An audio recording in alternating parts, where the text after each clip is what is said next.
Hello, everyone, and welcome to CFL Free Agent Frenzy 2024 here on the Canadian Football Countdown, a proud member of the Canadian Football Podcast Network and the Alternative Football Network. It's Merry Christmas, everybody. It's the joyous season, the festive season begins today.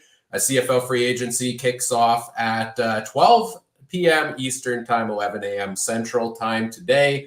And we are live here for the next 8 hours of live coverage of all the news, all the transactions, everything as it unfolds. You can look forward to, reactions to every transaction that comes in. We have a live free agent tracker we'll be showing you throughout the day, updated roster breakdowns, and 10 plus special guests will be joining us here throughout the day. But to kick things off in hour number one, we've got the whole crew back together today.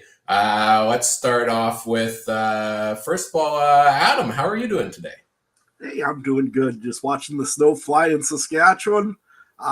Usually don't think of football weather in this, but it's nice. CFL free agencies here means it's going to be closer to spring every day. So real good. Trey, how you doing over there?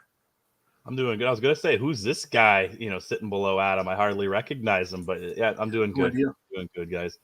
What's the people in the Discord yesterday wanted to know, Trey, what's the over-under on the number of caffeinated drinks to be consumed today as our betting expert? In total or just me? Both. Probably. I don't know. I'm starting cup coffee number one. I'll give you that insight. Depends on how many breaks I get and how many times I want to go to the bathroom today. So we'll try because the coffee goes through me, if you know what I mean. But I don't know. Give it a solid. See, the stupid thing is I'll probably go through 6 or 7 cups on a normal work day. So is this so we'll go 7.5. All right. 0 for me. So that may skew the numbers a little. And finally, the prodigal son returns. Michael Garrell is back. How are you doing, Mike? I'm good. I gotta say I missed you guys. I just we made up for my lack of appearances with 8 full hours of me. So careful what you wish for. Anyway, great to be back.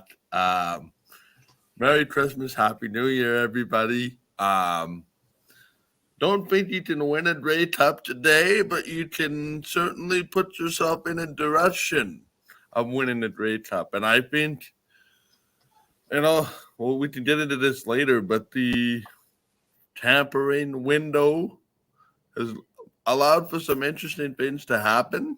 We'll see if any of it changes throughout the day. But no, I'm excited because I know we've done this the last couple of years, and there's always a surprise or 2 or 3 or 4. So bring it on whenever you're ready, players. Bring it on. Yes, so a lot of news has come out and been reported over the last week, but there's still some big names left on the board. We'll take a look at those throughout the day here today as well. I forgot to mention I'm Ryan. This is my vision, this project every year. I've spent a month working on it. It's CFL Free Agent Frenzy for the fans, by the fans. I think the CFL fans deserve live free agency, full day coverage, just like all the other major sports leagues get. We don't have the multi-million-dollar budget of a broadcast partner for the league. But we put a heck of a lot of planning into this, and it's going to be a darn good day. So thanks to everybody joining us here. Hope you have fun throughout the day as well. I see Chris in the chat already joining us 7 a.m. in Vancouver, up bright and early there to join us. Hello, everyone. We are live on our YouTube, Twitch, Twitter, and Facebook feeds. All thanks to our presenting sponsor, Game Time TV. You can learn more at GameTimeTV.ca or Facebook.com/GameTimeTVMB. Also, at the start of the podcast, we always want to acknowledge that the Canadian Football Countdown is brought to you from Treaty 1 territory, traditional territory of the Anishinaabe, Cree, Oji-Cree, Dakota, and Dene peoples in the homeland of the Métis Nation, as well as from Treaty 4 territory, traditional territory of the Cree, Saulteaux, Dakota, Lakota, Nakota, and Métis Nation. As I mentioned, we have live chat going throughout the day, so put those comments in the YouTube or the Facebook feeds everywhere. We'll have one of us kind of monitoring and chiming in the chat alongside you all day. as well. So look forward to that. And it should be a grand old time here on CFL Free Agent Frenzy 2024. If you want more interaction with us as well, join the Discord community. There's a link in the video description. It's free to join, throughout the day, after today, every day. Lots of CFL talk going on in there. Let's kick off the fun here, guys, and let's take an overall look. And you kind of teased it a little there, Mike. You talked about that tampering window, that negotiation window. I know we talked about this on recent episodes a little bit as well. But now that we've had the whole week play out, I want to know what everybody's overall thoughts are on the negotiation window. Adam? Well, if you're a fan of my team or the team that I usually cheer for, you probably enjoyed this tampering window quite a bit because there's some players that are looking like they're probably coming towards Regina today. I expect a real busy day for Saskatchewan today. It seemed like they had a pretty good tamper window, or as it's also known as the Ed Hervey window. So it'll be interesting to see what happens here. That doesn't mean that they're particularly signed right then and there because they did have 2 days to get an offer back from their old team. So just keep that in mind that they aren't signed yet until the actual ink is dry and everything's done and settled and the team announces it. Till then, it sounds like they're all done. It sounds like most of them are done deals, but you never know, right? Something could change in the next hour and a half if one of those teams wants to go and get their guy back. Trey, how was the tapper window for you? Is it a good idea? I get it from the player's perspective. Like, I think they deserve to hear every offer and not to have it be rushed. Like, could you imagine, like, you go for a job interview and they're like, oh, we need you to sign this now. And if you leave this office, the job, like, it doesn't really work that way. They'll let you go around and kind of like, oh yeah, you can go talk about it with your wife, talk about it with this, talk about it with this. And you could do it. So I like it. I think it was a little too long. I think we've kind of talked about that. Me and Ryan talked about that over the last couple of weeks on some shows where maybe if it was 2 days, maybe over the weekend, had it Saturday, Sunday, and then, now we're here on free agency. But other than that, I don't mind it. It's a good thing for sports. It's probably a CBA thing where they fought for it or wanted it, right? Mike or Ryan, I don't care. Whichever one of you guys want to go. Yeah, I'll bite. It took years, but the CFL finally acknowledged that, publicly, I guess, that tampering does happen, and therefore they just said it's a legal tampering window. I don't know, guys, because if you say no tampering window, probably happens anyway. It's just the nature of the beast in every sport. Do I think it should be a week long? No. Personally, I would start the window. What is today? Tuesday? Start the window on Sunday. Allow a lot of this to filter out on the day of instead of sort of the week leading up, but beggars can't be choosers. I understand why they have it. Do I like it? Do I like it for the purposes of this show? No. But it seemed to me like the public acknowledgement that there is some form of tampering going on. And listen, the CFL is a small league. Agents taught when you're talking to a free agent of another player, it's almost helpful. Hey, your guy's a free agent in X number of days. Oops. It's sort of interesting that way. So I don't know if there's a way to ever prevent it. Do I like it? Yes, but it's too long. That makes any kind of sense. That's my thoughts as well. I like it because, we had a ton of discussion and interest around the CFL community over the past week. Like, we do this 8-hour live show. I guess I hate it in that sense because it takes away some of the thunder from this show. But also, like, it's a week-long festivity now, right? Like, it's a week of nonstop chatter in the middle of February, which is about as far away from the start of this season, from the start or end of the season as we can get. And it gets me excited for the upcoming months of the football season. So I like it. I think it, helps teams kind of navigate the free agency a little bit. I don't know if this would work well in, say, a major league where maybe guys stick around with their teams more often. But given that there's so much turnover in the league, I think this helps teams plan out a little bit. So I like it. I like the tampering window, but I agree. It should be a little bit shorter. It should be, 1 weekend or a couple of days, and then we'd still have some fun on these days, but teams would be able to do the moves that are most important to them during that window. Let's talk about what we expect to see today, I guess, to kick things off. What team for each of you are you most interested in kind of keeping tabs on throughout the day today? Trey, let's go to you first. That's very interesting because I think it's a lot of those unofficial deals I want to see, and I think was it Ottawa that had a fair bit, and things like Saskatchewan had a fair bit. So some of those unofficial deals I want to see if they go through. But there's probably going to be a bunch of teams that are quiet, like Winnipeg, Calgary's, traditionally quiet. But I want to see if all these like unofficial deals go through, especially for Ottawa and Saskatchewan, because did Edmonton have a couple? The teams that are at the lower end of the standings last year, I want to see if they can, do something, because this is a league that you can kind of buy yourself into contention every year, right? It's not as much as draft and develop as other leagues, right, Adam? Yeah, for sure. I mean, usually you do get some of the American coming in and they start right up. We've seen that with receivers lately. But sometimes you do have to go through free agency to get the players you're looking for. Team that I've said them lots of times is Saskatchewan. Obviously, I'm watching them, but I want to see what the Toronto Argonauts are actually going to do today. They lost a lot of players already, allegedly, in free agency. They're going to need some guys back. I don't know if they've got that real deep depth like they claim they do, but I want to see what they actually do. If they bring back a few guys, that could be a very interesting situation going on there in Toronto. Mike, which team are you looking at today? So I just juggling a couple of wins here right now. I'm watching the Toronto Argos. It seems like they could lose a large portion of that Grey Cup team. If you believe what's out there, I read some of somewhat reliably that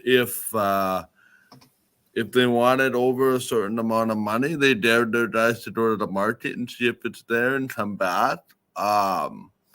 It sounds like Toronto's going to lose AJ Roulette, among others. I think such is it when you're the best team in the CFL. Everybody wants a bigger piece of the pie. That's just the reality. But I'm curious, do the Argos bring in somebody that, to replace those pieces? They've also had some of the best depth in the league over time. So they might have some options in the house that are ready to take another big step. So to me, I'm watching the Argos. I know I say this every year, but under the microscope of them being far and away the best team in the CFL and losing a bunch of pieces, supposedly this year, how do they compensate for that? It seems like they are flexing their muscle financially, but wisely, which is an interesting take. I think, yeah. So for me, I think there's a lot of interest in Toronto for me, outside of what's already been discussed by the others. Yeah, I was going to say AJ it looks like he's in Saskatchewan, because that was a pretty sweet video they just posted on the official Rough Riders Twitter accounts. I don't think they would do that if that wasn't official, but yeah, sorry, Ryan. Yeah, no, that's absolutely one. I would be shocked if it isn't. I'm intrigued to see if there are any pending ones that end up being, going a different direction. But yeah, the Argos are a team that interests me today too, because they're going to lose a number of their pieces to the other teams. Two other teams that I'm probably most intrigued about. One is Calgary, because Calgary's in a new position this year that we haven't seen from them in many years in the past. Many years it's been a very quiet free agency period because they haven't really needed to make moves. They had the success model of really good core on the team, tinker a little bit at the draft with spring camps and things like that, and then be dominant again the next year. And that's been Calgary's model. Well, this last year they struggled a little bit, so they actually need to retool their roster, and they've made some moves so far, and I expect maybe we'll actually see them be a little bit more active throughout the day today. So that's one team that interests me. I'm intrigued by Ottawa as well. Every year we come to this point on free agency day where we talk about the winners of CFL free agency as the Ottawa Red Blacks because they've gone out and bought all the big free agents. And every single year, except that one year they won the cup or they bought the team and went to the cup in 2015. Every year it doesn't pan out, right? And that's the thing, and that's what Mike said off the top about this not being necessarily winning a championship in free agency. You can buy a team to get you there, but a lot of times it's not going to gel out on the field if you have full-on turnover year after year. So I'm looking for the teams to be able to put the building blocks in place for to be consistently good, is what I'm looking for on free agency. Question over in the chat. We may as well just answer this one real quick, just because Overtime Underdog has put down, how do you think Malik Henry, not the Malik Henry you guys are used to hearing, of the National Arena League will fare in the CFL? He's an American quarterback that just got signed up by the Edmonton Elks. He was explosive in the arena game. Can it translate? Anybody want to go first on this one? I can. It could. I don't know how much of a shot he'll get because the Elks are pretty solid at quarterback right now. They just brought in McLeod Bethel Thompson, who former real good starter in the league, went off to the USFL and then decided to come back. So he's going to be their starter. And they have Trey Ford, who's probably the brightest young prospect at quarterback, you could say, in the CFL at backup. So maybe Malik Henry gets in there as the third string guy, gets to play that short yardage, but at least I think this year, unless something happens with Trey Ford, I wouldn't expect him to get too much usage there in Edmonton this year, but you never know. Ditto. I see a comment here about the Montreal Alouettes. Somebody wondering, will they hold pat or look to improve? I think Montreal is set up great for this year. I think they have a really strong team. I think their defense is stellar. They brought back most of those pieces, and they have so many young guys on offense too that are just going to be able to take another step forward. I don't know, how does everybody else feel on Montreal, the defending Grey Cup champs? Trey? Oh yeah, I'm liking their chances, and just going through their roster, you see a lot of Maple Leafs in a lot of places that are, you need to have good Canadian talent. They got, 2 or 3 good Canadian receivers. They got their linemen stacked with Canadians. And we know how much that could be ratio changer, right? When Winnipeg's done it over the last 4 or 5 years, other teams have done it historically. I think they're set up good. I think, and like we saw how much did Toronto, like teams that just win, they don't really change too much, right? Like Toronto didn't change much this time last year. Winnipeg didn't change much over the last couple of years. So I don't think they're going to change too much, other than they're going to just maybe fine tune a little areas. Because every team wants to go 18-0. That's all they're going to try to do, right? They're not going to if it's not broken, right? Why fix it, right? Mike, what does Mike have to say about the Alouettes? I just saw you were doing something, so I was going to put you on the spot. Here's the interesting thing, and you know what? I have to get used to this on the spot thing again because I've been away since the Grey Cup. So I watch them a lot of tapes because I haven't had anywhere to share my tapes lately. No, I really love where Montreal is. I said it, I think, on the Grey Cup post game or shortly thereafter, privately, maybe in our group chat. I feel like the Alouettes this year were the 2019 Winnipeg Blue Bombers. And just from the fact that they had a lot of guys that were younger, they have that perfect mix of older versus younger players. They have a quarterback that, everybody hates it because we used to call Cody the game manager, but that's perfect for that team and that system where he doesn't need to throw necessarily, for 5,000, 6,000 yards, but he can also sort of sling it out for a deep one every now and then if he has to. But all in all, I like where Montreal is. But listen, I think if you're a general manager and you have a chance to make a great team even better with bargain bin hunting, I think you do that. I think you find a way to push the envelope a little bit to say, okay, if that guy goes down, is there a better option here that we're not really discussing, right? So as much as we expect Montreal to be quiet today, I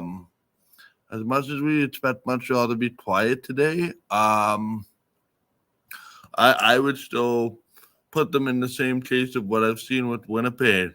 The last number of years, not necessarily active on day one, but let's go to the bargain bin and see what happens. And, for me, guys, I hate to anoint, division titles on free agency day. Just like I said, you can't win a Grey Cup, but I would be beyond shocked at this point if there's not a home playoff game in the playoffs at Percival Molson Stadium. It's going to be number one and number two for Montreal as far as I'm concerned.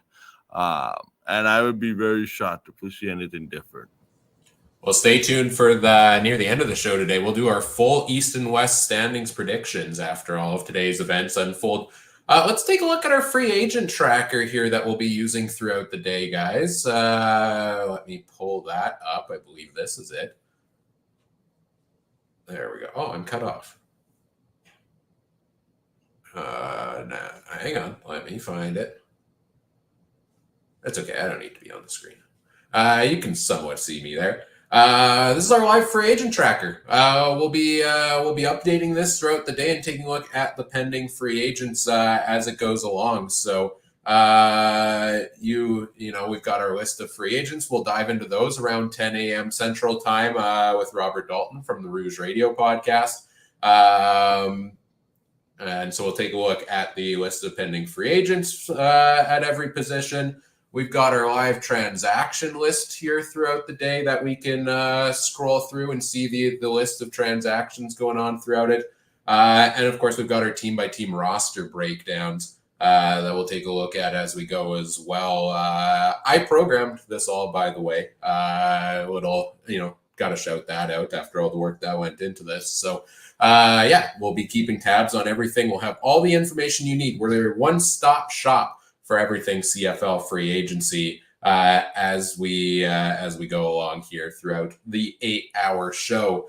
Where do we want to pivot to next? We're going to talk about each of the positions more in depth. Adam and I will with Daltz in a little bit. But for each of you, Mike, if you're ready to come back in here as well, and Trey and Adam, let's start off with what position is everybody most interested in watching today? Let's go to you first, Trey.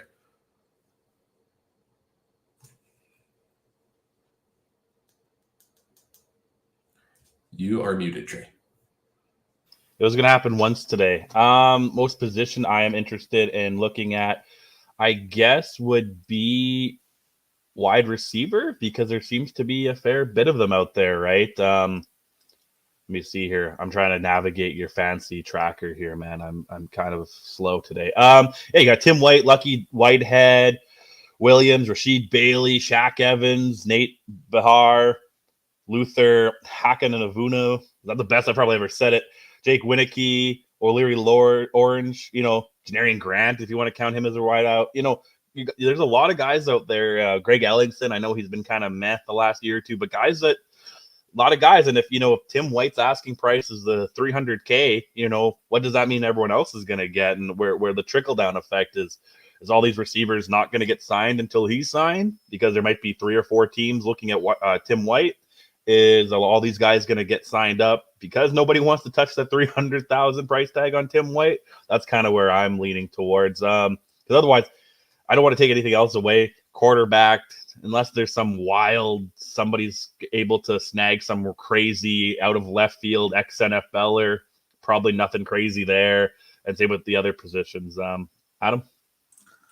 Yeah, I'm going to look at the offensive line, because I always say that everything's one and done in the offensive line and on the defensive lines. So those are really the two I'm looking at. In Canadian-wise, there's a pile of good offensive linemen available. Chris Van Zyl, I mean, he's a little bit older, but looks like he's wanting to go for one more season out of Hamilton. Jeff Gray, that was actually a surprise for me that Winnipeg has not signed him yet. Landon Rice, another one, also a good tackle out of Montreal, and tackle positions seem to be a little bit tougher to get a hold of. Evan Johnson out of Saskatchewan as well as free agent as well here going into this. So I'm really looking on this offensive line thing. I know one person in the chat there said, does Winnipeg maybe offer a little bit more back to Hardrick, maybe to try and bring him back after the retirement for the guy that was supposed to take over for him? So there's going to be some real real contest for some of these offensive linemen. And we'll see where the cards lie at the end of the day. Yeah, for me, I think running back's intriguing. It would have been more intriguing if we didn't have the news already come out, in the past week of some of the biggest transactions like Brady Oliveira, like Stanback, like Ouellette. But you still got some big pieces on the board at running back, and Jamal Morrow, Kadeem Carey. I'm intrigued to see where those guys go. I also think defensive back is a skilled position that often has some big names in free agency for teams looking to improve their defense. They've got a bit of an opportunity there to do so. So those are kind of the main things we're watching here, positions. But we'll go through the options at all of them in a little bit. Adam, what else are you keeping your eye on? What else intrigues you the most today? Well, I'm very interested. Again, we said about Montreal earlier. I think that they are going to pick up one more wide receiver after the loss of Austin Mack in the offseason here. So that'll be interesting to see what they do to pick that up. It looks like it might be Tevin Jones out of Saskatchewan. That's what's been reported. Haven't heard nothing yet, though, official, so we'll find out when that happens. I'm also kind of interested to see what happens here with the BC Lions. They do have a running back on the way, allegedly. He is official, that one. William Stanback will be coming to BC because he was released earlier by the Alouettes. Another guy that I'm interested to see from the Alouettes that got released is Armando Sewell. It sounds like he wants to go one more season. I think that probably there's a few teams that would be interested in the services. Edmonton would be in my mind. Same thing also maybe with Saskatchewan, as they did get back Micah Johnson, but they probably could use just a little bit of experience in that defensive line. Lots of things going on, though, today, so lots of pieces, lots of things to settle out. We'll keep you in the loop as they go along here. We're watching in the back end once in a while here as well, trying to make this all work. So, yeah, well, let's get into some of the biggest news that came out early this morning. That's going to be probably the biggest piece we're watching today, and we touched on it a little bit there. Tim White is the biggest name wide receiver left on the board for free agency. He was the biggest to begin with because I believe he led the league in receiving yards last year with 1,269, 8 touchdowns for him.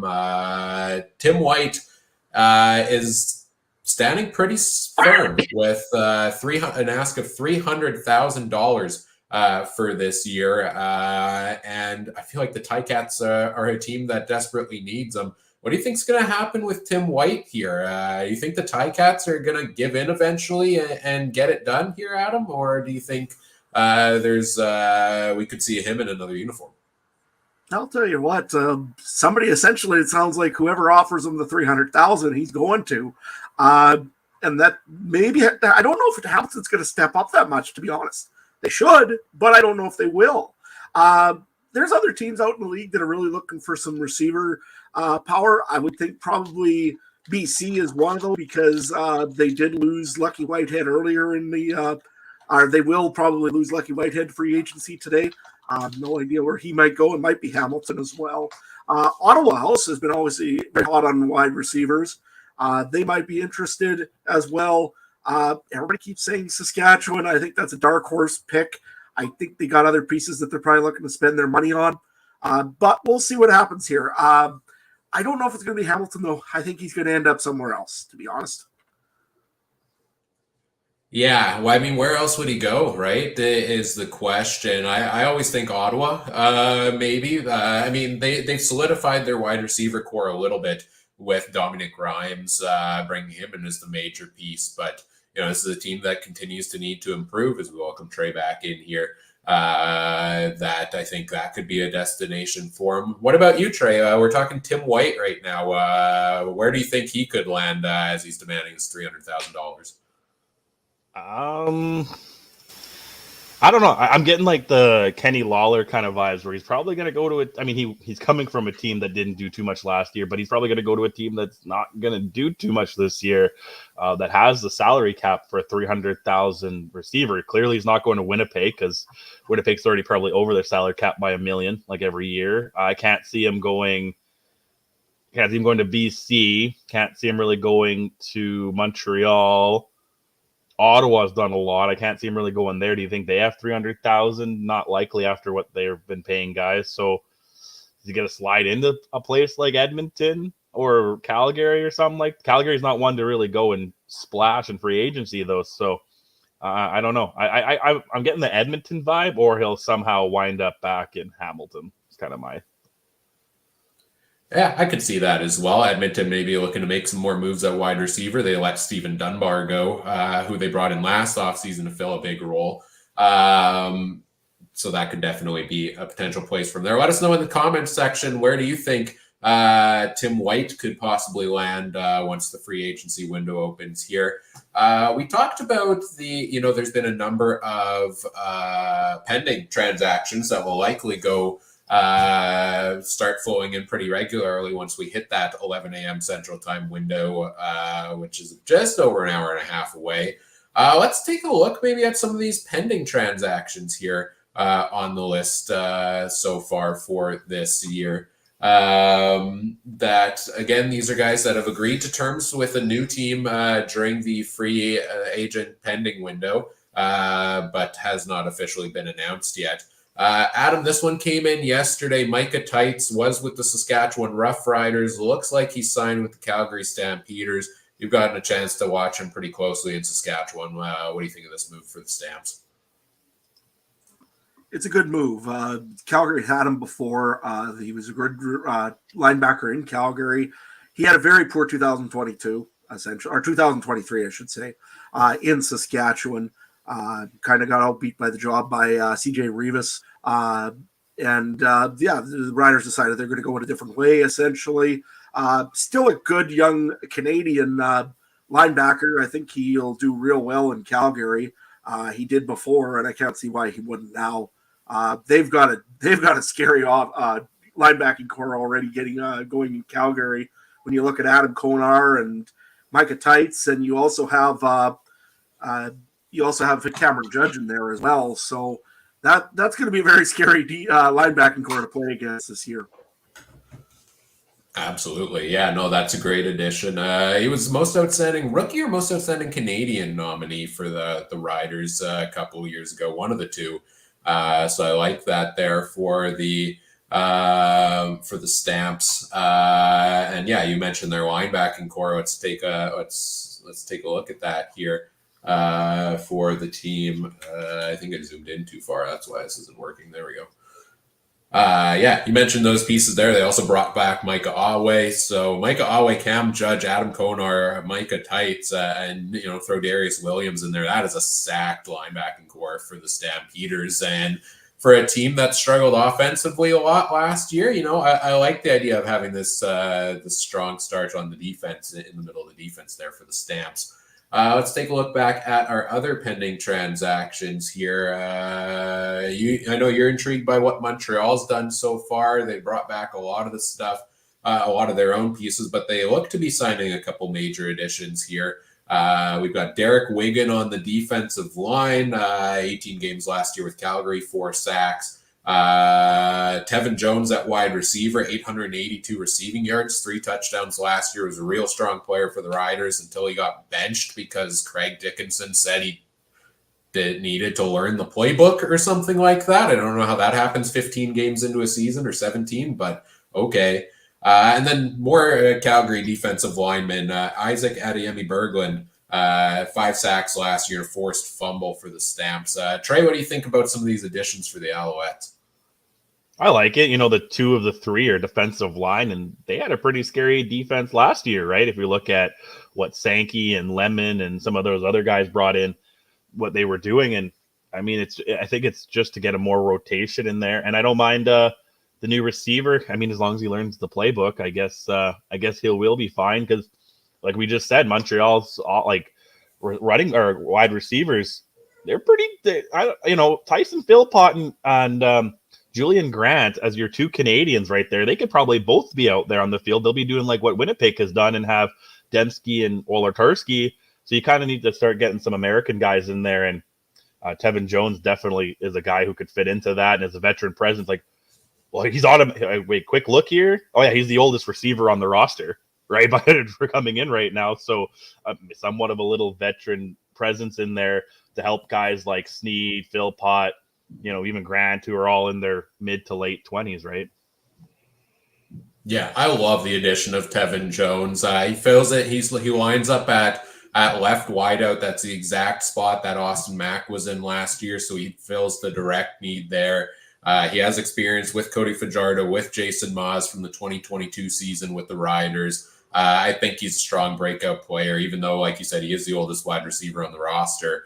Maybe brings a bit of that experience to a relatively young crew. Can I say one more thing about Montreal? I just realized if you go to the subtractions, they only lost one guy so far. You know what I mean? They've got a couple of pending free agents. I know. I get that. But if you still go to the other teams, they've already I guess BC's lost. I get that. But there's other teams that have lists, right? Like you got to scroll when you see those subtractions already, and Montreal's only got one to this point. Yes, you're right. There's some pending ones, but that's still pretty amazing. Well, two technically with Austin Mack. I mean, he is officially gone from the Alouettes. But I really like that they picked up that they're really going to look like they're going to pick up Tevin Jones here. I think he was probably on Craig Dickinson's bowling team, and he probably didn't perform well there. So that's maybe why partly he was gone. A big guy fits in right well. I mean, you look at it, he's probably would be their top receiver for yardage right now. I mean, he had 800 and some yards last year. Really looks like a good pickup for the Alouettes. I really like that one. I guess William Stanback should be on the subtractions list as well. Maybe that's something's not programmed correctly in there, but he was released and is off the BC Lions as well. Right. We talked about those additions on the defense. I mean, the defense is what won Montreal the championship there, really. So, Sean Lemon, Darnell Sankey, the huge additions that last year mid-season, now they add some more pieces on the D-line. I really like that for the Alouettes. Let's see, other moves here. A couple more defensive linemen off the board, potentially. Malik Carney, former Ticat, 5 sacks last season, off to the Riders. Ricky Walker, Bomber defensive lineman, 5 sacks for him as well, off to the Stamps. So they're replacing some of those D linemen they lost. Dwayne Hendricks from the Argos looks to be going off to the Hamilton Tiger Cats. He had 6 sacks and a forced fumble last year. Really strong season with the Argos last season. Going over to Hamilton. And Matt Schultz, quarterback, signing a 1-year deal tentatively with the Calgary Stampeders. Guys, what do you think about Schultz going off to Calgary? Do you think that's a good fit, Adam? Absolutely, it is. I mean, you got a quarterback that really was kind of up and down last year in Jake Mahar. Matthew Schultz is a veteran in the league. He knows how to play the backup role. He knows how to start if he needs to as well. Calgary needed the depth. I think Touchdown Tommy is maybe a year or two away from even getting a chance at the CFL, or if he doesn't, I mean, he's been a running guy more than anything. Good guy for third down and everything, but I don't know if you'd really want to throw him in there as a passing quarterback for what you have. So I really like the signing. It was a good one by Calgary. They needed to do it. He's still pretty young. He still has an opportunity to maybe even start this year. And it gives really good competition to Jake Mayer. Trey? No, I like it. I like it, I guess. And like I said, the quarterback market this year's been a little weird. Like, who's going to be there is no big guys, right? So I don't mind it going to there. I don't think he's going to, by no means, I think Mayer's got a decent sized leash there. So but it's a good backup. And like Adam said, Wild thing there is 3rd inches. He's the tush push guy, right? I don't think he's going to be coming in anytime soon to lead the team. But a bigger question is, which one would you have signed first, guys? Would you have signed Matthew Schultz, or would you have taken Taylor Cornelius, who has had that starting role? Ryan, which one would you have taken out of those two? I think you take Matt Schultz. I think Matt Schultz he's a guy that can come in and be the starter if Mayer doesn't have a good camp. I think there's going to be strong camp competition between the two, and I think there could be a short leash. I'm not out on Jake Mayer yet. He had a really strong start to his career. Took a step back last year. I feel like a lot of times also, like a lot of it was not great passing play from him, but a lot of it was there were so many drop balls by his receivers at times last season. So, Calgary in general, maybe they can clean things up this year. Maybe it was a one-off year. We see them bounce back pretty regularly. I think Schultz is a guy that can be in there and provide the competition. I don't know if Taylor Cornelius necessarily fits that mold that the Calgary Stampeders would be looking for. Mike, what do you think on Schultz potentially going to Calgary? I like this from a standpoint of you push your number one guy. If you look at Jake Mayer's touchdown to interception, You hit the mute button there, Mike. The touchdown to interception ratio is 19-15. I don't know if you got that part. And then, it just doesn't bode well for overall team success with your touchdown to interception ratio like this. I also think that if he gets injured, find me a team that didn't use a backup quarterback at some point last year.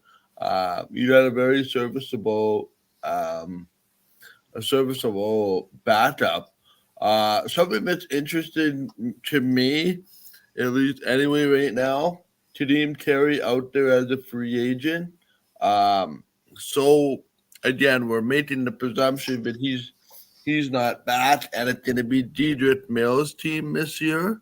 So it's interesting to see Calgary move money around. But, Matthew Schultz probably said to himself when he went to the market, where is my best opportunity to be a number one while being a number two? And I think he settled in an ideal situation for himself. Now, I could have also seen him go to Saskatchewan and behind Trevor Harris. It's fine.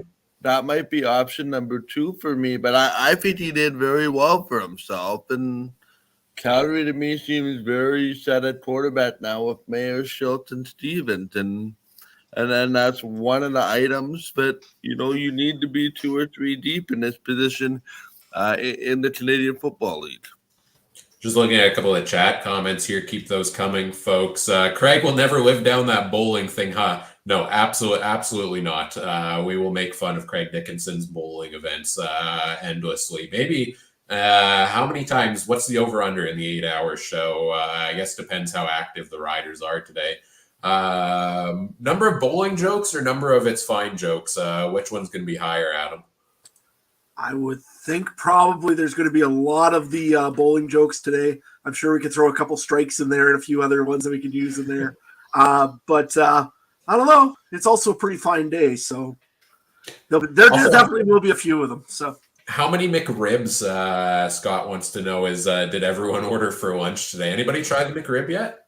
Yeah, I tried it, but I'm 45 minutes away from anywhere, and they don't really deliver out to the country. It looked. I don't want to get sued for slander, but it looks like the most disgusting thing on the billboard, man. Like, I'm not a big McDonald's guy in general. I just think they're like, after I saw that how they make McNuggets, I've just honestly, man, the worst things on the McDonald's that look the worst on the McDonald's menus are the tastiest. That's all I'll say. I haven't eaten there in quite some time, but not gonna lie, the McRib did catch my eye on the board. Bacon portobello mushroom from Wendy's. That's the play, boys. Yeah, that's the play. How do we get a Wendy's sponsorship? Guys, rib me. Mike, what is happening with your microphone? You're off and on. I have no idea. I keep hitting it with my mouse, with my finger, I guess. Yeah, no, the McRib made certain people of a certain vintage, i.e., my parents' age group, have a bit of a childhood moment. Even though I can be of a certain younger age and remember the McRib, but you can't interest me in the McRib. I'm happy for those that have been a big fan. Um, to me, I think I'd rather stick with pork on a bun. Ooh. So that's what that is in my mind. But no McRib here today. Yeah, and these are the things you can look forward to over the course of the next 7 hours here alongside CFL talk. We'll throw in some food talk here and there. We all like food. Can't interest you in a McRib. Maybe it could interest you in some more pending free agent signings here, Mike. Linebacker Jameer Thurman looks like he'll be signing a 1-year deal with the Saskatchewan Roughriders. 98 tackles, 5 sacks, a couple of interceptions, and fumbles for him last year. Hamilton making another move on the D line. Brandon Barlow, Argo had 9 sacks last year. I believe was first or second in the team in that department. He goes across the road to the Ticats. Demario Houston, Bomber defensive back, one of the stamps. So he led the league in interceptions last year. 7 interceptions, 3 fumble recoveries.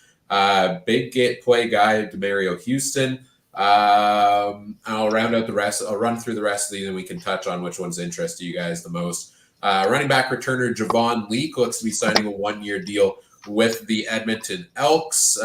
Former Argo was the best return man in the league last year, over 2,000 return yards and 4 touchdowns. Jamal Peters, being paid one of the highest defensive backs in the CFL, looks to be going to the Ticats. So some more Toronto going to Hamilton, Hamilton going to Toronto, a little crisscross action there. And then your Riders going to be very busy once that window opens there, Adam. We talked about AJ Ouellette, over 1,000 yards last year on the ground, 10 touchdowns in total. And Jamarcus Hardrick, one of the top offensive linemen available in free agency, looks to be signing a 2-year contract unless things suddenly change. AJ Ouellette and Hardrick's touchdown celebrations better be legendary. Is all I gotta say, right? Those are gonna be so good. Those are gonna be so good. Adam, Jameer Thurman, Ouellette, Hardrick. What do you think about these additions for your Riders?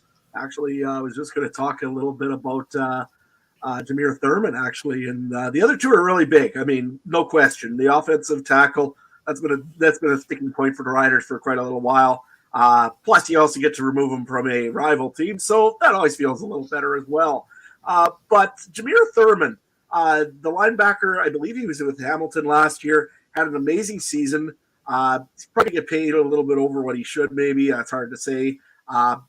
But you've got CJ Revis, you've got Jameer Thurman right now.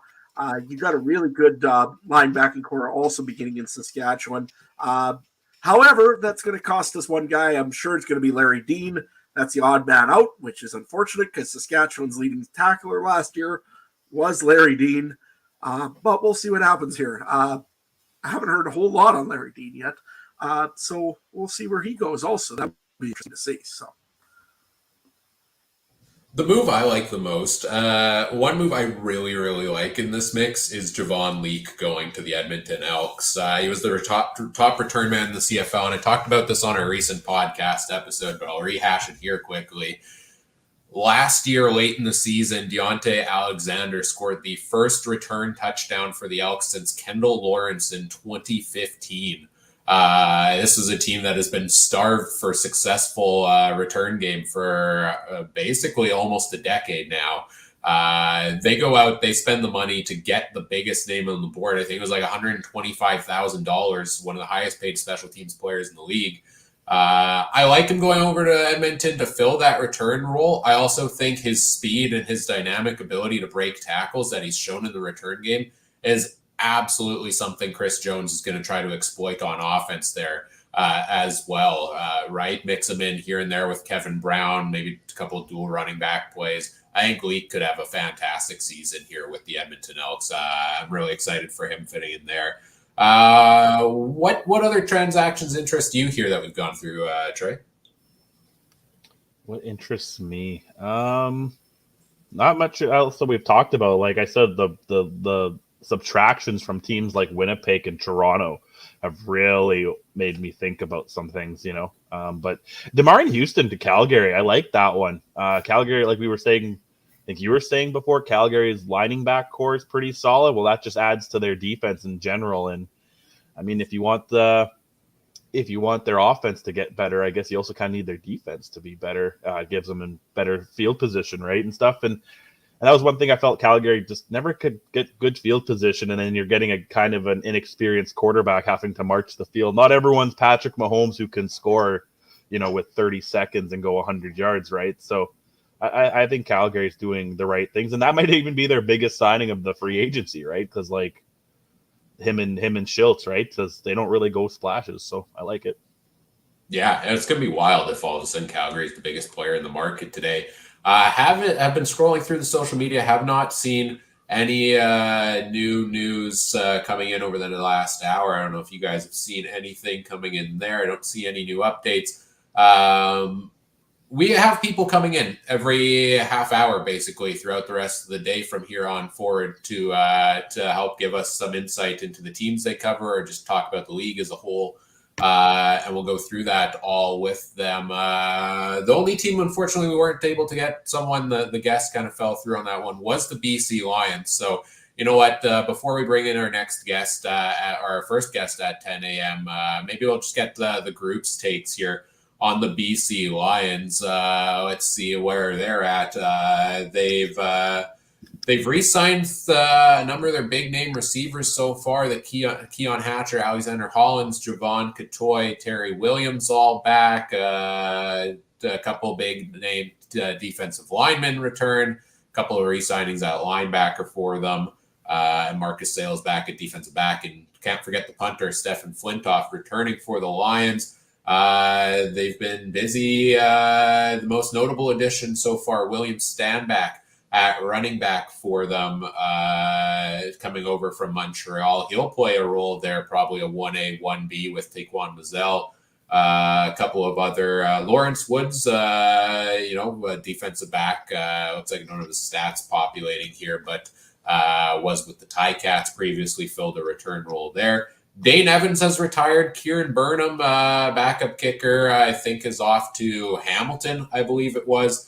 And they've got a couple of pending free agents still, most notably Lucky Whitehead and Matthew Betts are the two of the biggest names here. Jalen Edwards-Cooper should be going over off to the Riders. I think that's another one we forgot to put on the transaction list that'll get fixed up here shortly.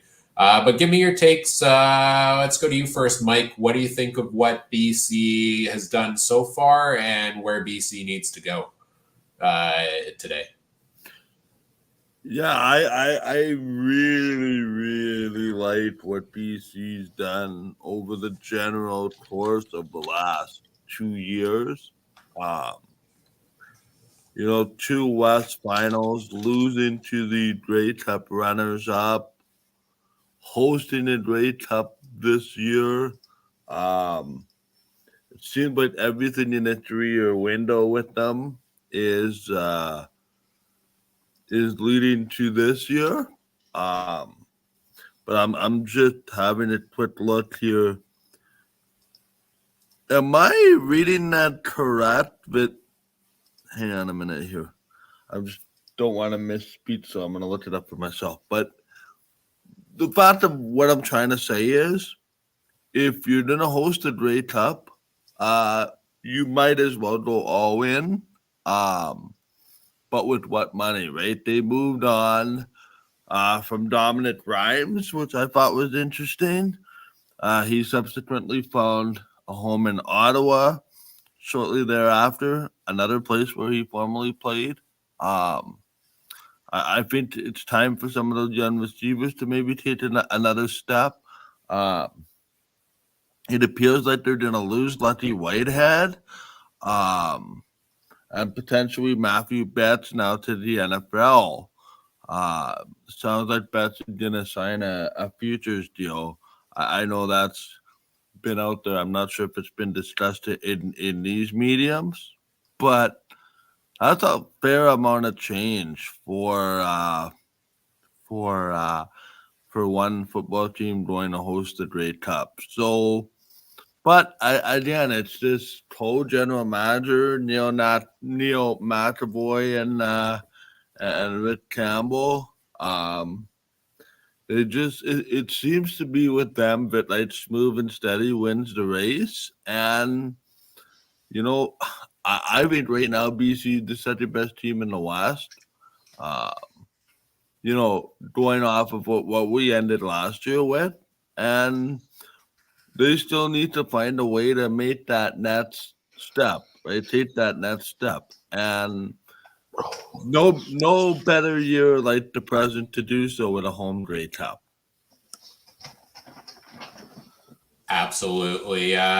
Trey, quick thoughts on BC for you?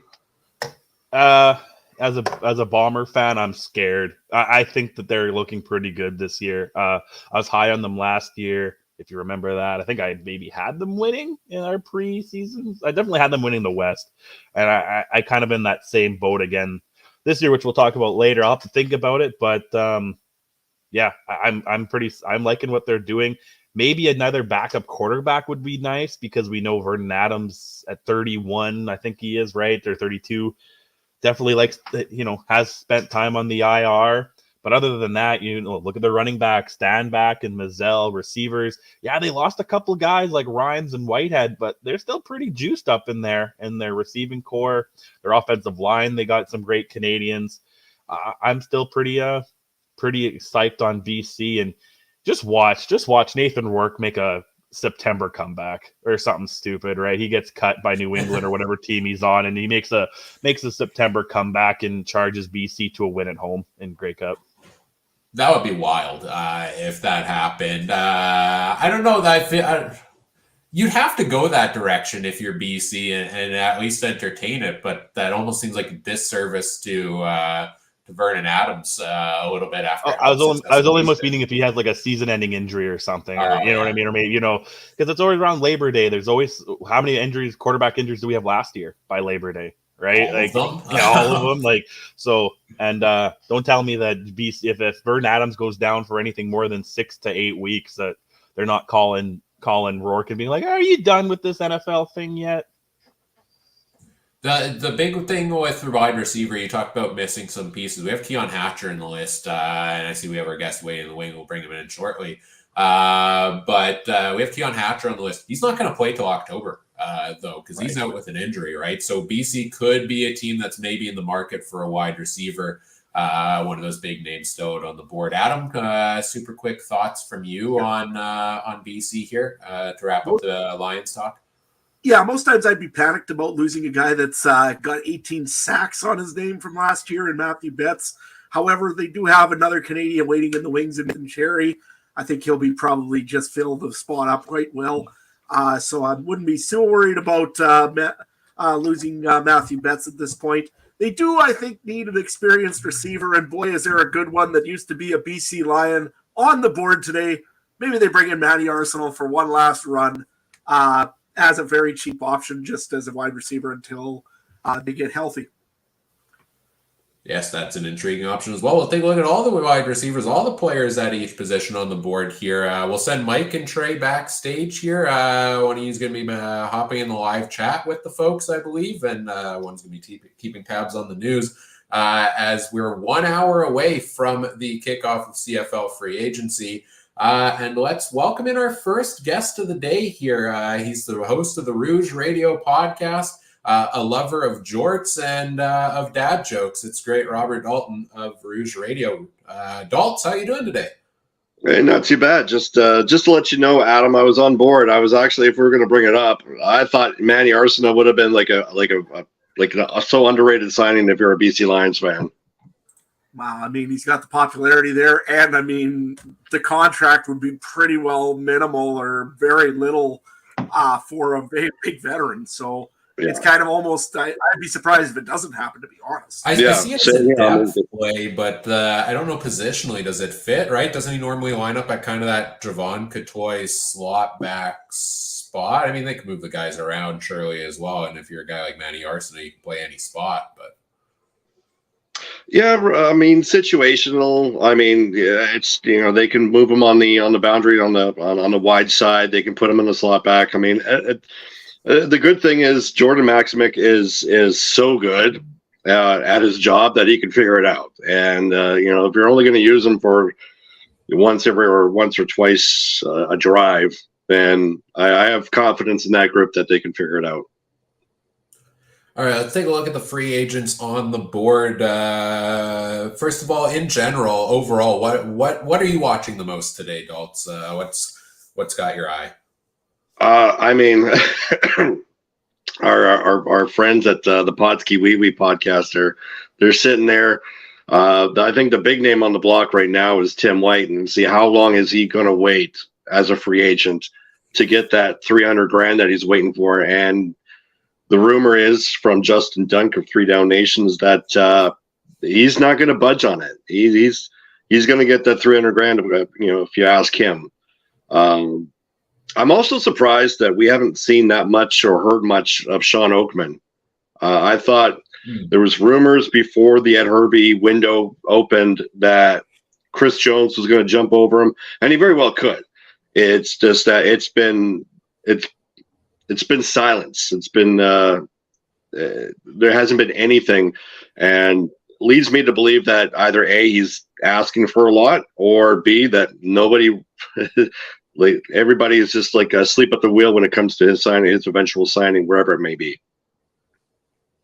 Yeah, absolutely. So do you think actually somebody's going to give $300,000 today, Daltz, for Tim White? To me, I can't see any team really pitching in that kind of money on a receiver anymore. I mean, maybe. No. But it's definitely a possibility. I think if there's a team that could do that, it would be Hamilton. Hamilton does have some money to spend. They got Bo Levi to restructure that contract. They don't have a viable. I don't have the depth charts. They don't have a viable backup quarterback, with the exception of what's his face that played a handful of games last year. So they are. Yeah. So they are saving a lot of money. So Hamilton very well could have that money that they're saving on that veteran backup quarterback that they probably could, do they want to pay $300,000? No, but if push comes to shove, they might, right? They might just be steadfast at like 260 and be like, you know what? We got the money. We're not getting anybody else. Here's an extra $40,000 or what have you. But I would tend to agree with you. Nobody should be paying $300,000 for a non-quarterback, specifically an American receiver. But never say never with CFL general managers. They are their own worst enemy when it comes to free money. Yeah, we look at the Ticats here. Taylor Powell, the backup you were talking about there, together with Bo Levi Mitchell. At wide receiver, they're a team that they just brought back Terry Godwin. I thought that was a crucial one for them as well, because especially if they're losing Tim White. But then not a ton of experience here under contract currently at wide receiver. Keandre Smith's going to fill that Canadian role. I was surprised to see he had 701 yards. I feel like he had a quiet year, maybe turned it on strong late in the season. He could be a major factor for them if he continues to grow. He's only 24. And then Omar Bayless kind of came on late in the season. But this is a team we would expect to be active in the wide receiver market. And maybe let's go to that one first when we take a look at the list of free agents here. Notable names on the list. We talked about Tim White, Lucky Whitehead. We've mentioned him before. Duke Williams from the Ticats is a free agent. Rasheed Bailey, one of the few pieces from the Bombers that could be going elsewhere. We talked about Manny Arsenault. You've got former, really strong players in Shaq Evans, Jake Winneke, Darrell Walker, even and Greg Ellingson, kind of these free agent pieces getting up there in age, injury concerns, etc. Among the American wide receiver list. On the Canadian list, it's a bit bare bones there, but you've got some strong players like Tommy Neild and Nate Bahar and Luther Hakunavanu on the list. Which of these guys are most interesting to you outside of Tim White, who we talked about already, Daltz? Out of all those, Luther, I don't want to butcher his last name. He intrigues me. He's a big body, kind of reminds me of Javon Katoy.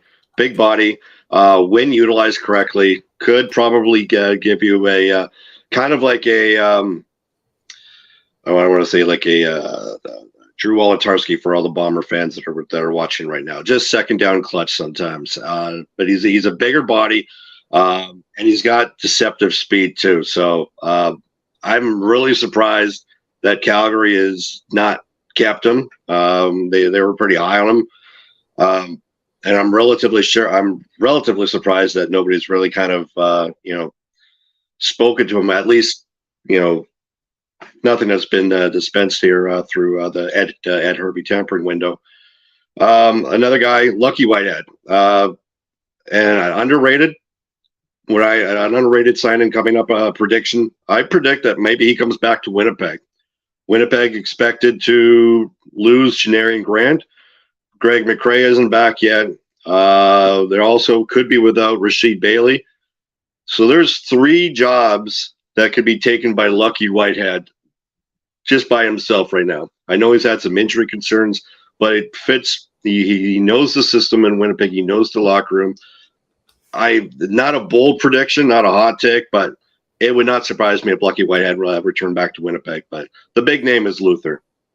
I really like that fit, especially if they can't bring back Rasheed Bailey. And for a team that somehow managed to fit in Oliveira and Schoen, getting to do 3 positions with one guy might be a decent way to get some cap savings. Adam, what interests you most at wide receiver?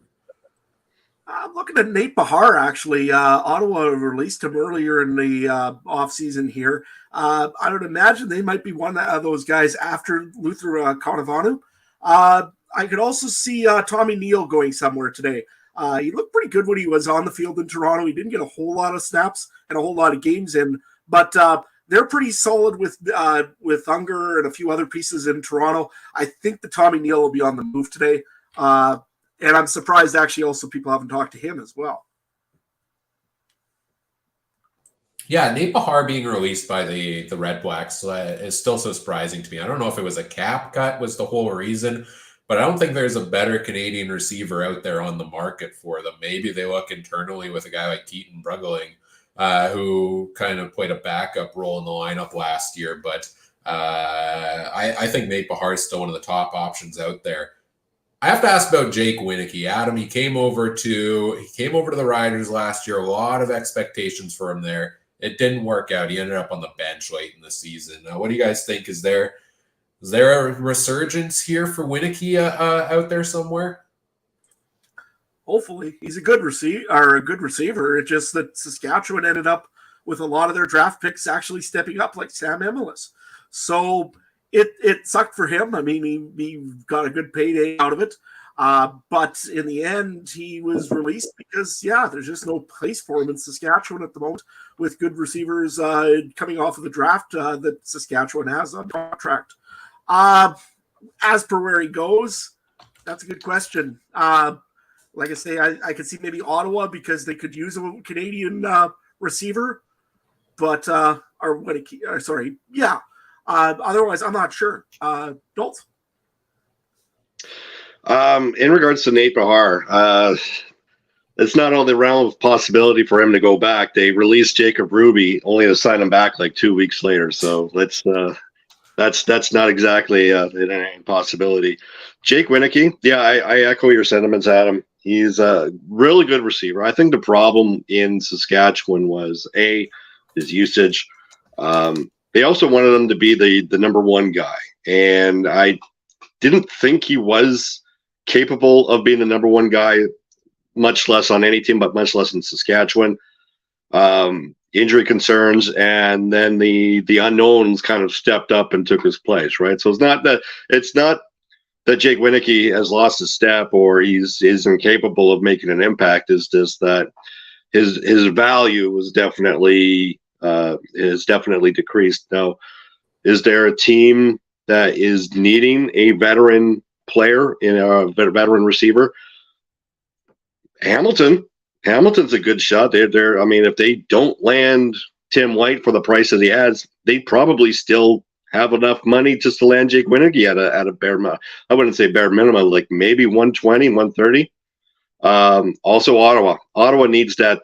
I'm a big fan of Braylon Addison, big fan of Dominic Grimes, and also a big fan of who's the other guy that they've got there? Jalen Ackland. But none of those three receivers themselves don't really scare me as a defense.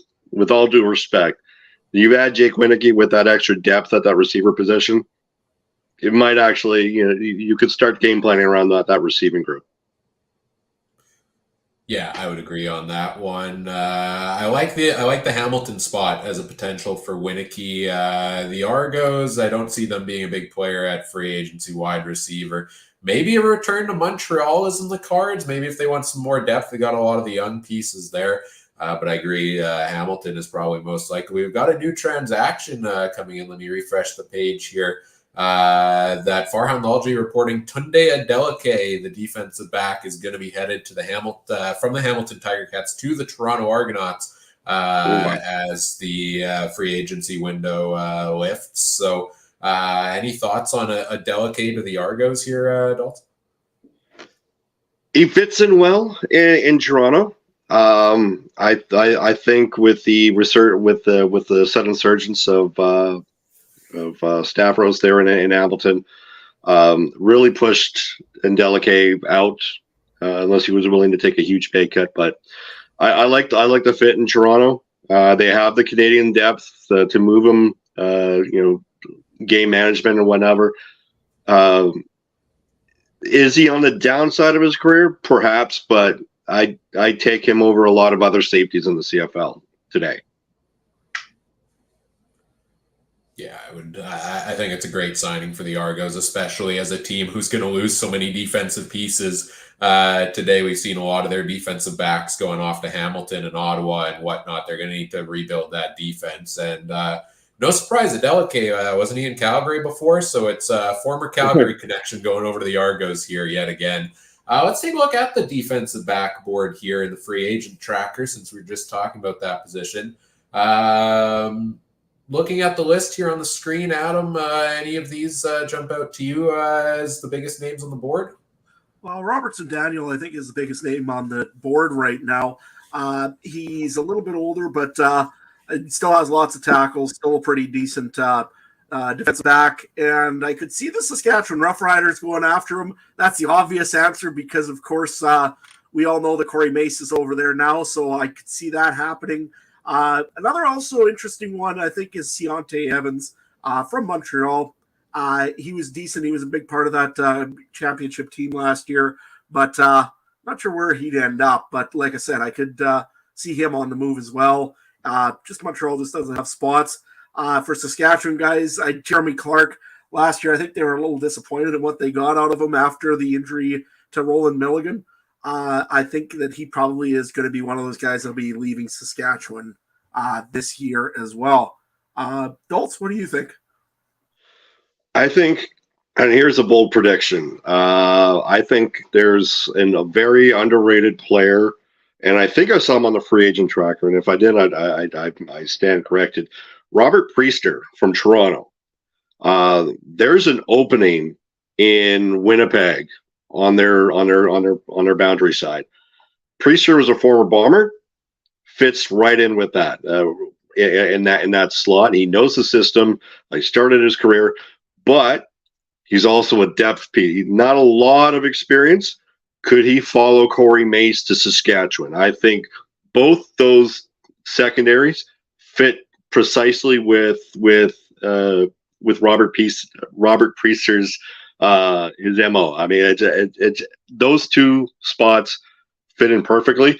And I could also maybe see Keontae Evans possibly going over to BC. There is a lot of openings there, with the exception of, they were kind of hoping to release some money to re-sign Matthew Betts. That might not happen.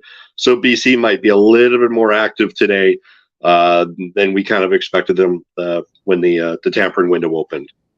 I believe they'll also have a hole because TJ Lee is out injured for quite a while as well. Am I correct in that? Does that sound familiar? You're nodding there, Adam? I know he restructured his contract recently. I don't know his injury status. However, he did. I believe he was one of the BC Lions that went down in the Western Final, if not in the Western Semi. But yeah, I don't remember reading up on too much of his injury as to whether or not he's going to be gone long term. But if that's the case, then that actually just pushes the panic button a little bit more in BC. Yeah, I could be wrong on that. I know he left the game in crutches at IG Field in the playoff game there, but I thought he was on that list together with Keon Hatcher. Maybe somebody can find that info and confirm it for us. The interesting thing of her defensive back for me is what direction is Ottawa going to go? Because we know they already are going to be bringing in a Darius Pickett to fill that kind of Sam linebacker role. It's kind of a linebacker defensive back hybrid. But three of the top 5 free agents on our list here at defensive back: Sherrod Baltimore, Abdul Kanay, and Carriel Brooks. Especially the first two have been mainstays in Ottawa for a couple of years now. So a changing of the guard there, and I don't mind that for the Red Blacks. I think that their defense has been all right. It hasn't been fantastic the past couple of years. So I really like them tinkering with that position a little bit there as well. Those are some of the biggest names I'm watching on the board there. What position do y'all want to go to next, Dalt? Just because I brought him up early, let's go with a defensive line. I'm just curious about what kind of competition Sean Oakman has. Yeah, we'll take a look at the list here. I mean, Matthew Betts is the big one, the big domino. We're still waiting to fall. Does he come to CFL, back to the CFL? Does he go to a different form of Lions in the NFL? There's rumors there. AC Leonard of the Edmonton Elks, that's a big one still out there on the board. Woody Barron was just released by the Lions. Sean Oakman, you touched on him a little bit. There's some of these guys that are getting up there in age, like Ted Laurent, Armando Sewell. You know, how many years do those guys have up there still for them? Dylan Wynn seems like he was hinting that he's going to be looking elsewhere. And if you want to make it to the Grey Cup, you have a statistically high chance of doing so if you sign Jagarrett Davis. It didn't work out last year. It was the first time in his career that he did not make the Grey Cup, which is insane. But he is a free agent on the board, although he didn't have a significant role last season. So these other names on the list, who interests you most? Outside of those ones, I really can't see anything. I'm surprised that Woody Barron hasn't landed in Hamilton or Montreal yet. Prior to since his release, Jagarrett Davis still intrigues me. I just don't know if there's a team out there that needs a Jagarrett Davis. I'm really kind of maybe hinting that maybe Winnipeg to be on the opposite end of Willie Jefferson, since Jackson Jeffco retired. But I think the Bomber management has been really high on Celestin Haba, really high on their draft pick last year in Anthony Bennett. I don't think that's a potential landing spot, although I've been proven wrong before. But Jagarrett Davis does have that 1 year with Toronto, right? Landing in Saskatchewan. Saskatchewan's got like a plethora of defensive linemen that could just kind of be rotated in and out at will. So it wouldn't surprise me for him to land there, but at the same time, Saskatchewan doesn't need it. But you know what? When you're pushing to make the playoffs for the first time in 3 years, sometimes screw need. You just want to do it.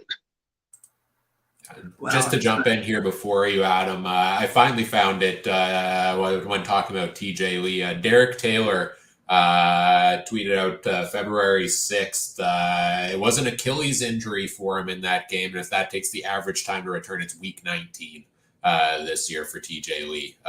So like we said, that could be a big hole there for BC. Sorry, back to you, Adam. The guy I'm actually looking at here is on the Winnipeg Blue Bombers. It's Theatric Hansen.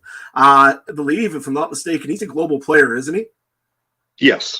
Yeah, so that's actually a big piece to have. He could start, I believe, in this league. He's good enough. And again, it's a lot of depth missing there for the Winnipeg Blue Bombers if they don't use him. Because you're right, they did lose you did lose Jackson Jeffcoat over there in Winnipeg. So it'll be interesting to see what they put on the other side of Willie Jefferson. He might come back, but it'll be interesting to see what happens there. AC Leonard, I mean, he was in Saskatchewan before him in Edmonton. He's a big piece. I kind of am surprised that Edmonton hasn't signed him back yet, especially after they traded away Serezna to Toronto, just to see what happens there. That'll be interesting to see what they bring in to fill for Edmonton as well in defensive line. Yeah, AC Leonard, definitely a hole there. I agree. I've seen talk everywhere that Sean Oakman to the Elks just makes a ton of sense. I wonder where Leonard would go. Hey, maybe he'll line up at receiver for the Ticats. He had some experience in that role last season. But yeah, I think defensive line is one of those positions, definitely has some of the biggest names out there on the board. And I do like some of those underrated ones like the Theatric Hansen that you were talking about there. So we'll continue to see where those guys go. Let's flip over to the offensive line side here. Not a ton of stats to go off of with the O-line. Unfortunately, they're hard to come by, but at least for the free agents here, we can take a look at number of games played and started in their careers.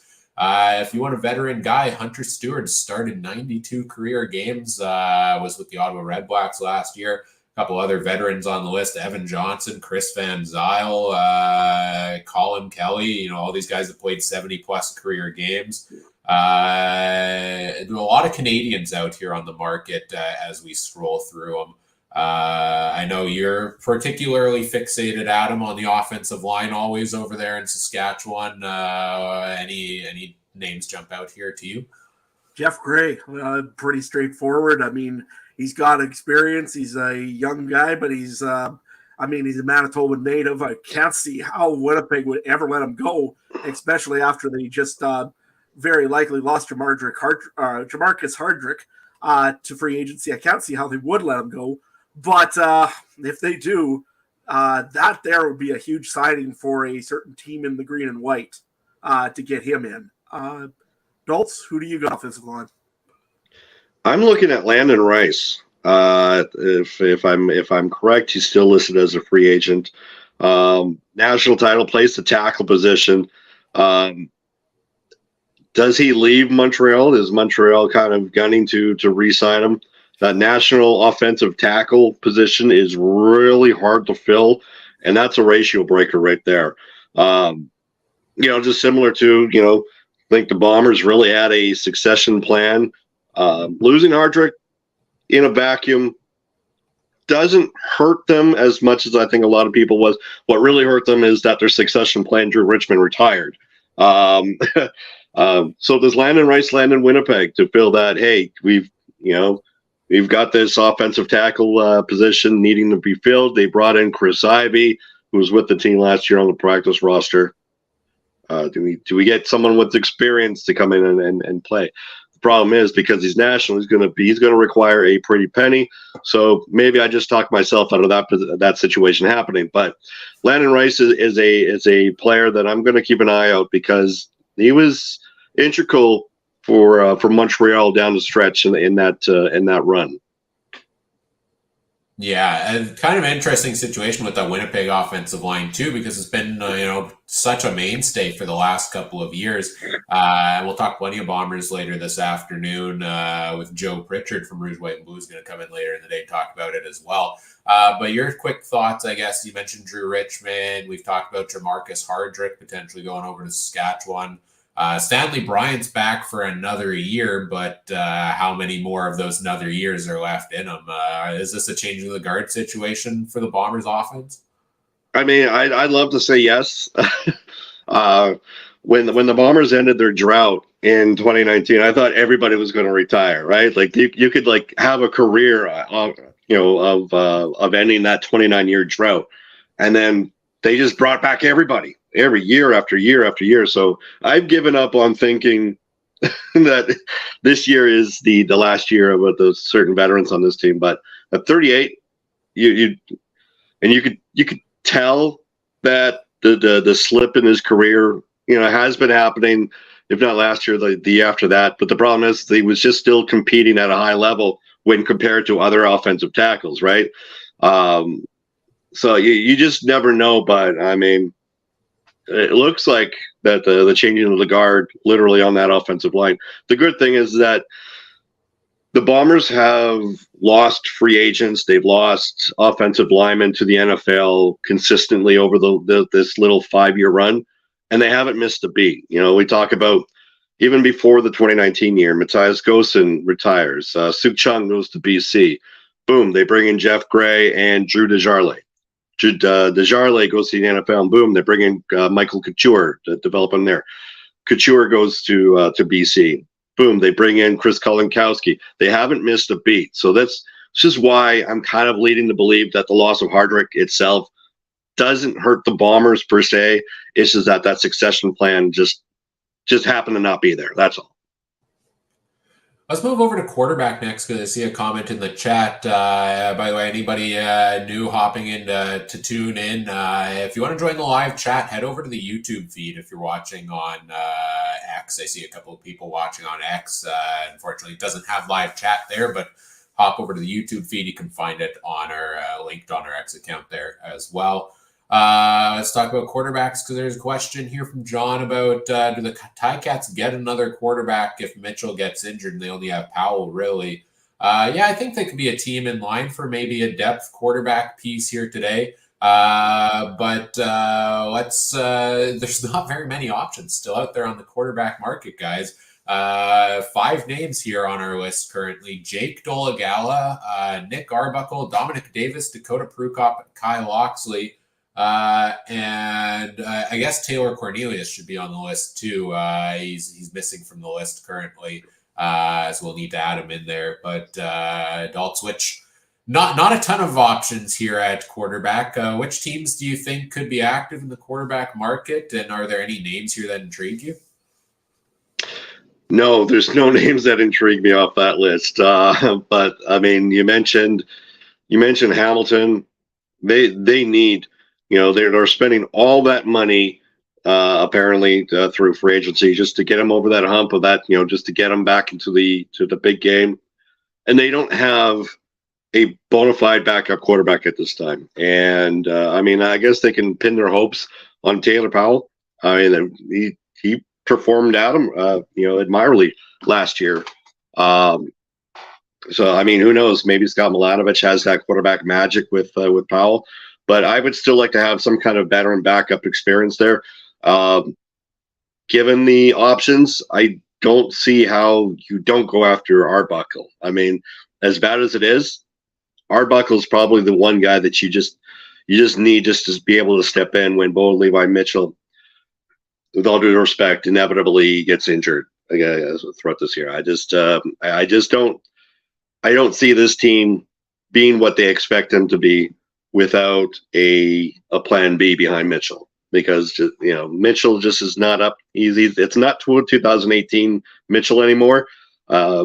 So as he will have one good game and then 3 bad games, right? And you just need to plan for that eventual either permanent or temporary injury, or when he just craps to bed. Adam, what do you think on the quarterback market here? As we do have Taylor Cornelius popping up on the list here now. Yeah, I would think that probably either one. Nick Arbuckle would be probably a pretty good choice over in Hamilton. I mean, he worked with Bo Levi before, so he knows kind of the system a little bit of what Bo employs. And I think, though, what I'm looking at, though, is BC really needs a backup quarterback, I believe. They've only got Vernon Adams right now really on the lineup. So it'll be very interesting to see what they can get out of there. What is it? Cole Blaze, I think, is the other guy for the backup. Chase Blaze. Chase Blaze, sorry. So you really need a backup quarterback, I think, in BC. Vernon Adams does have that tendency of being a running quarterback. He does get hurt once every so often. So I can honestly see Taylor Cornelius going that way, just as a backup, not as a starter, and made it very clear to him that he's not the starter. Although he's also getting guaranteed money right now, so it'll be interesting to see what happens on that as well.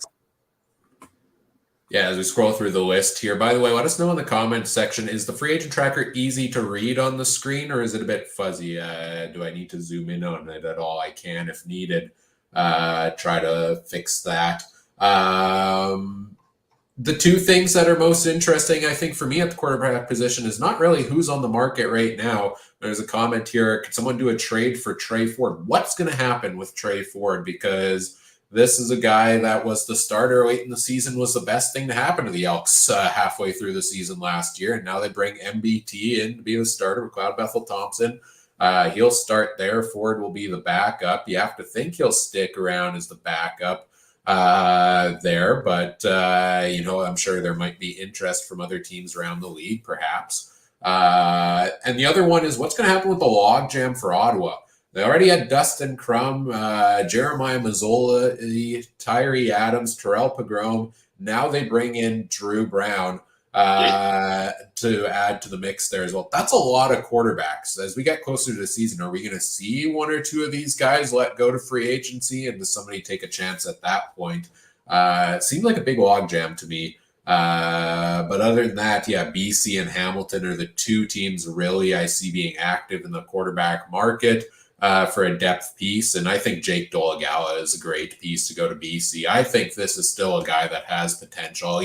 Yes, Adam, I was down on him during the season, but I saw some potential late in the year for a guy like Dolagala to grow. And what better way to grow than from behind VA and in that Jordan Maximick's offense there with all of those talented receivers. But there are going to be some of these guys that don't end up with jobs today and are perhaps going off to the UFL come the spring league here.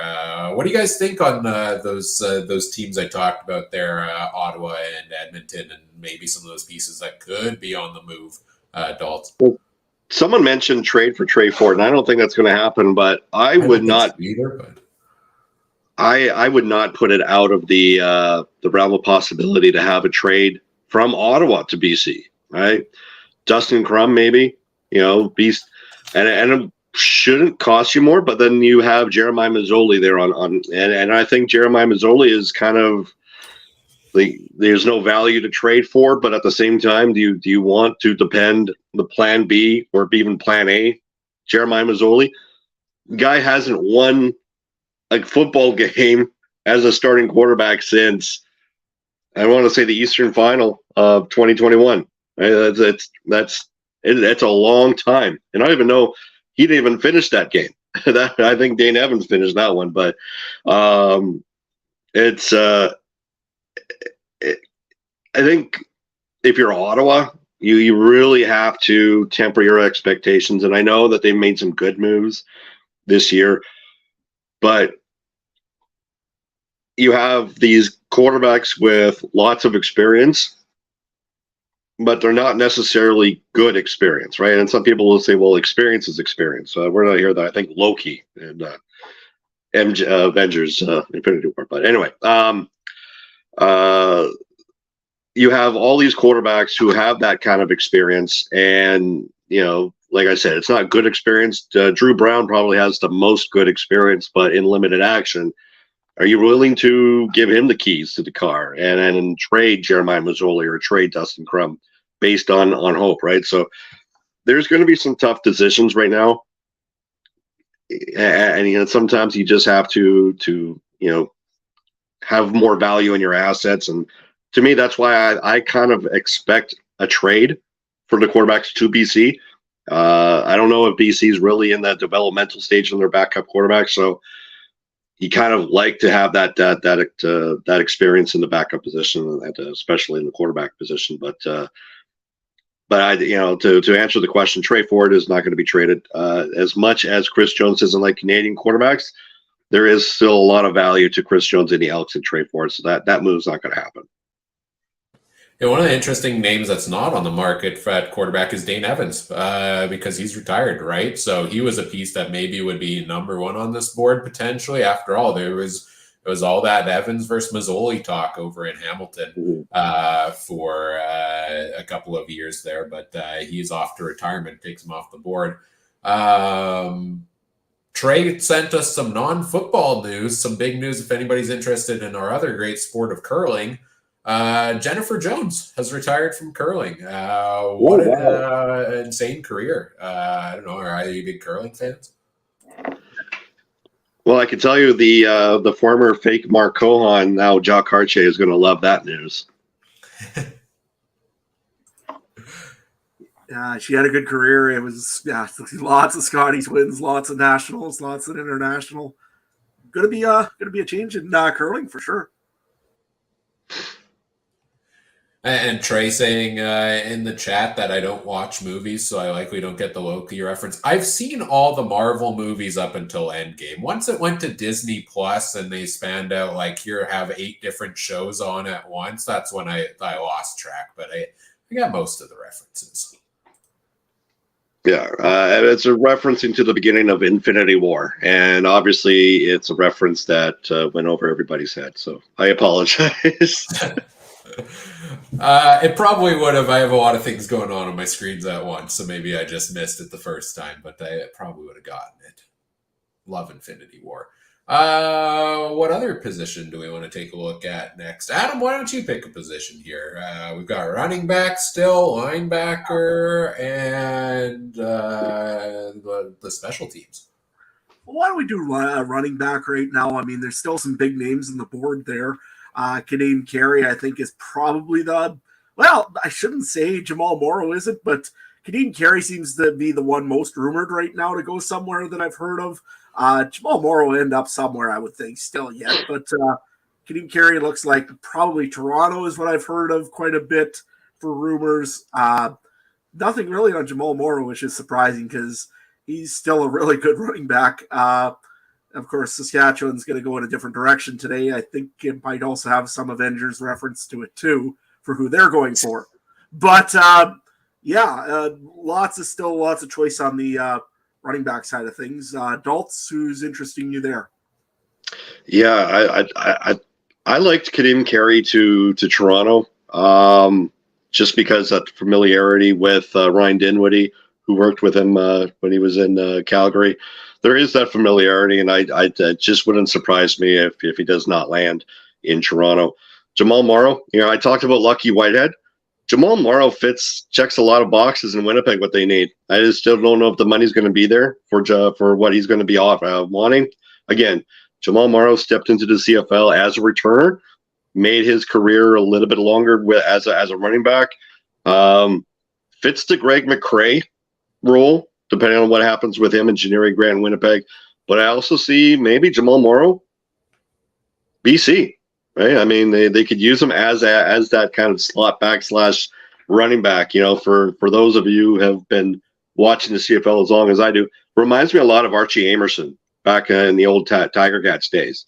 You use him primarily as a running back, but use him a lot as a slot back. And I think Jamal Morrow, I don't think he's lost a step, just maybe lost his value in Saskatchewan, but he's got value for a lot of other teams. Winnipeg and BC, probably my best get as to where he lands.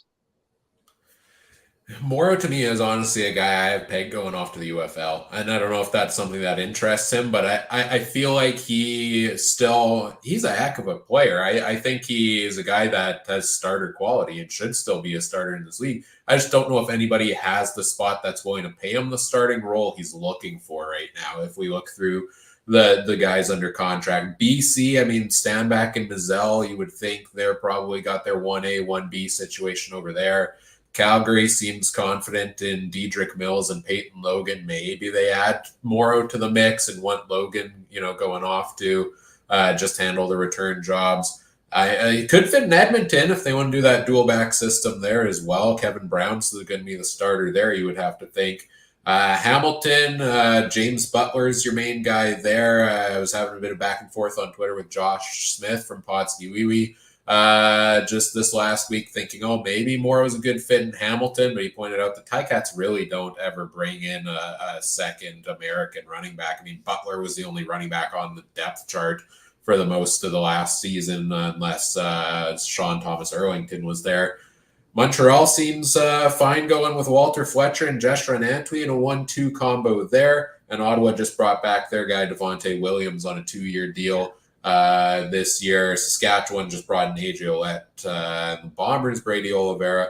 Toronto's an intriguing one because they lost AJ Ouellette. They lost Andrew Harris. We have Andrew Harris is on the free agent list, but really he's retired, right? Like really we should probably take him off the list because unless he decides to randomly make the comeback. So what do the Argos do? Are they a team like we talked about Kadeem Carey maybe going that direction? Do they hand the keys over to Daniel Adeboboye at this point in time or Deontay McMahon? I think they're one of the teams that is most likely to jump on one of these big name running backs. Yeah, like I mentioned before, Kadeem Carey seems to be like the sure bet to land there. Familiar. Right? Yeah, he's familiar with Ryan Dinwiddie's offense that he likes to run. He runs a little bit more fluent than AJ Ouellette, but he has a similar running style, like just run right through you too as well.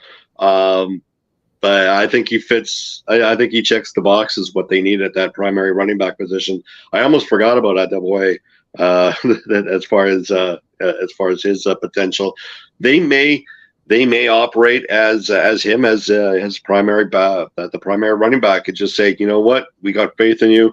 We'll upgrade somewhere else. But I mean, sometimes you just got to get that experience back there, and Kadeem Carey has it, and you're probably going to gain a lot more experience because he's familiar with that Ryan Dinwiddie offense.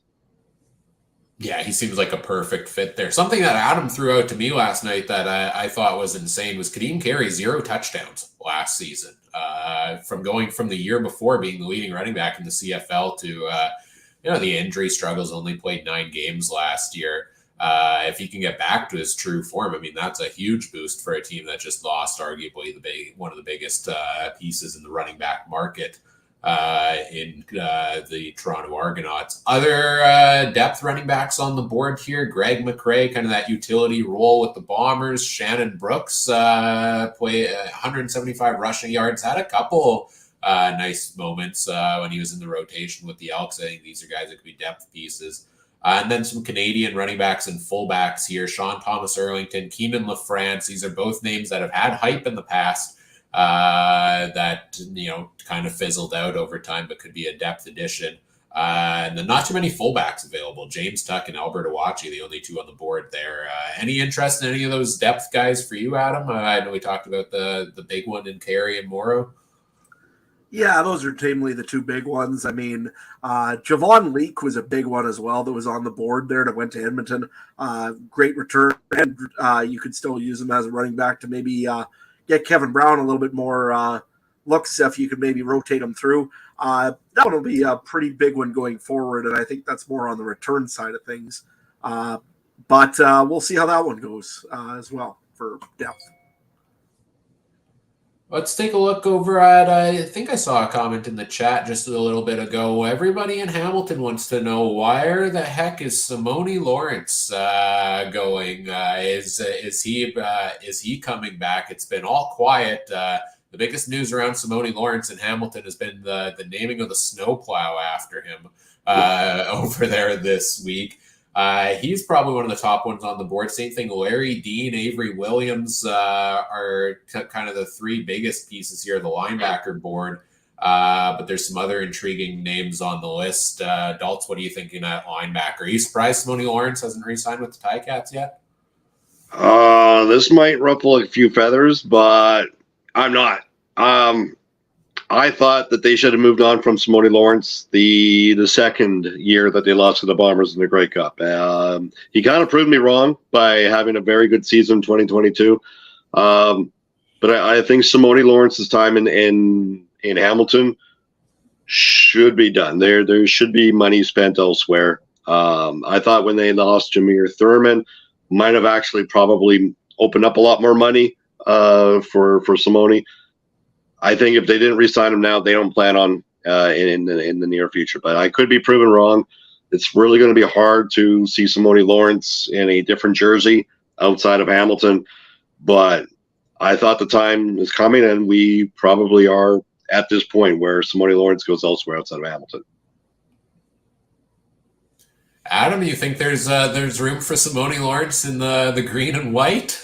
And what kind of disaster is that going to cause? I mean, there'd probably be a riot and somewhere down Victoria Avenue in about 3 hours if that was the case. You know what? Honestly, they shouldn't re-sign him, though. That way there, maybe our quarterback will stay alive during the first game of the season every time. Nevertheless, you know what? No, I don't see him coming to Saskatchewan. We've got a good linebacking core already starting up here. It's going to be disappointing that we're going to lose Larry Dean over it because he was our leading tackler last year. And if you look at the numbers, he might be 35, but he plays like he's 25 still. He's a good piece for somebody that's looking for a linebacker today. I could see Toronto maybe going after him, or maybe even Hamilton. I don't think Hamilton just because of the age, but who knows? Yeah, no, Simone Lawrence, I'll have to go to like somewhere else. I don't know where yet. I can't really think of a place that would need a good linebacker right away. Again, I said Toronto. But that being said, yeah, I really don't see a lot of room there for him anywhere, really. Well, unless he wants to take a bench and teach guys how to take out players in Saskatchewan. Well, let's take a look at the guys. Go ahead. If you want to talk bold prediction for linebackers, Micah Tights going to Edmonton to join Jason Shivers. That could be an option. You're a little late on that one. Pending contract with the Stampeders, actually. Not to say he doesn't switch it up at the last minute, but yeah, let's take a look at who's under contract or about to be under contract for each of these teams. With at the linebacker position, BC re-signed their two biggest names: Ben Hladek, Josh Woods, Bola Combo. Stats aren't populating here. I probably have a typo in there. I'll try to fix that up shortly. Those are the three big ones at linebacker for BC. Calgary, we talked about earlier, is stacked now. Awe, Judge, Konar, Tights. That's pretty good crew there. Edmonton's a team that maybe could be looking to make some moves there. Niles Morgan, really the biggest one on the list, and they re-signed Tony Jones most recently there for Edmonton. I mean, Hamilton's looking bare bones right now. The most tackles at linebacker last year outside of Jordan Williams, who they just traded for, is Kyle Wilson with 11. So a lot of their veteran pieces at linebacker could be potentially moving around there. Montreal might be the most stacked team in the league with Tyrese Beverett, Darnell Sankey, and Tyrell Richards as three guys likely to start at the position. Ottawa's re-signed a couple of their guys, and Frankie Griffin, Javon Santos Knox, Tyrone Verede. The Riders, like we said, Jameer Thurman's going to be their major addition, but and Adam Auclair, but they've lost a couple of pieces at the linebacker spot as well. The Argos did lose some pieces, but they got their biggest guys in Winton McManus and Jonathan Jones back.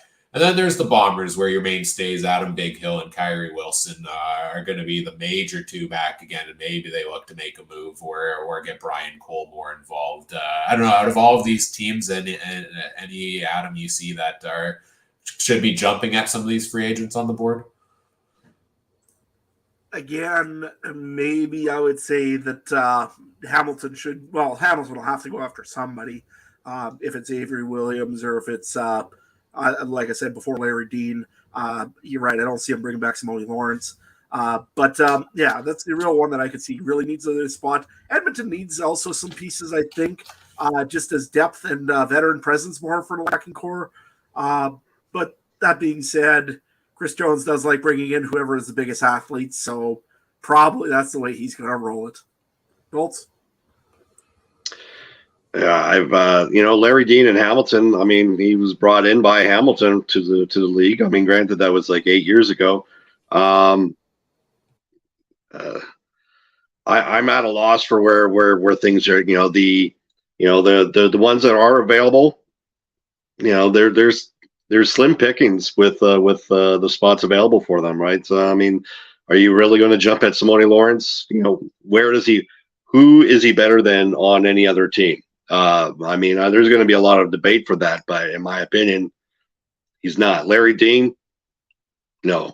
Derek Moncrief, probably not. I mean, Derek Moncrief could fit in with a lot of groups. I just don't know if he would make them better. But I mean, that remains to be seen. But I think you're going to see a lot of these linebackers just either wait till training camp to see what's available, what pops out, who's a surprise cut, and maybe land on with the team by then.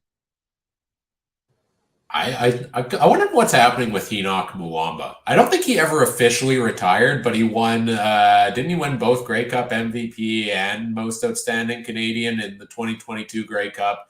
And then he was just re-signed, but out all of 2023 and ended up on the TSN panel at times while still being under contract with the Argos.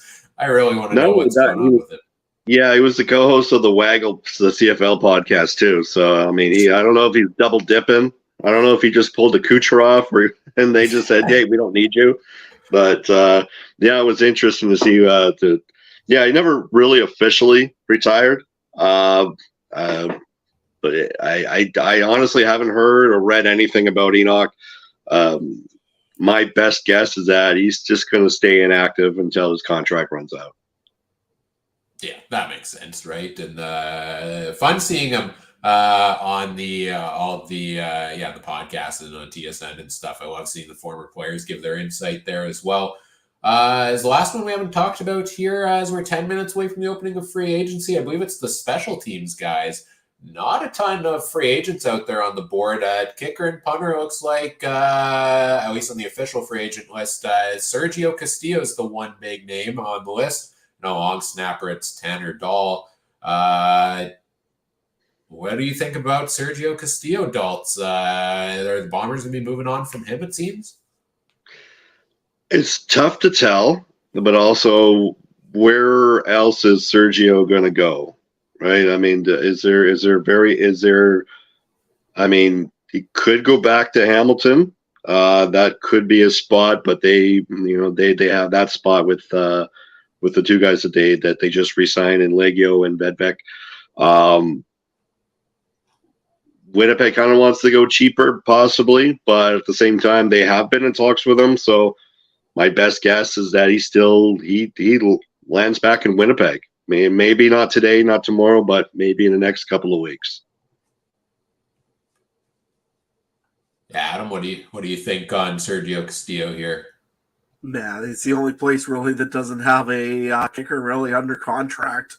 I mean, unless they're going to go and try to line up Paul McCallum and bring him out of the nursing home for one last run, or Troy Westwood, I don't think it's going to happen. So I'm going to go with probably he'll end up back in Winnipeg. He'll have some competition behind him because probably they want to put a little bit of pressure on him to make sure that he's worth his contract. But 91% accuracy last year, I mean, you can't really just give that up and expect a rookie kind of to come in and do it. So I would say that he'll be back in Winnipeg eventually.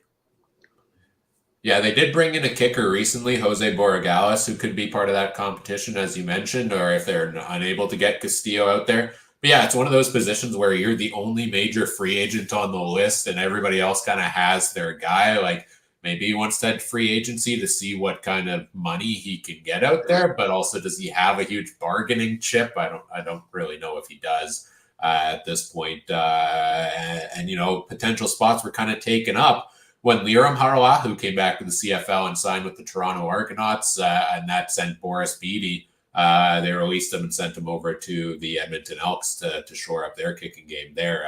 95% for Beattie last year after he the year before, I think he was the lowest percentage in the league. So nice bounce back season for him.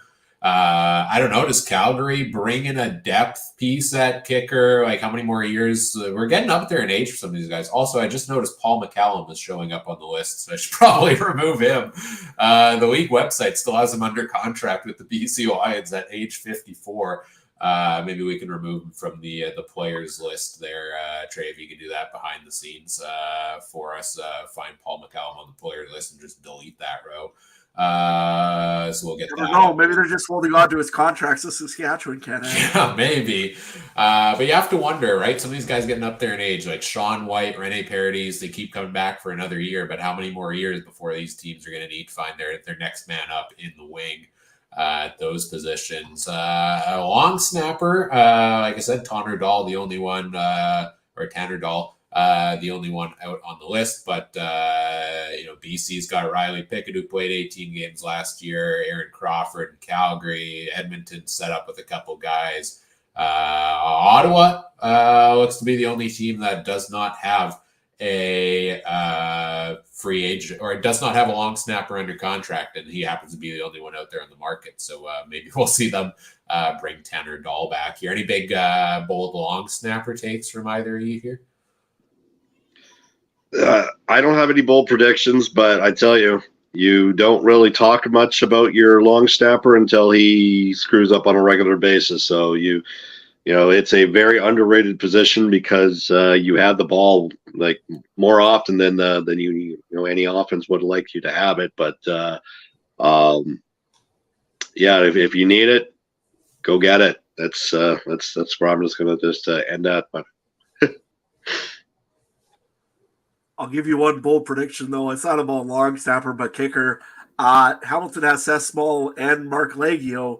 Maybe he trades Hamilton trades Mark Leggio back to Winnipeg.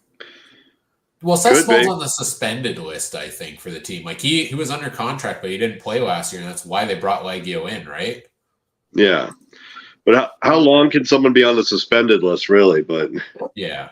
I mean, as long as Paul McCallum's still on the Lions roster, I guess, which he isn't anymore. Trey fixed that for us. Probably just need to refresh here.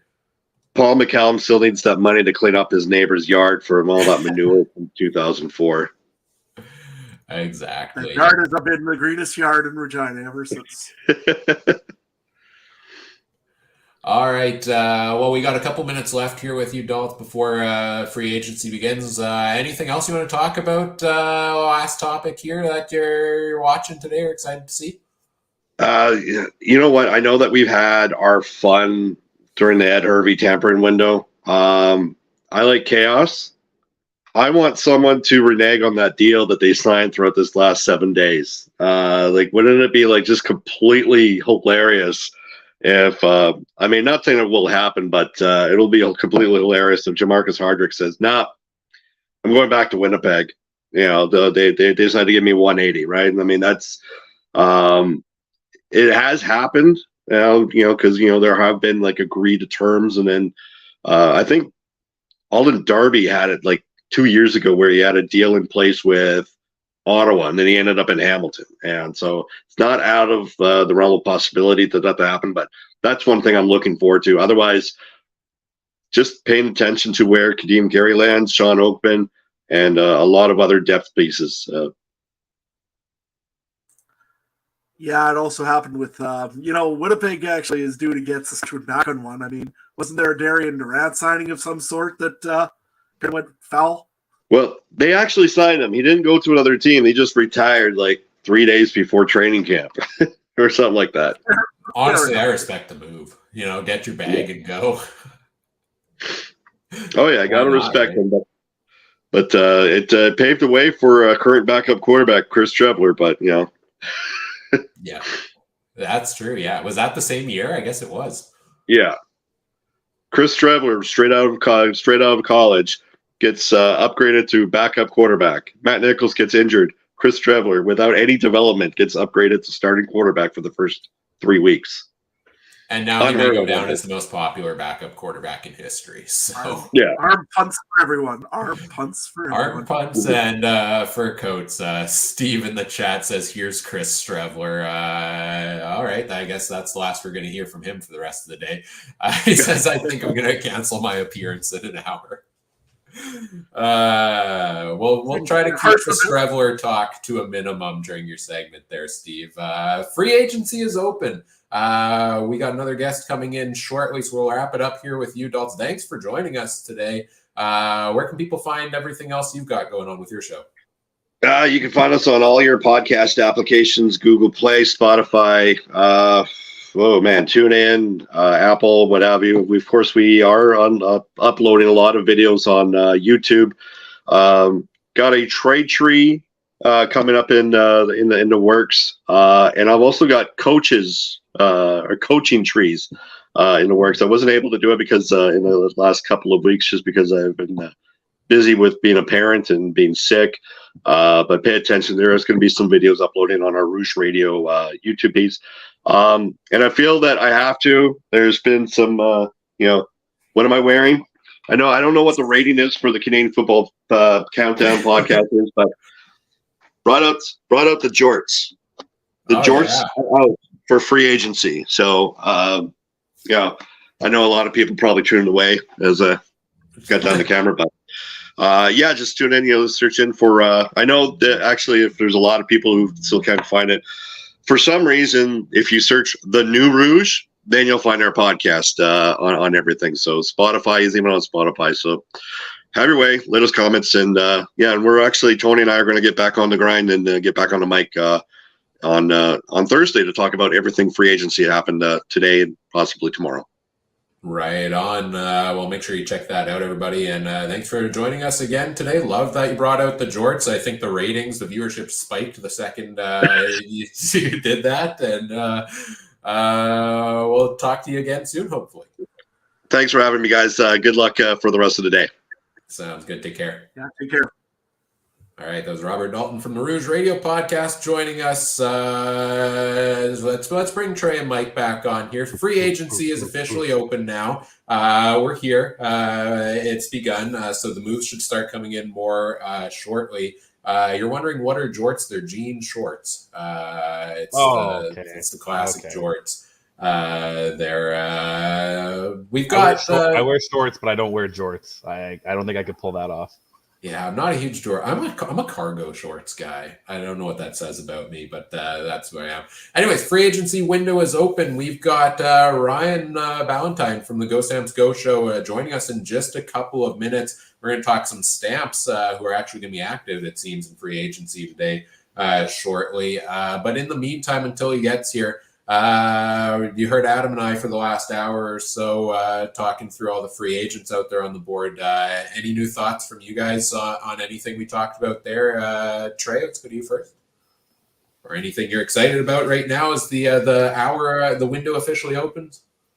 No, I'm choked about Jennifer Jones, man. I'm a big curling fan. That's about it, man. That one was a dagger to the heart. But like Mike said, Mike told us that still playing. She'll play mixed doubles with her husband, right, Mike? That's what it sounds like. So that's still good. But yeah, other than that, football wise, one little signing we had there with a Delicate, Farhan noted. Other than that, I'm just ready for things to just kind of kick off here, aren't you guys? Well, we've got this breaking news right here, right?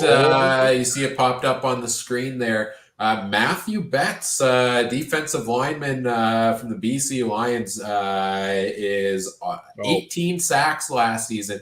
It looks like he is officially signing that NFL futures deal with the Detroit Lions. So, quick thoughts on Betts going to the Lions in the NFL, not the CFL.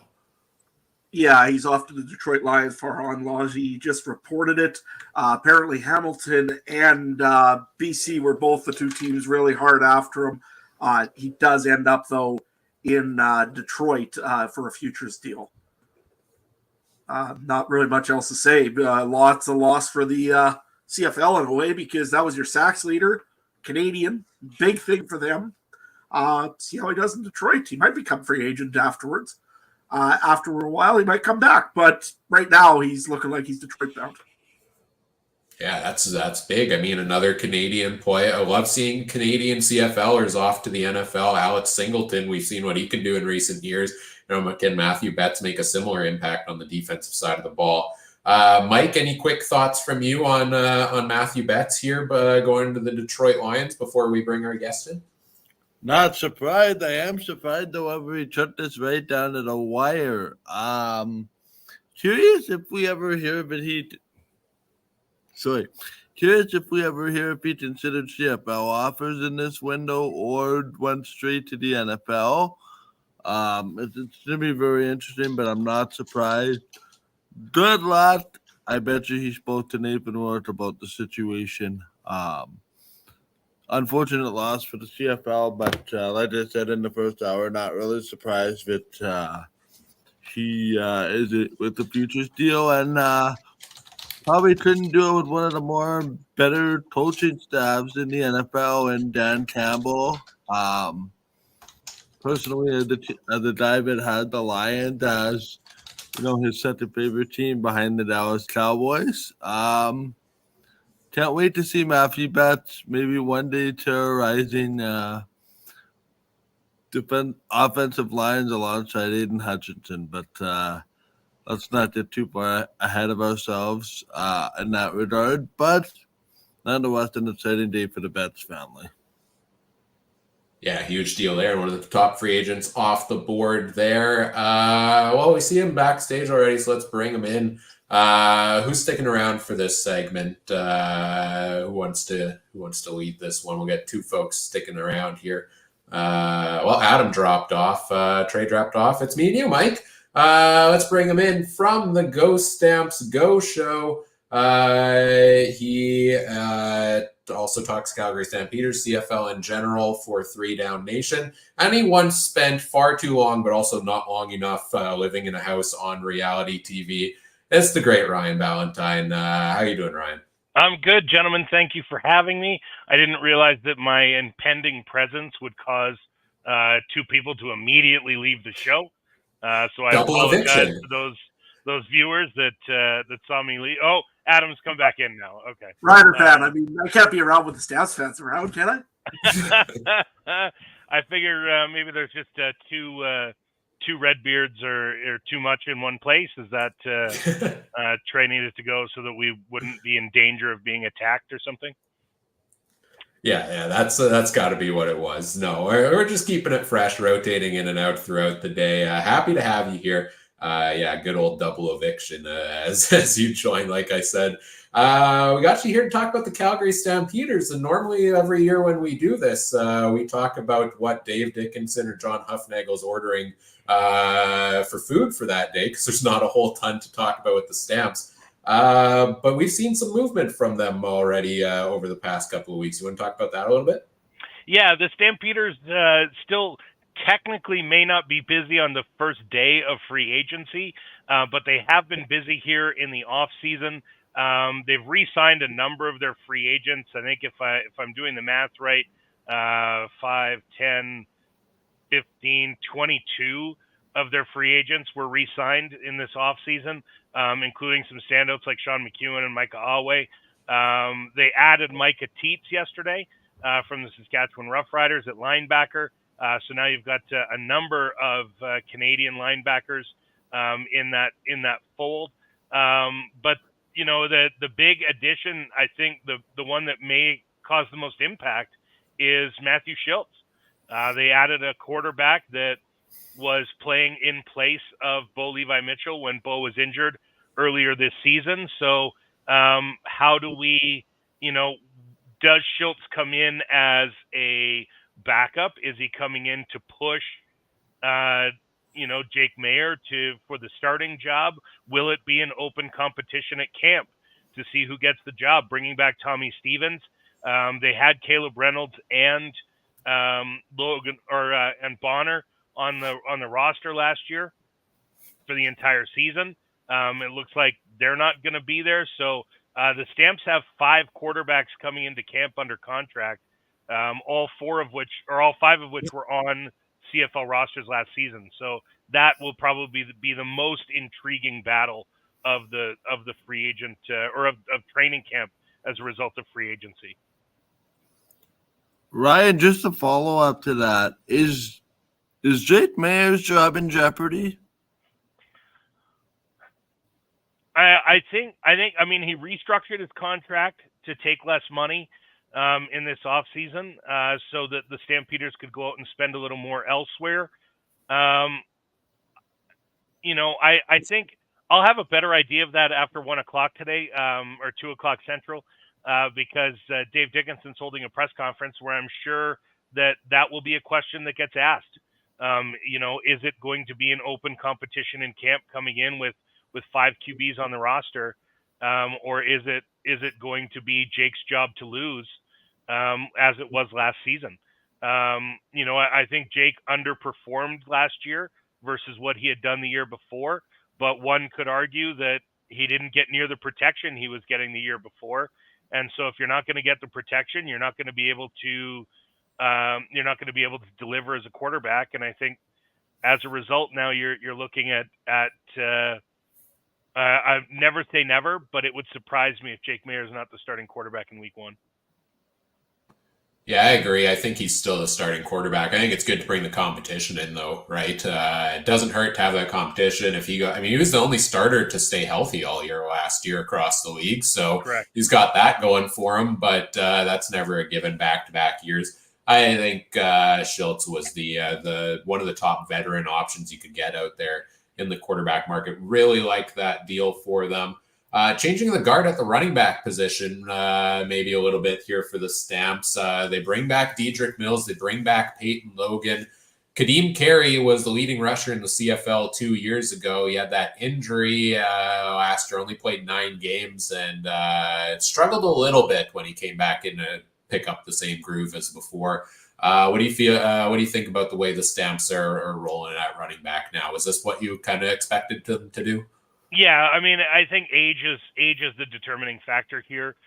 Both Mills and Kadeem Carey had similar stats behind the offensive line last year, but Dedrick Mills is 5 years younger, and so I think that's what made the difference for the team. When he was in, he was very effective last year.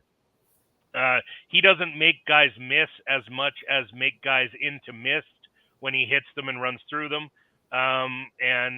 So I think Dedrick Mills is a good piece. You can see now Peyton Logan will probably be that change of pace, scat back, if you will. So you'll have that true thunder and lightning. Kadeem Carey had the ability to be both thunder and lightning. I think with Mills and Logan, you have thunder or lightning. But given what Kadeem Carey's contract was, he was the highest paid American running back in the game. And I think that the Stampeders decided that they were best spending that money elsewhere. Follow up sort of off the field, we've seen the transition of John Hufnagel to more of an advisor role from being the president in the market. Was that a surprise? No. I think if you took a look at what the president's job is, primarily within football, the president's job is to fill seats, and that wasn't happening here. We saw the Stampeders' attendance decline over the last couple of years, and it was very clear when you talked to Huff that he was very involved in the day-to-day of the football team. I don't know how involved he was, and I can't speak to how involved he was in the day-to-day of the business side. And so this being a business, you've got now Jay McNeil, whose primary goal will be to getting, asses in seats at McMahon. And that's what it should be. And you leave the football team to Dave Dickinson and the football people, and you allow Jay McNeil to focus purely on the business and not on the football team. Taking another look at some of the roster changes there. There's a number of wide receivers out there on the market. Calgary, to me, seems like a team that probably wouldn't be involved too much in there.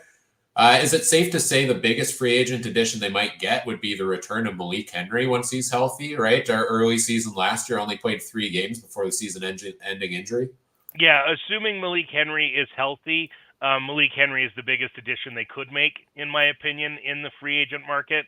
With respect to Tim White, we've seen what Malik Henry can do when he was healthy, and he was one of the best receivers in the Canadian Football League when he was.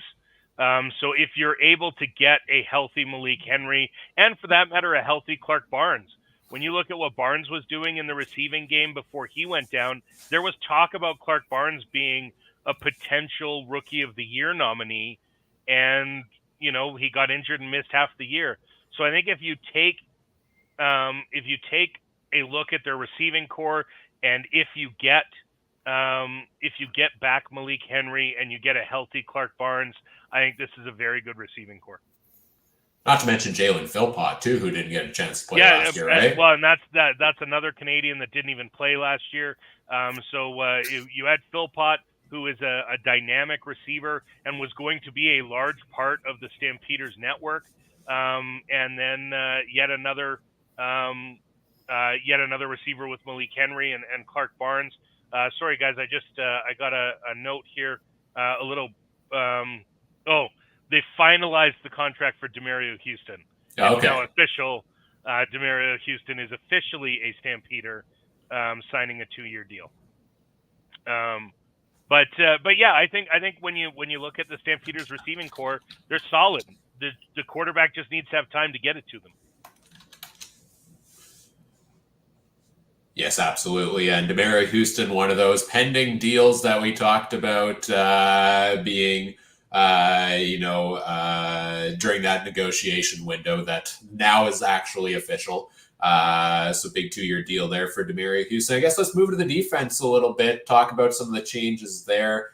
We touched on them briefly, but Ricky Walker from the Bombers coming to the defensive line on a pending deal there. Adam Konar, Micah Teets at linebacker, and then Demario Houston at defensive back. What were your thoughts on the defensive play of the Stamps last season? I know a lot of talk was on the inefficiency of the offense, but well, and one leads to the other, right? Because when the defense is on the field that often, it doesn't matter how good they are.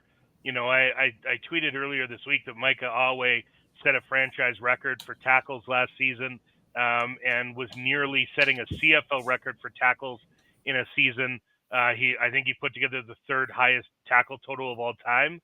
But what that means is that you're on the field enough that guy can rack up that many tackles, and you're on the field too long. I think they're shoring up the defensive backfield by bringing in Demario Houston, and I'd be curious to see what that means for Trey Roberson, who seemed to fall off a little bit last year, coming back from another injury. So we'll see what that is able to do. So a lot of opportunity there within the defensive backfield. But I think at linebacker, the Stampeders are as set as any team in the league. When you look at Awe doing what he did last year, and then you've got Cam Judge, and then they go out and add Konar and Micah Teets. They add Konar and Teets. I think it's a great Canadian depth at linebacker as well. So you're not necessarily worried if Cam Judge were to get some sort of injury or something else. Just to follow up, knowing what we know now, is this a step away? Like this whole, it seems to be so busy around the Stampeders these last couple of weeks and today, which is something we haven't really seen in the last number of years, because television teams always go internal and then they kind of build around the outside. Is that a necessity based on the record last year in your mind, or are we seeing a different approach with a different general manager that believes maybe going into free agency a little bit more than we have in the past might serve the team better? Because personally, I can't remember Calgary ever being this busy. How much of it is record related last year versus perhaps a new philosophy, perhaps under new general manager Dave Dickinson? Well, it's crazy. It's kind of crazy to say, we've never remembered the Stampeders being this busy, and they've signed 4 guys. Like the threshold for Calgary is so low for how much they do in free agency, that you're talking about 4 guys that agreed to terms, and then they picked up 2 guys that were released that were free agents in Konar and Teets. I think there's obviously some question to the record from last year. Yes, they made the playoffs, but they're also the 3rd worst team to ever make the playoffs with their record last season. And so that's obviously not going to be good enough for Dave Dickinson and company. They're going to want to see an improvement there. But they also felt like last year they were very damaged by injuries and limited by how many players that they could have because of the injuries they did have. They lost several players for a long time. They were not successful in replacing their 2 tackles last year, especially in the early going. Both guys on both sides of the line struggled after they lost Julian Goodjones and Derek Dennis. So I still think that this is a retooling of a team that they expected more from. And you see, some of the guys that are potentially leaving, and Ryan scrolling through the free agents still left on the list. I don't know that we see a lot more movement, in the Stampeders camp. The old saying around here is you never get a bargain on day 1 of free agency. The Stampeders are typically involved in day 2 or day 3. And I think this legal tampering window, or the Ed Hervey Memorial communication sessions, have led to Calgary being able to get their day 2 or day 3 bargains on day 1. I think they're probably not throwing a ton of money at some of these guys to get them to sign, but they see it as the right opportunity. Both of the linebackers went to college here, grew up playing for the Dinos, so it's kind of a homecoming for them. And with Schultz, I don't know how wide open the market was for him. I don't think anybody was going to give him starters money, and so maybe he took what he saw as the least secure starter in the league, because there's an opportunity to possibly win that job in camp. The final question here for you before we let you go is, going forward the rest of today, right? I mean, 4 moves, crazy. I can't believe we have so much activity to talk about with the Stamps. 4 moves. 4 moves. We used to have the PR people on our podcast on free agency day because they knew they wouldn't be working. That's amazing. I guess last question for me, Mike, and then Mike can throw out a quick one, is do we expect more activity, or where do you see them focusing, whether it's today or whether it's in the coming days or the draft? What areas do you think that are most important for them to focus on? Well, I think as you look around, is there a starter's hole on this roster right now that they don't feel like they have a comfortable starter in? Maybe on the D-line, and the D-line is a pretty talent-rich environment right now in the CFL. I think there's opportunity to find people in that defensive line, but they were obviously unhappy with their D-line play last year. Mike Rose being really the only guy they brought back. And you do get James Vaughters back as well, who also missed the back half of the season last year. So I think there's a lot of opportunity for the Stampeders to get better just off the injured list. If they can get guys back, and they can get guys back, they can get people up and running again, and get them to the level which they're capable of playing. This Stampeders team is a lot better than their record last year showed. Just one on the way out, and Adam kind of stole my thunder on the way out, so I have to ask the question, and it was kind of a interesting one. So, given all that we know, Ryan, how are the Stamps going to go 18-0 this year? Well, the how is pretty easy. The how is dead simple. The how the Stampeders go 18-0 this year is by scoring more points than their opponents in every single game. If you're able to do that, then you've got a really good chance of being undefeated. If every single week you go into a stadium and you score more points than the other guys, you're going to come off with an 18-0 record. What I think might surprise people this year is, and the biggest question for me is still at tackle, is do you have tackles that can give the protection needed to whoever is playing quarterback? If they can, the Stampeders have an opportunity to be dynamite. If they can't, we'll see, barely clinging onto a playoff spot again this year. All right. Well, I love the bold prediction every year. Seems tough, but maybe this will be the year. As we let you go here, where can people find everything else you've got going on in all your Stamps and CFL coverage? Yeah, look for the Go Stamps Go show wherever podcasts are listened to. It's been a not very busy off season for us. We haven't done a lot of shows lately, but our historical shows are there for you to listen to. You can find me on all social media platforms at BBCanRyan. I am most active on X, or Twitter, as it's just properly named. So you'll find me there more often than not. But yeah, all those platforms at BB Ken Ryan. And of course, you can check out 3 Down Nation as well, where I am on the Stamps beat and the occasional offbeat article about the 10 Christmas desserts that represent your CFL team. Those kind of things are where you can find me. Love those articles every year. All right, Ryan, thanks for taking the time to join us, and enjoy the rest of the day and whatever activity actually comes. Yeah, appreciate you, gentlemen. Dave Dickinson will be live here in about 2.5 hours. I'll be down there at McMahon carrying it. If he says anything of import, I'll rush home to talk to you. Sounds good. All right, take care. All right, as we say goodbye to Ryan, let's swap it out here. Mike, we're going to send you backstage here, and we're going to bring Trey on with me here. Oh, sorry, Trey, I forgot you can do it yourself now. Trey, welcome back in here, and let's move right into talking about our next guest. First of all, any other news updates come out while we were chatting there with Ryan? No, nothing that hasn't been said. Just Betts is official to Detroit. Detroit Lions, and Houston is officially signed. And then just officially the Jesse Briggs retirement papers have been filed, was all that I saw.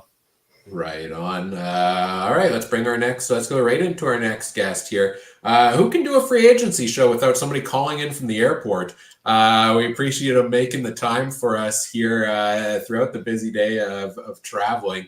The great Andrew Hoskins, host of the Turf District podcast and Elks contributor for Free Down Nation. Andrew, how's it going?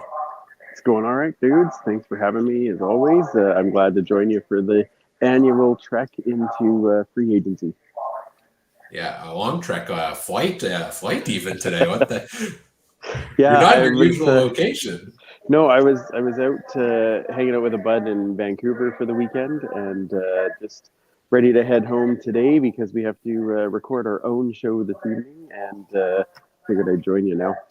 Oh, yes, of course. Everybody's got their free agency coverage. We'll talk Elks in a second, but I also know you're one of the people hosting a big Elks-related event this coming weekend. You want to talk about that a little bit?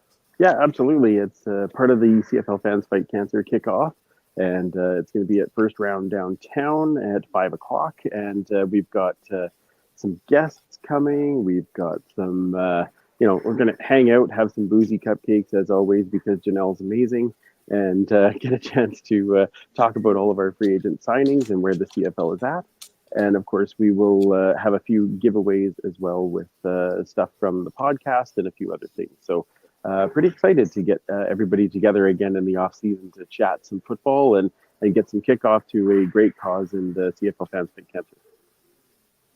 All right, let's get into talking about the Elks news here. Nothing really from them so far today as free agency window has opened, but they've been busy over the past couple of weeks, and arguably two of the most notable moves being McLeod Bethel Thompson brought in at quarterback and the Jake Seresna for Curly Gittins Jr. trade. You want to talk a little bit about those two moves?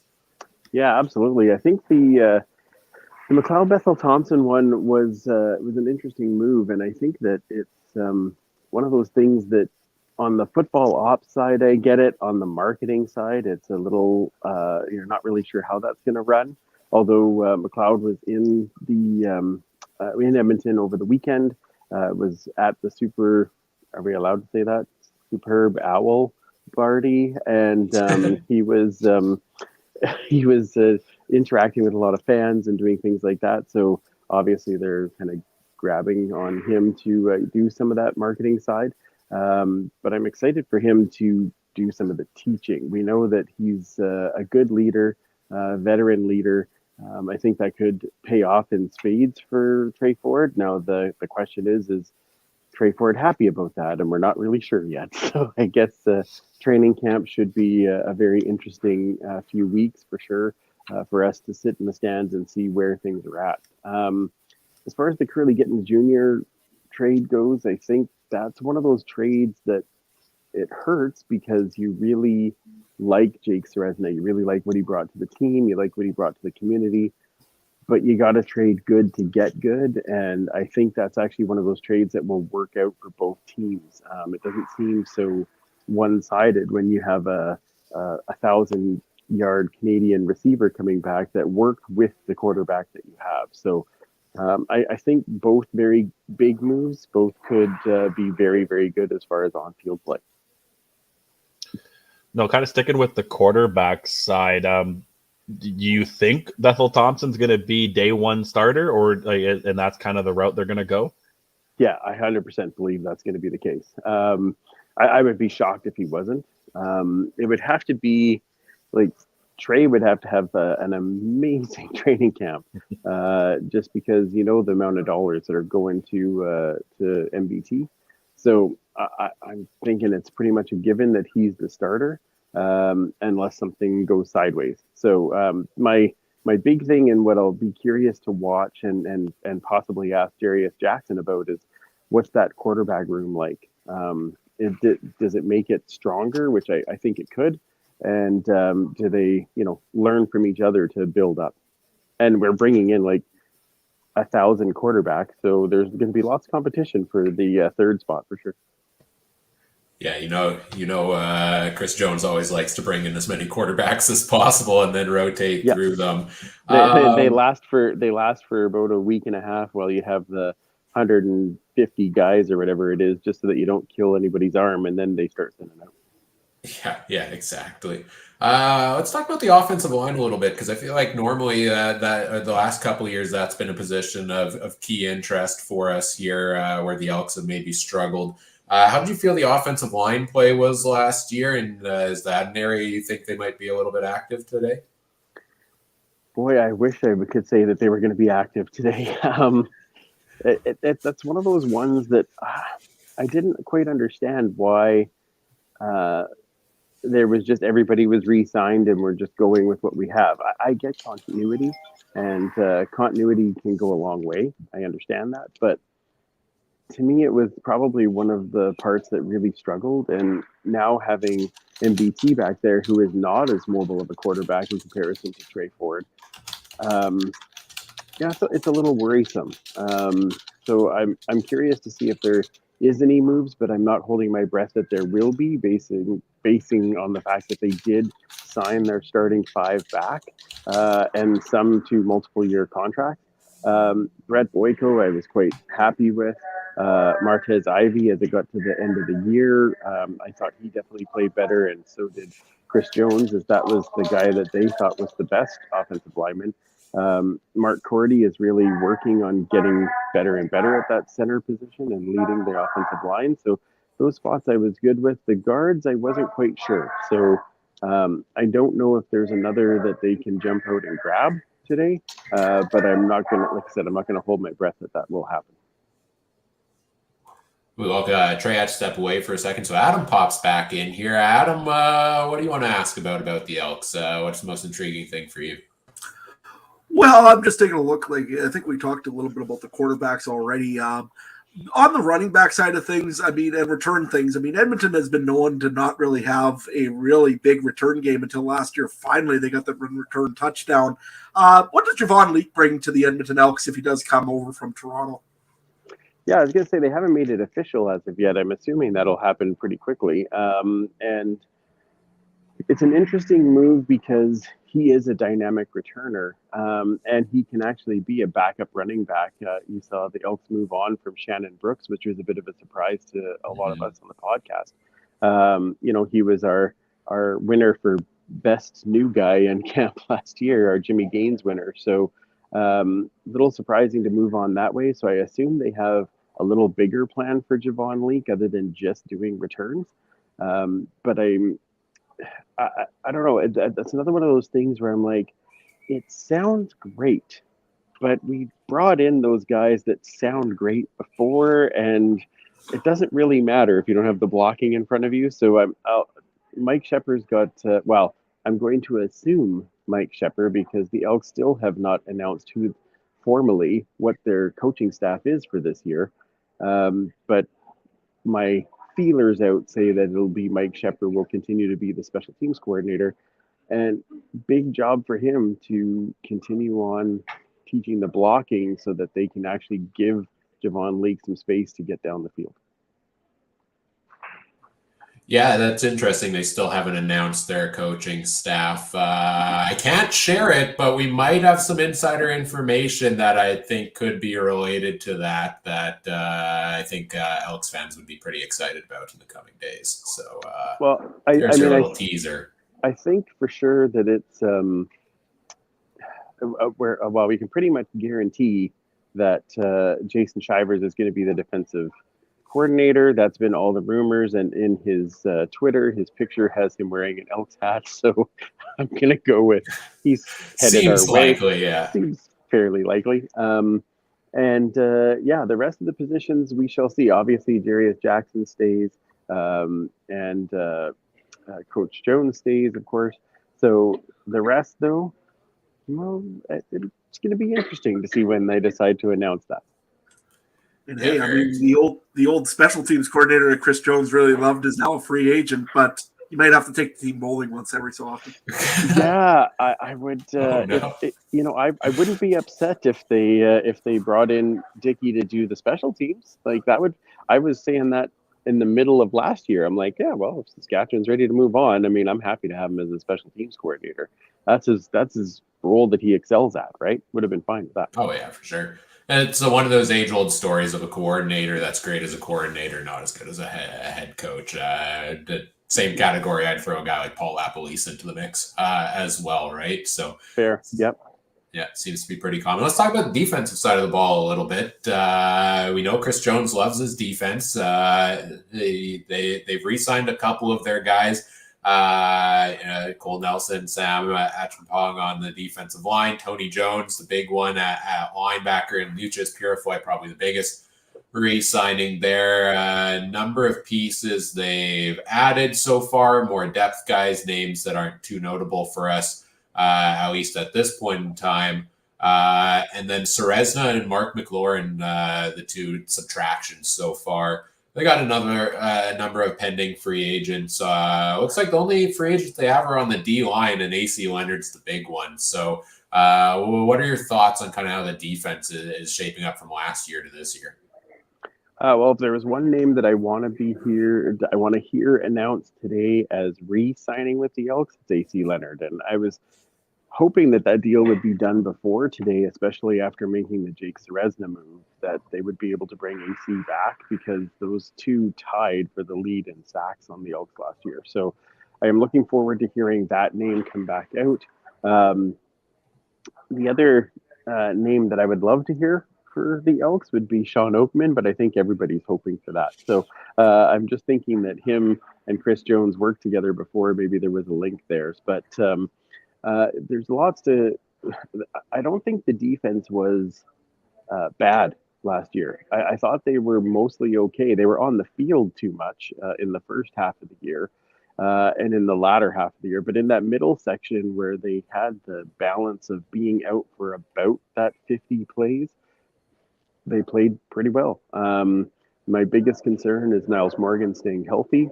But I think you're going to see now Niles Morgan and Tony Jones at the middle and the strong side linebacker positions. I think those two are going to have a race to see who gets to the tackle first. So it should be rather exciting to see that. And I think in the backfield, you have, coming into a second season on both corners, you should be able to see guys that are Kai Gray taking that next step, and now I can't remember the other guy's name for some reason, but he got hurt about game 9 or 10 and came back, and yeah, I'm just looking at your list as you're scrolling down there, but I don't see quite yet.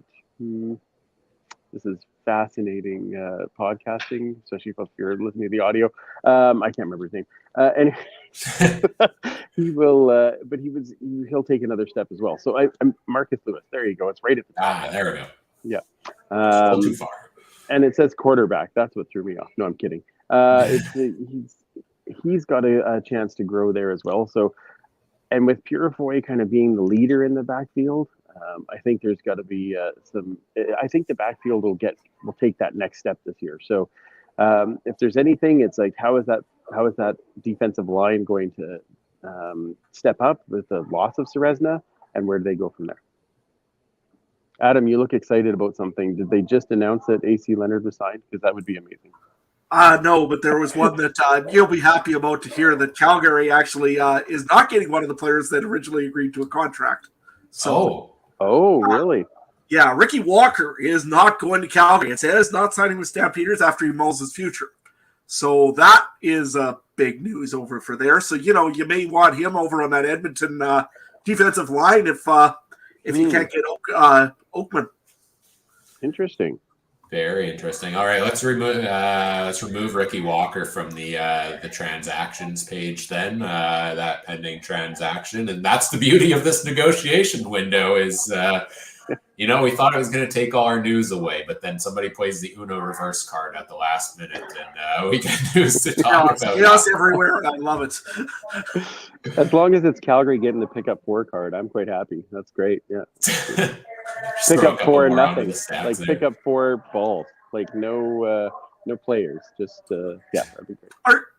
Andrew, are you concerned about your guys' linebacking core? To me, it seems like a little bit deeper just for the veteran presence. It doesn't really have a whole lot there. Are you concerned about it, or you guys are pretty comfortable where you are? I'm actually okay with the linebacking core right now. The biggest issue with the linebacking core is can they stay healthy? Niles Morgan, going into his now, I believe, 4th year, does provide a little bit of veteran leadership because he's been around. I guess my worry with that, though, is that he spent a lot of the last 2 seasons being injured. So where's the depth beyond that? Same thing in the Sam Linebacker. Is that it's been Enoch McConzo, and he has also dealt with some injuries through his first 2 years in the league. So I'm hoping that he's now going to be in his 3rd year of his rookie contract, that he can outperform that contract, because when he's been on the field, he's done pretty well. But we need to have them stay healthy so that we're not running into an issue that way. Not too sure on the depth until I see at training camp. They have brought in a lot of guys, especially DBs and defensive linemen. So we'll see if some of those guys that they kind of stand out to them, that you're looking at young guys on lower contracts that can maybe outperform that contract. Yeah, I mean, let's face it, when it comes to D-line or linebacker, I mean, Chris Jones will bring in anything and everything as long as they can run a 4.2 or something on a 100 meter. Yeah, if he's over 6'2" and he can run, pretty much guaranteed he'll end up on our team at some point or another. If they're anywhere near over 6'7", they're likely to end up trying out for our offensive line. Like, that's just how they find guys. But I do think that last year, especially in the defensive backfield, they did go with some smaller bodies, which was a little bit surprising. When you look at guys like Kai Gray and Marleshon Franklin, they don't usually, they're not fitting what we would think as the Chris Jones mold guys, but they were performing when they were out there. So it'll be a balance there. But I think if there's any big dudes, they're likely to be high on Chris Jones's list. Just to actually talk a little bit also about the chemistry, because, Chris Jones usually always calls his own defense, and it's always been that way probably since, I think, the Toronto days when he was around. He's always called his own defenses. What is Jason Shivers going to do, or how is that going to work between Jason Shivers and Chris Jones this year? Do you think it's a good idea, or is it kind of... It's an excellent question. Well, I'll be curious to see if in games, is Jones still calling the defensive plays and Shivers is just basically running the defense during the week? They get their plan together because they have worked together before. So it's not like it's a new thing for them. And I think that might actually help take a little bit off of Jones's plate when he's got to be kind of looking at everybody. I think that was one of our biggest things that we said at the end of last year was he's so busy being and so he's the GM, but G-Roy does a lot of the GM stuff during the season, but he has the final say. He's the head coach, so he's trying to get through all three different, the three different phases and do a game plan and do all those types of things. And he was being the defensive coordinator. And so I think that probably some of those things were pulling him away from doing some of those specific duties of the coordinator. I could see him passing those to Jason Shivers, the film work with the detail, this, we have to make sure that we're doing this on this type of a play. And then is Shivers calling it, or is Jones calling it when it comes to game time? And that I don't know. So I'll be curious to see if they do hand that over or not. If he does, I would assume that he would hand it over with a lot of watchful eye to come over and say, hey, have you thought about this?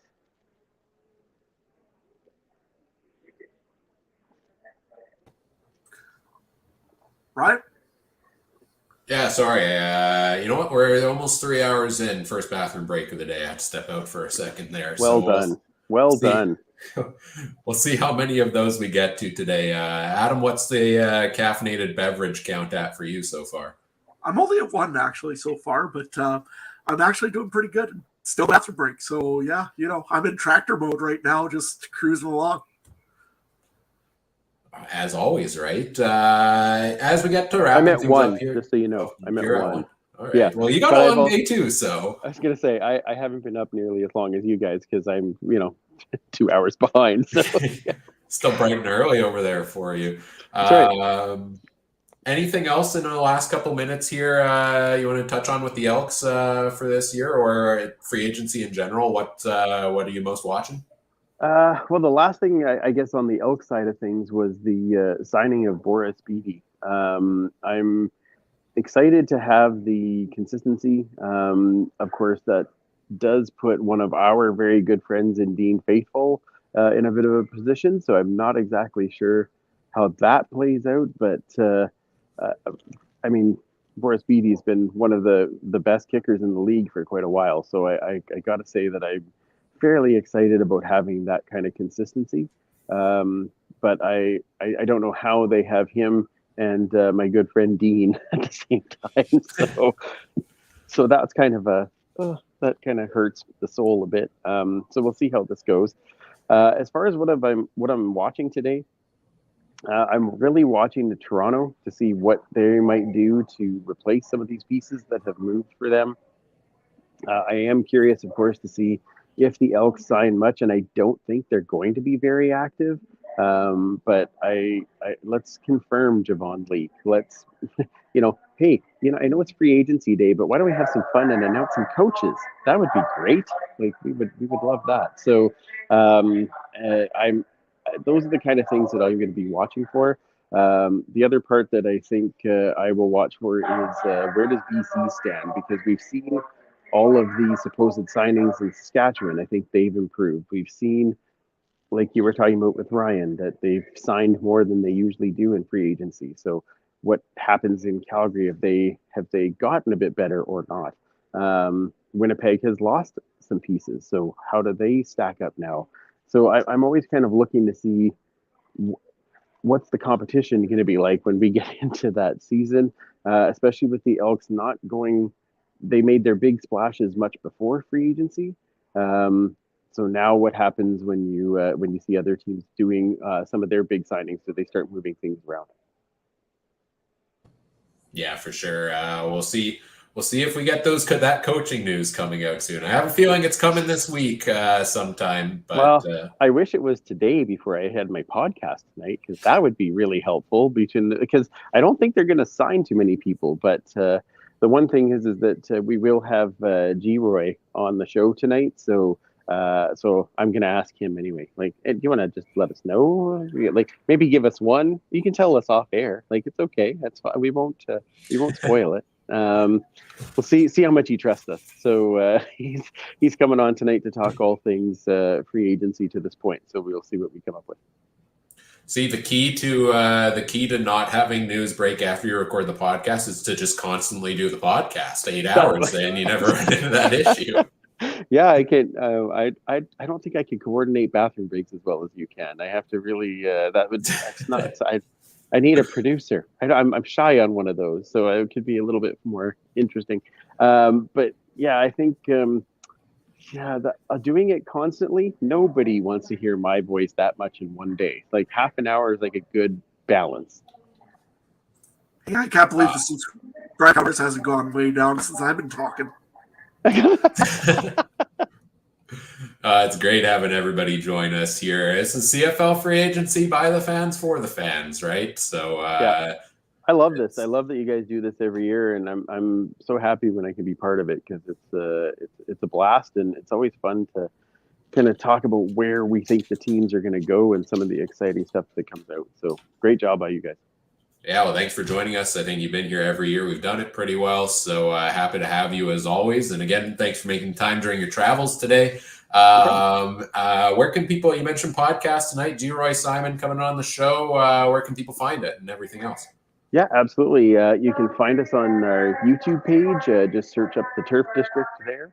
And you can, of course, find us on X and Twitter. Come on now. Facebook, Instagram, all those. It's at the Turf District. And if you're so inclined, you can also check out our shop at zazzle.ca/store/turf_district_shop. And we're going to be adding new stuff in there as we get closer to the season and throughout the season, so that you can support the Turf District and have some fun with us on Tuesday nights when we are live at 8:30. Mountain, I should say Mountain, because this is across everywhere. So yeah, that's important. Right on. Well, safe travels home. Thank you, sir. And yeah, we look forward to the show tonight. Thanks for joining us. Yeah, we hope to have you guys on before too long to talk about all of our teams doing what they're supposed to be doing. Absolutely. All right. Thanks, Andrew. Take care. Thanks. All right. As we say goodbye to Andrew, let's bring Mike back in because Mike's going to be on with Adam and our guest for the next segment. But we got a quick news update before we bring him in. We see Steve backstage. We'll bring you in shortly. We've had some news drop during this last segment, guys. Anybody want to run through this for me? Actually, I'll give you one that's extremely first 1 minute ago or 25 seconds ago breaking. And this one's big for the guy that's on next. He's worthy. AJ Ouellette is officially signed with the Saskatchewan Roughriders for 2024. That one there was well anticipated in Riderville. And so AJ Ouellette is now officially a Rider. I heard a crack of lightning probably about 10 minutes ago. Yeah, the biggest thing that I've been able to come across in the last half an hour is that Ricky Water will not be signing with the Calgary Stampeders, according to 3 Down Nation. Multiple sources are telling 3 Down Nation that Ricky Water will not sign a contract in the next few days. That's pretty interesting. I think we've talked about this as well. Demario Houston now an official member of the Calgary Stampeders, along with Matthew Schultz. Tunde Adeleke has signed with the Toronto Argonauts. Dakota Prokop has signed with BC. And Hamilton has made the re-signing of Nick Cross official. Just looking at a couple of other scenarios. I think Calgary also signed offensive lineman Trevon Tate. Other than that, it's kind of crickets, although an hour into this, there's still a lot of news to be made. So that's kind of what. And the thing that is interesting to me is Ricky Water. That seemed to me to be a slam dunk. My hunch, and again, this is unconfirmed, I wonder if he's more in retirement. Sounds like the David's not ready to make a decision in a not too distant future. So, and then David just informing us here now, but we can slide it in. The Ouellette train is headed officially to Regina. That is the news of the last 2 minutes. I don't think there's a better guy to ask than Adam about this. But we have a few minutes here. Your thoughts, your initial reaction of the official AJ Willett to Saskatchewan, Adam. I'll give you that in about probably 4 minutes' time when we bring on our guest, Stephen, from the Piffles Pod, because I'm sure he's excited to talk about it as well. But hey, I was actually about some of these other contracts that were signed here. Dakota Prukop, who had him going to BC? I don't think I had him on the list, but good on him. He's going to get an opportunity to be back up probably under Vernon Adams over there. Gives him a little bit more depth. Good on the BC Lions. They needed something after they had their retirement there. Other than that, a little bit of a Uno reverse card, and everybody wanted the chaos. We're finally getting some of the chaos. Ricky Walker, the defensive lineman from originally from Winnipeg, I guess he's a free agent now, is not going to be a Calgary Stampeder by the looks of things, unless they restructure something to make something work. Still possible, I guess. But right at the moment, he's maybe not going to go to Calgary. So that one will be interesting to see what develops in that fairly shortly. Does he have another deal in the hand? Or is there somebody else talking to him? Or does he think there's another opportunity there? So that'll be interesting to see what happens on there.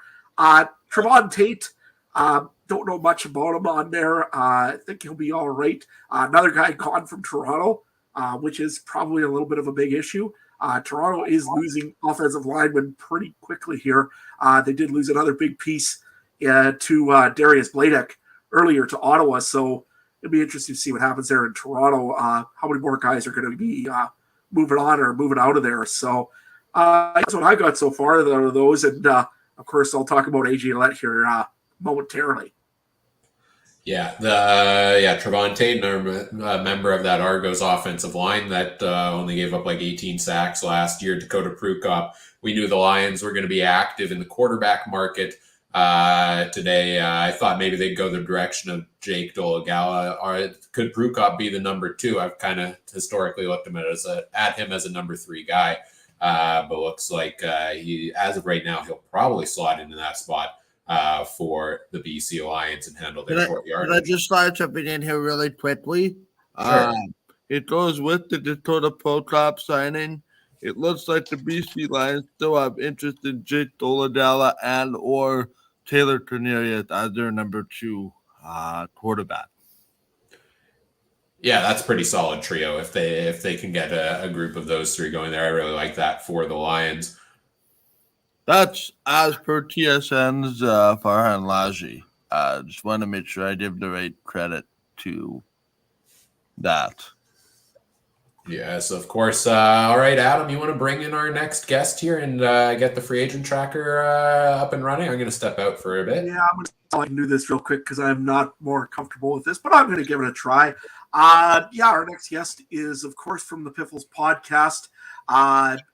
Their show, I think, runs on Wednesday nights, I believe. We'll talk to him right away, though. Stephen, how are you doing out in Regina today? I'm enjoying a little bit of this snowy weather that decided to make a reappearance here in Regina. We needed the snow, but I thought we were done with it. Yeah, you know what? You guys can keep it in Regina. Yorkton here, it's we're just getting a little bit. It's not so much, but for sure. I thought we were going to get more lightning or thunder today just because of the recent signing here from Saskatchewan. Tell us about AJ Willett, Stephen, and I'm going to see if I can pull up this tracker. I honestly couldn't be more thrilled with that particular signing. The thing I've hated over the last few years is this team has really taken a back step when it comes to marketing. It doesn't seem like they're marketing the players out there quite like we're used to in Rider Nation. And AJ Willett is exactly the kind of guy that you can market the ever-loving heck out of. And they already did it. They did it accidentally with the Thor hammers before he even signed. And then they started teasing the signing. And you can tell they're pushing this. And I love it. I hope it's a sign of things to come for this team, because the idea of marketing this team and rebuilding this fan base that has taken a bit of a slide over the last few years is absolutely necessary. Yeah, especially when there's not a whole lot of real excitement that there was really before this signing. I mean, yes, you got a new coach. that helped a little bit. And if you want to, let's talk a little bit about the new coaching staff in Saskatchewan real quick. Corey Mason company now is in Saskatchewan. What have they done so far for the Riders? Well, I think again, from a marketing perspective, they could not have made a better choice than Corey Mace. He's that young guy. He's that guy that players absolutely love. He's loved league wide, and he brought in a lot of guys while they're young, they've all got championship pedigree. They're guys who have won it either on the field or as coaches off the field. Either way, there's a lot of winning in this group, and I think we're looking at the first time, the first real coaching hiring in Jeremy O'Day's tenure, and he absolutely knocked it out of the park. There's no question there. It's going to take a potentially a year or so to watch the team, build back up. It's not going to happen overnight. Maybe it will. That's the dream. And with some of these free agent moves, you never know. But if we give this staff some time to build, it can only mean good things. Mike, of course, you're used to dealing with Winnipeg. How much does this remind you of like a Mike O'Shea kind of coach coming into Saskatchewan? Is Corey Mace that kind of guy that'll be a player's kind of coach, or is he more of a take control and this is the way it's going to be, more like a Chris Jones kind of coach? What do you see out of Corey Mace there, Mike?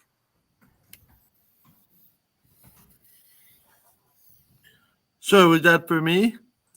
Yeah.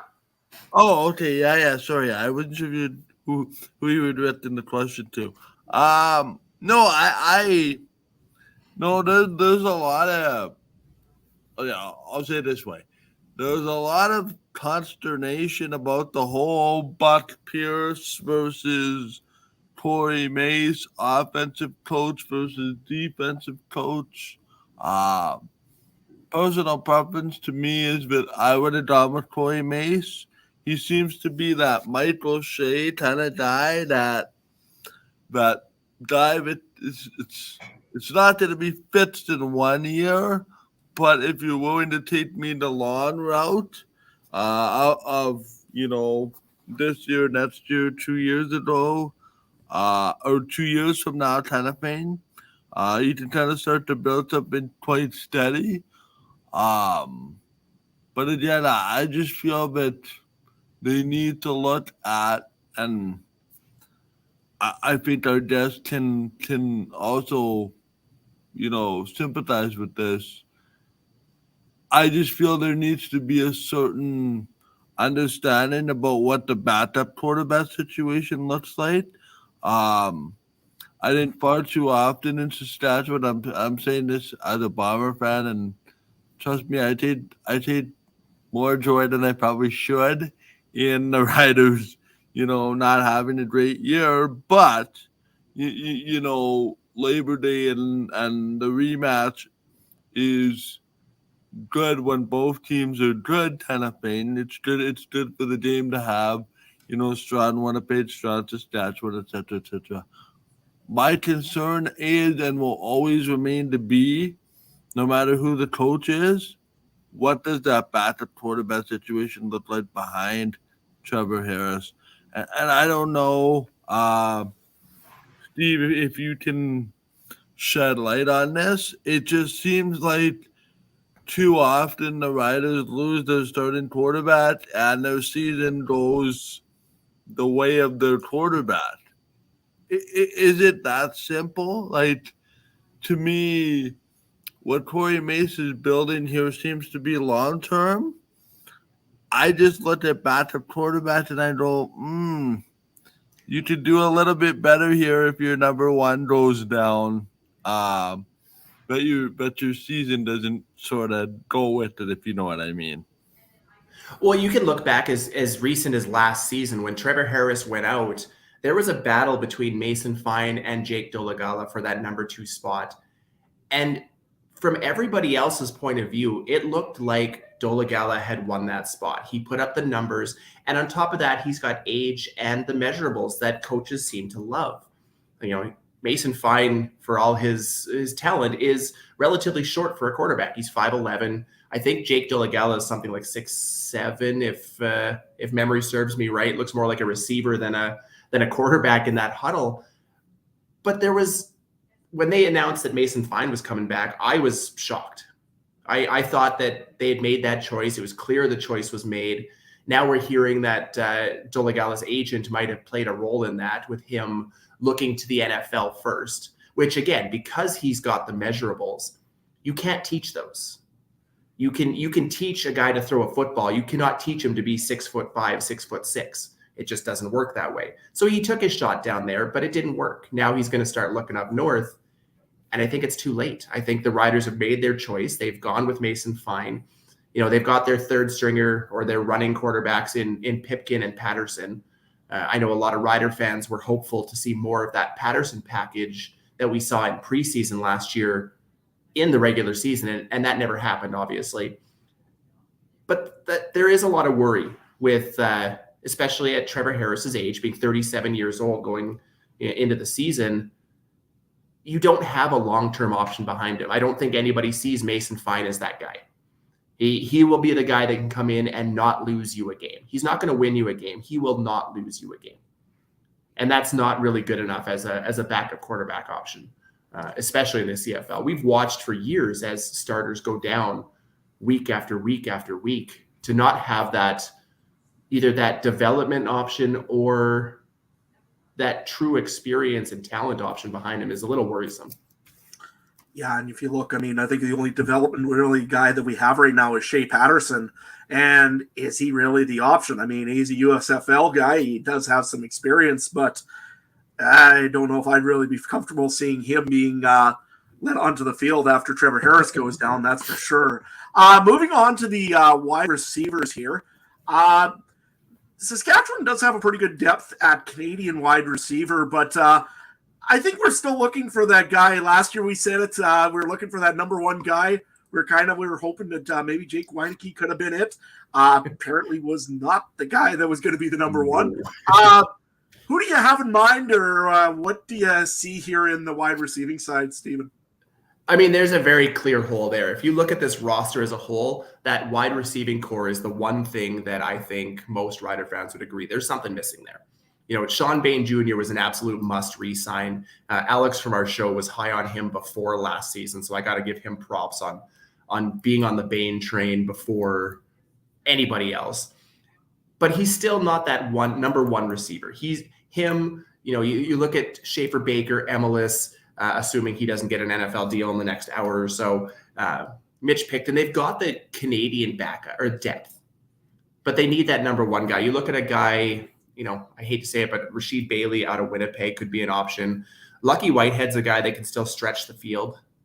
I could get greedy and say I hope the Riders go after Tim White, but not at $300,000. I think that's absurd. I hope he gets it. I hope every player that goes out there gets the money they want. They deserve it. They're putting their bodies on the line for us week in, week out. But as a Rider fan, I hope we're not paying Tim White $300,000 to play football. There's a lot more places you could spend money than right there. But there is a need there to shore up. I'm hoping as a Packers fan that Geronimo Allison is the guy. I would love to see him get a shot. He was a recent signing for the Riders last month. I think he would look great in this offense. But who knows what Mason and Mueller have in store. But they need something there. Yeah, the last year they brought in Darrell Walker. They had, like I said, Jake Weineke. It just nothing was working for American receivers. Mike, any comment on the receivers of the Riders? Yeah, I think they're perfectly okay here. To me, I'm looking forward to seeing Sam Emelis in a bigger, more prominent role with Trevor Harris. It's to me the biggest letdown for the Riders was defensively last year. They ran into some stuff defensively with the quarterbacks. They gave themselves the chance, sort of with the backups, with whoever was playing. My question is, and I'm really, really surprised by this, but maybe I really shouldn't be, is the loss of Micah Tights defensively. I expected the Riders to do a little bit more to keep him Are you surprised by this? I'll pose this question to both of you. Are you both surprised that Micah Tights is gone? I mean, for me, he would seem to me to be one of those top guys, but I would have to re-sign. For me, from a distance anyway. How are you guys viewing the loss of Micah Tights? Honestly, you look at his season last year, and I would consider it disappointing. I don't think he's as heralded as his name allows. I think if he didn't have that Canadian passport, I don't even think there would have been a question. He was made better to me by the guys around him. When you're on a defensive or a linebacking core with Larry Dean, with Moncrief, those guys will make anybody beside them look better. And I think they went younger with Adam Auclair. I think they might look at an American option in that spot if they do go for offensive linemen or for Canadian offensive linemen next season. I think that's a spot that they need to improve. And to me, Micah Tights, the passport is the only thing that hurts. But I don't think they dropped any between Auclair and AJ Allen. I think they've got that spot locked up if they do need to go Canadian there. No, I'm with Steven here. I don't see that being a very big loss, to be honest with you. He had a good season when he was in Calgary. He seemed to play okay. Came over to Saskatchewan, had 1 year where he was injured and then didn't do much the next year. So I'm not really worried about him, especially if we're bringing in a guy like Jameer Thurman in here as a linebacker. I know he's the American, but Adam Auclair is just as good, I would think, right now. Plus, he also is a little bit younger. I really think that no, it was the right move. I'm more disappointed about Larry Dean, I think, going than I am about Micah Tights for sure. Just because Larry Dean was our tackles leader last year. Yes, he's older, but he still can work at a very high level. Just want to go back to one more thing here. The offensive line, it's been like just a thorn on my side for the last 2 years. They've got some good pieces in there. I think they're starting to develop some younger guys. They brought in Noah Zur, a local kid from Langenberg. Logan Bandy's looking a little better every year. Same thing with Logan Ferland, came back as a writer. What do you see in the offensive line there, Stephen? Is there anything else that we need to do there yet? Honestly, as long as Yoshi Hardrick doesn't Scott Florius and sign elsewhere, which that was a concern the moment Richmond out of Winnipeg, was it Richmond? Out of Winnipeg retired. He was the backup for Hardrick. He was the guy everybody assumed was going to step in. When they announced that, that was when I thought, oh God, is this when Winnipeg comes back to the table to try and to pull the most outstanding lineman back into the fold? I think with him, with Logan Ferland, was an absolute must re-sign, local Regina boy, and honestly, the key to success on that O-line. Those two alone are huge additions. You got Philip Blake at guard. You got Peter Godber at center. I think that the O-line is starting to take shape, and that's been the biggest issue with Jeremy O'Day's tenure, is not fixing that offensive line. The only concern is going to be left tackle. And I think Gerald Hawkins has the line to get into that spot. He didn't look completely out of place. As far as tackles we've played over the last few years, he was the one that was most serviceable.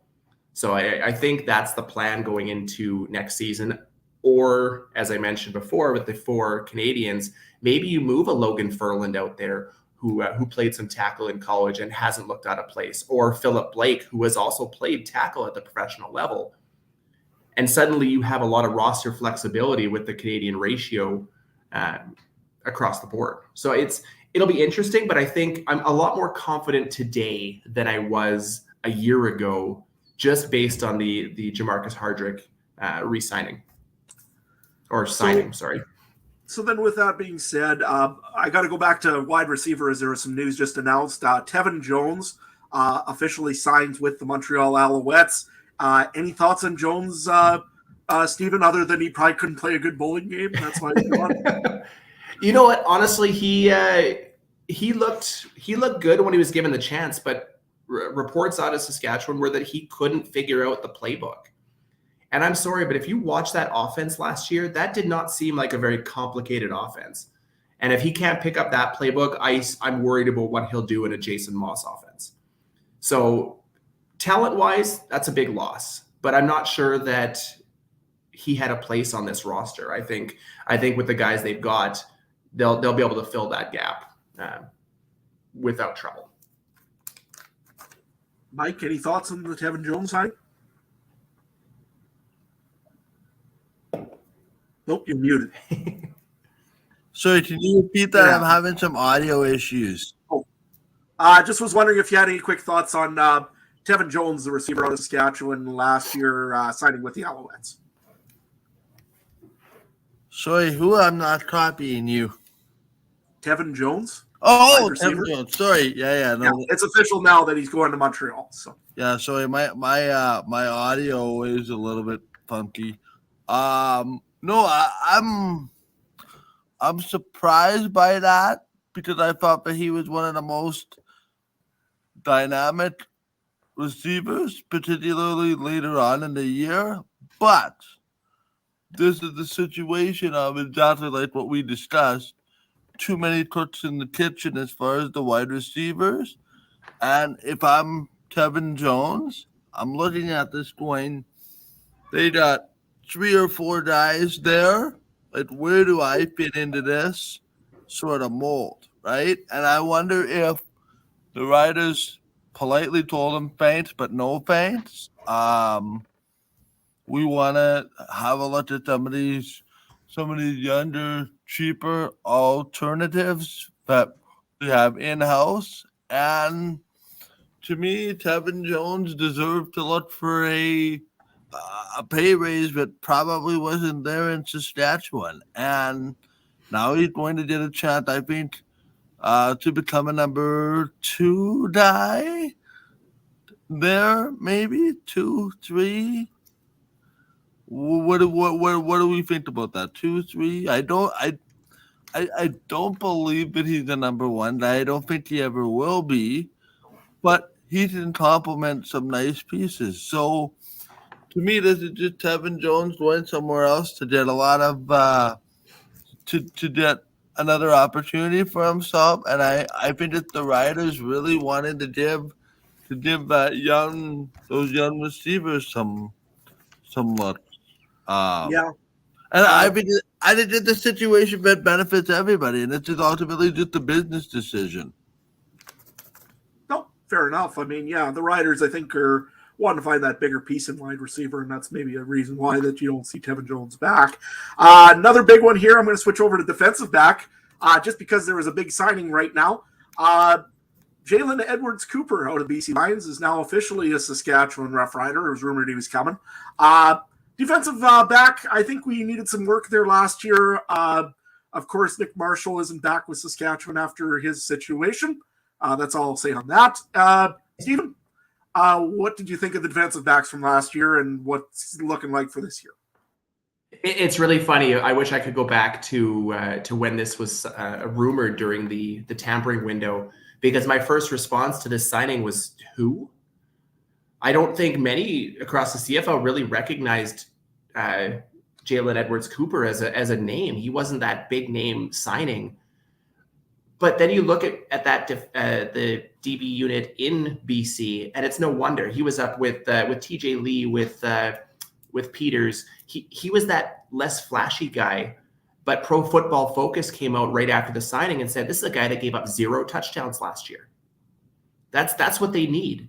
You know, you talk about Nick Marshall, and we won't get into the rest of it, but he was a guy that was hit or miss. He was either going to make a big play or he was going to give one up.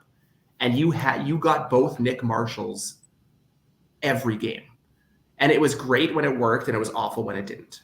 It seems to me Edwards-Cooper is more of that reliable defensive back that'll work alongside, you know, the Amari Hendersons, the Deontay Williams, whoever they play at safety. I love this signing. The more I got to know this guy and the more I looked into his numbers, absolutely love it. One more quick question here, and then I got to let you run here, Stephen. But just overall, I mean, Corey Mace had a pretty awesome defense over in Toronto. If you could take one piece out of that Toronto defense and bring it over to Saskatchewan, which piece is it? I mean, I would have said Adarius Pickett until we signed Jameer Thurman. I think we made the right choice there. Now, I don't know, because the big name is Sean Oakman, right? You look at him as that guy in the middle, but they've got Anthony Lanier and now Micah Johnson re-signed. I don't know that there's a piece left that I want to pull over anymore. I think I have a lot of trust in Corey Mace to build a defense with the guys he's got. I think what he's done in the CFL should lend Rider Nation with a lot of hope towards what he'll build in that defensive side of the ball. So I don't think there's a guy I want to pull in anymore. It's really weird. I hate the no answer, but I'm confident with what we've got now. Myself, I know I would say that it was going to be on the defensive back until Jalen Edwards-Cooper signed there. I mean, you look, we got Roland Mulligan, who I think once he went down last year, that was a huge loss for the Saskatchewan Roughriders on the defensive back side of the field. So to me, I mean, if you lose DeMarcus Christmas, that's really depth. I thought he re-signed, though. I have to check that one after because I seen he was on the list of free agents. Who's that? DeMarcus Christmas? I think he re-signed it. Nope, he's still a free agent. He is a free agent? Okay. Yeah. So, yeah, like I said, there's going to be pieces that we'll need. But really, the defensive side of the football, I think they've done an excellent job of filling in those free agent spots that were going to be opened up by other teams. Stephen, of course, you're with the Piffles podcast. Where can everybody find you and get the latest on the Riders? You can find us where you find all of your podcast listens. We're on Spotify. We're also recently on SaskTel Max, local on demand here in Saskatchewan. So I don't know why anybody would want to watch us, but if you ever want to do that, we're up there on TV now. It's a brand new market. It's really interesting to get those folks in. And check us out online on our website, pifflespodcast.com. We're always throwing up Rider and CFL related news and discussion. So we'd love to have more comments and more discussion. It never hurts. Absolutely. As long as Greg doesn't go and give me grief or anything, I'm all good. He usually tries once in a while at the games. But it's great to have you on here. And thanks for coming. And we'll talk to you here soon about Riders again. It's my pleasure. Thanks for having me, guys. Perfect. Thank you, Steve. Stephen Safamon out of the Piffles podcast. Ryan, you're back with us now. A few things here, though, while we were off talking about Riders. Yeah, I don't think there was, Trey can fill in if I'm missing any. There's another one that just went official. So you talked about a couple of them already. Tevin Jones and Jalen Edwards-Cooper were rumored to be going to the, first the Montreal Alouettes and then the Saskatchewan Roughriders. Those were confirmed in terms of new deals. I believe Sean Thomas Erlington heading over to the Montreal Alouettes, and Jake Hardy is going to the BC Lions, according to Justin Dunk. Thanks, David, in the chat for mentioning that one. So I can pull that up there. I don't know, Trey, if you can get the Jake Hardy one in there or Adam quickly. Doing it right now. Perfect. Thanks. Look at this guy. He's doing everything for us behind the scenes today. Thank you, Trey.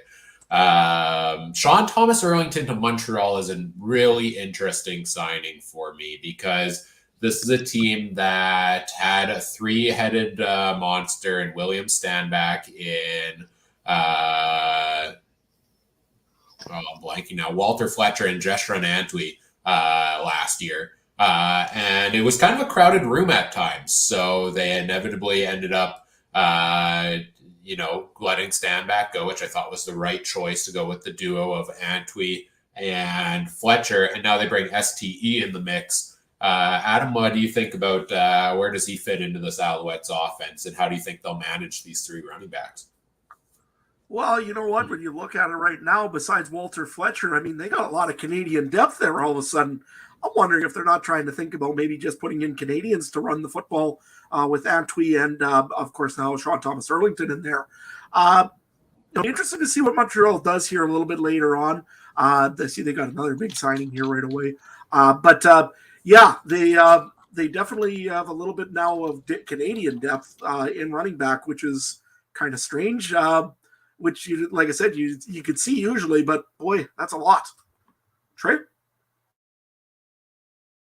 Sorry, I was looking at that announcement. What were you saying?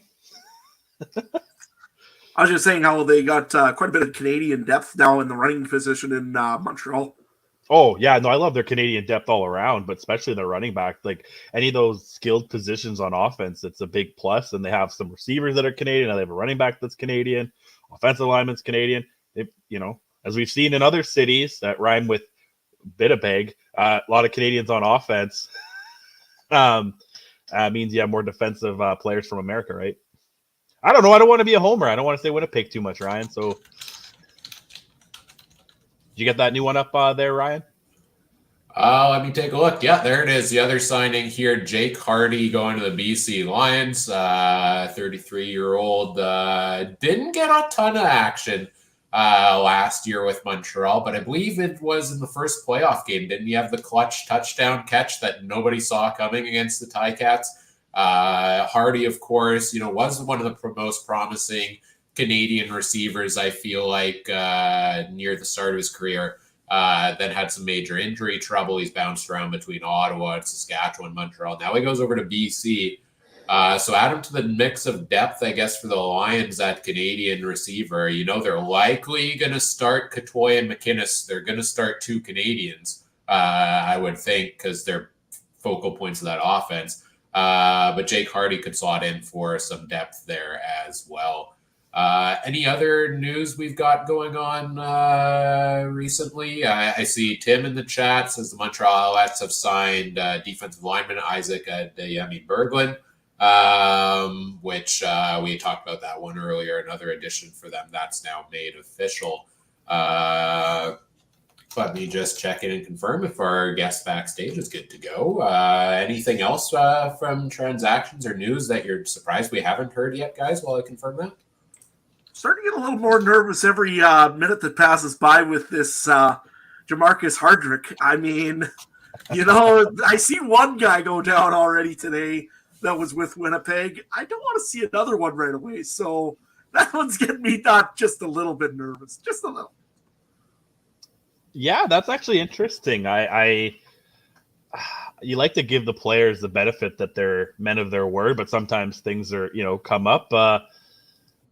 Hardrick's that one. I know he's not super old, but I think if he backed out, it would be to retire, not come back to Winnipeg. But maybe I'm wrong. That's just the way I, imagine his character is. But yeah, you never know. And then I'm just waiting for whatever team. I don't want to say dumb enough, but whatever team has a big enough purse to pay for Tim White at this point. That's also what I'm waiting for.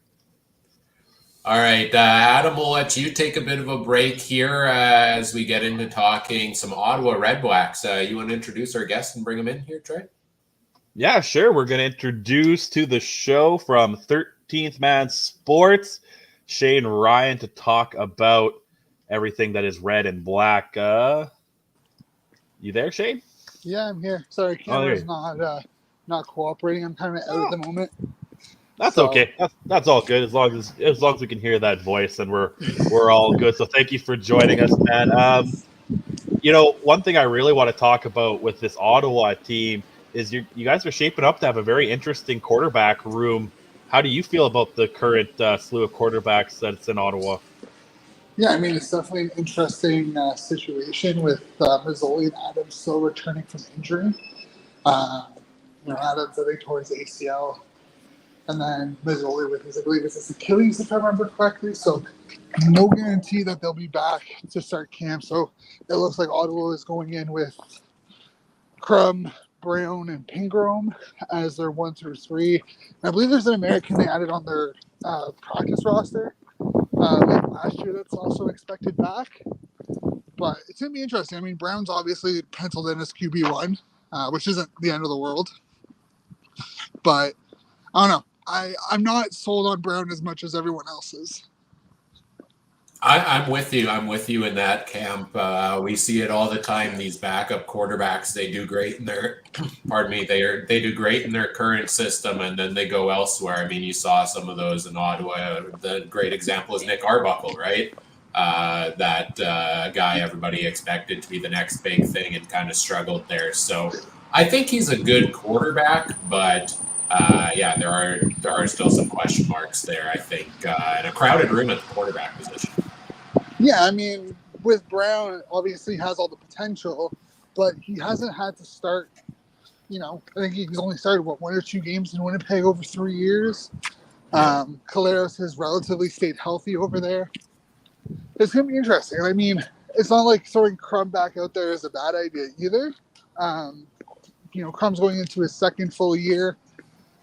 Still learning. There was definitely last year times where we saw that he was still a young, up and coming player with some of the mistakes he made. But it's going to be interesting. I think Brown will deliver. I just don't know if the expectation of being like a top 5 quarterback in the league this year is realistic. No, I get that. But another big, I guess, re-addition. How do you feel about Dominic Rhymes back into the fold in your receiving core? I think it's great. I was kind of annoyed when he left, when Ottawa let him go a couple of years ago to go to BC. Him coming back makes kind of an interesting dynamic within that receiving room. He'll probably play the short side wide receiver, just get the ball out to him quicker. He's a playmaker. So if whoever's throwing the ball can get it out to him, he's going to rack up the yards. But he's a guy that will take a second defender away. You're going to have to use the safety on him or have an extra DB kind of around him. So it'll open up space for someone like Braylon Addison, Jake Hardy, or, Ackland has a better year than he did last year. So it's going to be interesting to see how they utilize him. But he's definitely something that should open up the passing game more than we've had in previous years. How do you feel about the wide receiver core as a whole? Justin Hardy, 1,000-yard receiver last year. They just brought him back on a contract extension a little bit ago. Same thing, Braylon Addison. I mean, he only played 8 games last year, but he back in his time in Hamilton was fantastic. Bit of a down year for Jalen Ackland, but still 892 yards. I mean, that's not bad for a down year. We talked about Dom Rhymes coming back. They let Nate Bahar go. Was that a surprising one for you? And how do you feel about the receiving core as a whole? Would you want to see them add more, or are you comfortable with where it's at? Yeah, I mean, Nate Bahar was kind of a surprise release. I'm not shocked that there was someone let go from that room when they brought in Dominic Rhymes and they re-signed Hardy. I figured there would be kind of more of a restructure versus a straight-out release. But I think overall the room itself is solid when healthy. We got someone like Maurice French who should be, healthy going to camp. Burke was on TSN 1200 today and mentioned that they were trying to get him in, and then he had a hamstring issue, which sidelined him for like 6 weeks. So the depth should be good. Burlington needs to take a step up. But overall, healthy-wise, they should be good. If we start dealing with some injuries here or there, I'm worried about our depth just because it's unproven. Like, we don't know what we have outside of the starting 5. So, that's my only worry right now. And maybe they address it. Maybe they bring someone in. Who knows? Maybe they bring back Bahar on a lesser contract that they did Ruby. But right now, it's kind of up front is fine. Depth is going to be questioned. No, of course. But looking at it overall on the team, they were tied with the worst record last year. You have to think that, sky's the limit this year with some of these acquisitions and reacquisitions, right?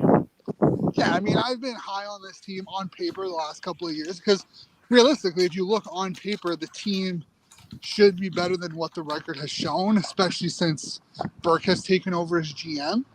Obviously, Mazzoli injuries have kind of played a factor in that. Even Tyree Adams getting hurt last year and Nick Arbuckle getting hurt, relying on your QB4 to kind of right the ship is a hard task for anybody. But I think this year, it's playoffs or bust, honestly, for this organization. You cannot have another abysmal season like you've had the last 4. So looking on the roster, there's a lot to like, but fans right now don't care about that. They want results. They don't care what the roster looks like as long as it provides results.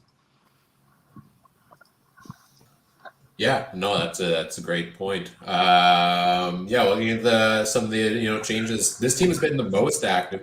They didn't really re-sign very many guys initially early on. More so recently as they've done the retooling, but left people thinking there were going to be a lot of changes. They brought back a number of pieces on that defense. Lorenzo Malden, his stats aren't populating in here. I think probably another typo I got fixed. But I mean, he's one of the best defensive linemen in the league. Yeah, Michael Wakefield, all these guys brought back as well. Same thing, Frankie Griffin, the big one at linebacker, and Damon Webb, Justin Howell, Brandon Dandridge in the crew defensive back.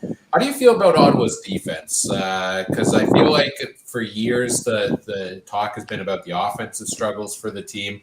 I always have a hard time getting a good read on where their defense is at. Yeah, I mean, I think that's kind of everyone right now. They don't really know where their defense lies within the organization, purely because the offense has been abysmal. I think the thought process is that if our offense gets better, they spend more time on the field, the defense will naturally be a better unit overall because they're not playing, 60, 65% of every game. They'll be more refreshed. They'll be able to make bigger plays versus, there were some times last year or previous years where it felt like the defense never got off the field. They were just constantly back on. And if you played football or watched football long enough, you know that, by the third or fourth quarter, doesn't matter who you put on the field, they're going to be gassed and they're going to give up big plays because they're going to be tired. They're going to be cheating to try to stop one thing, but give up another. So I think overall the idea is that the players on the back end aren't the problem. They need to fix the offense to give the defense a chance to be better. Of course, and with a lot of this uncertainty, not uncertainty, but we don't really, you have not really any proven quarterbacks or any healthy proven quarterbacks. How much does that maybe then lean to Devontae Williams and his game in the backfield?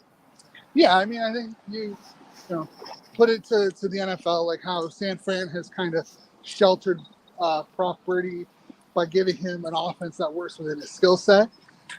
Connell has to do that to give whoever's back there the best opportunity, and that's using the ball, like using your running backs in the passing game, making sure your offensive line can win the running game and getting running the ball effectively, which has been a struggle for the team over the last couple of years as well. I don't know. I think overall it's just come down to play calling. We have the weapons. It's just a matter of putting the weapons in a position to succeed. I don't think Kahari Jones last year did a good enough job at that. There was some of his play calling that kind of felt, not just predictable, but put the team in a bad situation. With a quarterback that young, they don't have especially an American who's coming up to the CFL still learning the game, they can't necessarily make the proper adjustments at the line of scrimmage. And I think if Connell can give that and allow, the quarterback a little bit more freedom, the offense will be fine, and Devontae and Williams will be another 1,000-yard back. I love Devontae Williams. I think that's great that they brought him back for 2 years, especially with all the turnover from everybody else around the league, like so many running backs changing places. Being able to lock him in for 2 years, I think, is key because very underrated and turned it on big time late in the season there for the Ottawa Red Blacks. You mentioned Tommy Condell. Interested to know your thoughts on kind of the coaching staff there for the Red Blacks. Bob Dice, waited a long time to get that head coaching debut. Kind of did the trial run. They brought him back. They're committed to him now. I believe Kahari Jones brought in as the offensive coordinator last season. I know fans love Kahari Jones. Didn't seem like it, I guess, worked out well with the team. Now they bring in Tommy Condell, who was let go by the Ticats. Do you like the move, or how do you feel about the coaching staff? I have no issue with the move. I think if you look at, Hamilton went to back-to-back Grey Cups with him.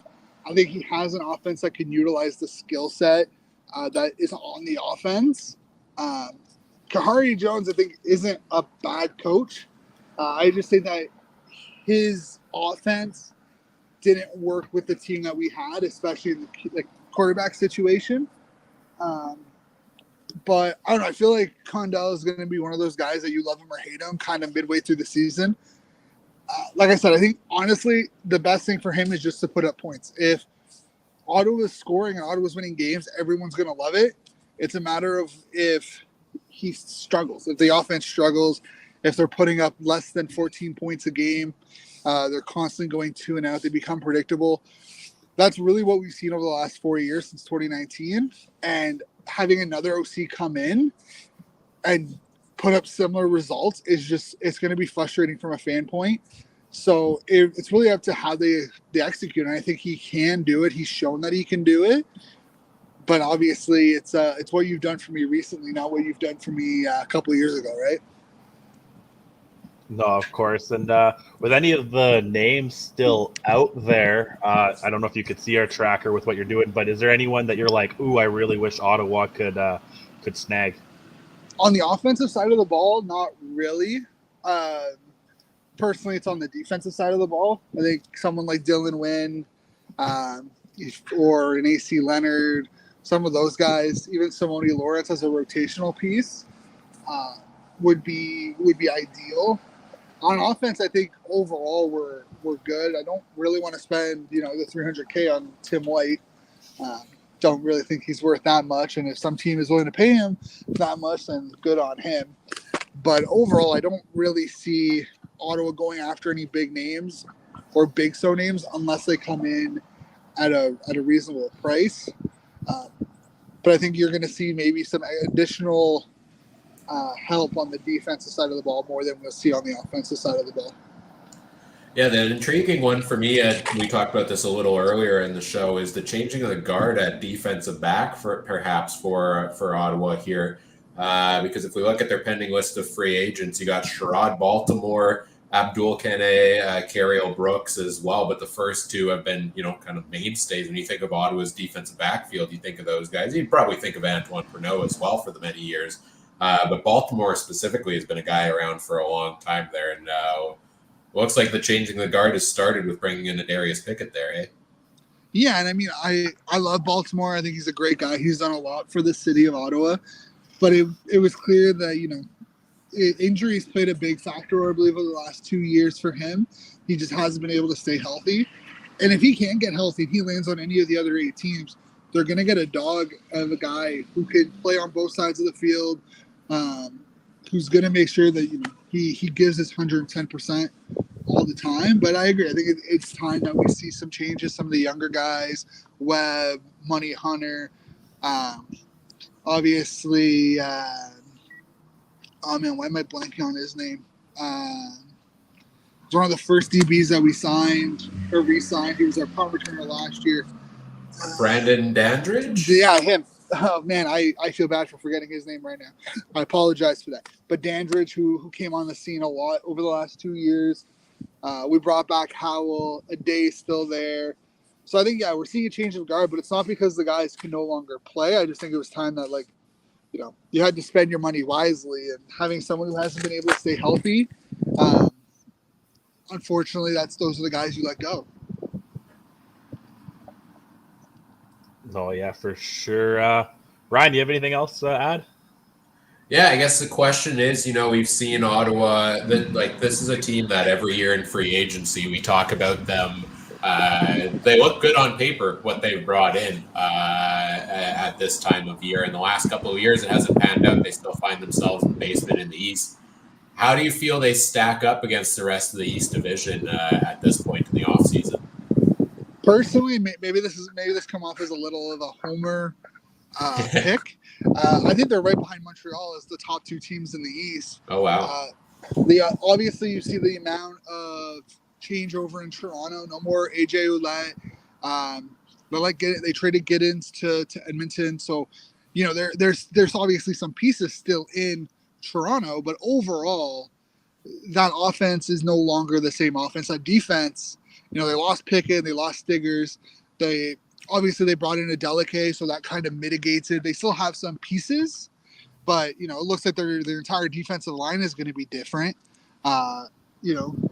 So I think they're above Toronto, and obviously same thing with Hamilton. As of right now, if you were to put them on paper, the names in Ottawa resonate with a higher win percentage or a win total than what we see in Toronto and Hamilton. Obviously, Montreal's keeping, they brought back Lemon, Sankey, they brought all of those guys back, so they should be on the top of the list for anyone in the East. If Montreal's not in the top, you're too much of a homer to like your bias is showing too much, in my opinion. But Ottawa could be right behind them based off what we see on paper. But like we've seen the last 4 years, paper only matters so much when the games start playing. Oh yeah, for sure. And then just as I was scrolling through here, the offensive line caught my eye. We talked a little bit about Jacob Ruby gets released and then a week later gets brought back into the fold in Ottawa. It was kind of surprising when he was released. Then they had Darius Bladek. That's a huge get there.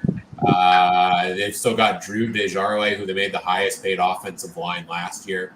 And then you still got some of those young guys that they recently drafted. How are you feeling about the offensive line play? In my opinion, they have the best, maybe out of Winnipeg, and even that's arguably debatable at this point. I think they have the best interior 4 linemen in the CFL with Hogan Sandon, Desjardins, Bladek, and Ruby. Their big questions are on the tackles. You have Boyd, who did decently well at left tackle last year. If he can, progress and be better, that will obviously help. But the biggest question mark is Pelios and Bull at right tackle. Burke was on TSN 1200 earlier this morning, and he mentioned that they're expecting big steps from those two this year. And when you spend, I think they both were drafted first overall, respectfully, in their draft classes. When you spend a first overall pick, you're hoping that this guy could be a cornerstone player. So it's going to be interesting. That's my only concern is how they attack that right tackle spot. If Pelios and Bull don't take those next steps in training camp, Boyd played right tackle before. Can they bring in another left tackle and slide Boyd back over to right? I'm not sure. But their interior alignment, I have no issue with. I think they're going to be fine. But like everyone knows, your tackles are where you live and die in the CFL. So they need to address that if they're going to struggle during training camp. I expect both of them, all 3 of those guys, to see ample amount of snaps during their preseason games. Anything else? Awesome, man. No, I went through and I'm loving everything Ottawa. I'm with you, man. I think I could very well see them be on paper, and if all of the football gods are beside them and there's no fluke injuries, I could see them being definitely third, if not second, in that Eastern Division. So I'm with you with that one. Before we let you go, maybe tell people where we can find you and what you got going on, man. Yeah, so you can find me on mostly on Twitter at SR_designs_. Currently trying to wrap some things up before the season starts with work and whatnot to allow me to kind of focus more on providing more insight within the Red Blacks throughout the season. But yeah, just follow me on Twitter. I kind of post regularly there for covering the CFL as a whole and the Red Blacks. But it was a great pleasure being on with you guys, and thank you for the opportunity. Yeah, it was great having you here. Yeah. All right, as we say goodbye and enjoy the rest of your day, Shane, make sure everybody check out everything he's got going on there. Let's do a quick news update here as we welcome Adam back in. Adam, what you got for us? Well, I got the one big one that Saskatchewan has been maybe holding their breath a little bit on.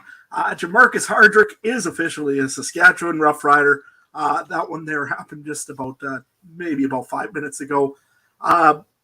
Big move for the Riders. They needed a tackle spot. They got one of the best in the league, arguably. I'm sure Winnipeg fans will say, no, that's nothing. Who cares? He's gone. We don't worry about it whatsoever, while twitching nervously.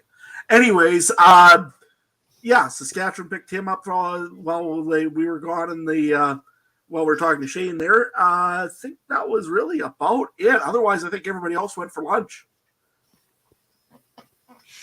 Yeah, GMs are all taking a big lunch. Maybe they're all trying the McRib.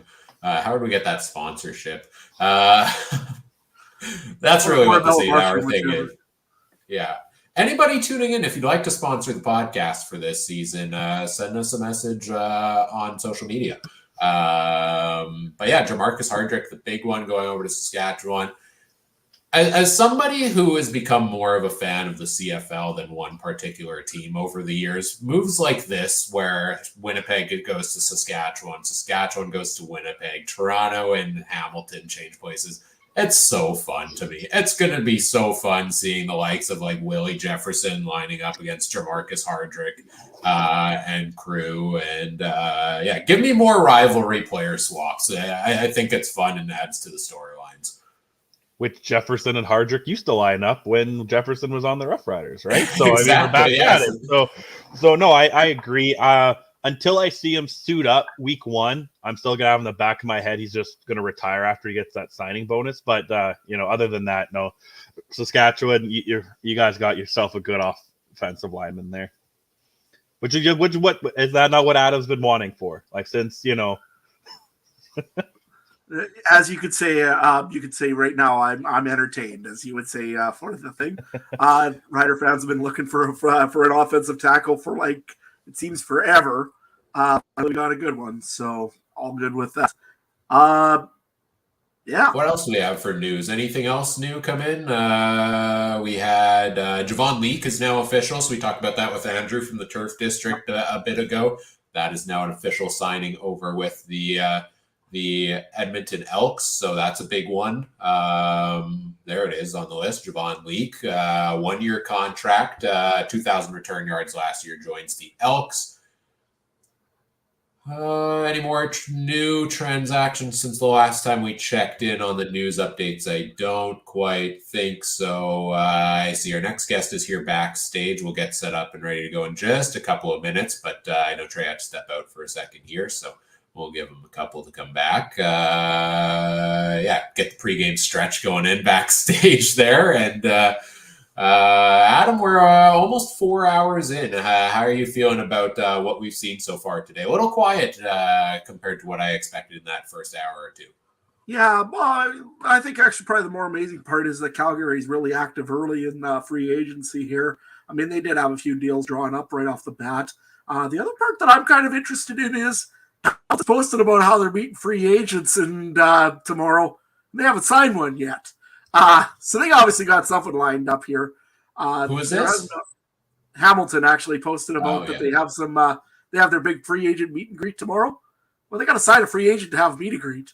They haven't done much yet over in Hamilton, which I also am a little bit surprised about because I thought Hamilton was going to be one of the busier teams going forward here.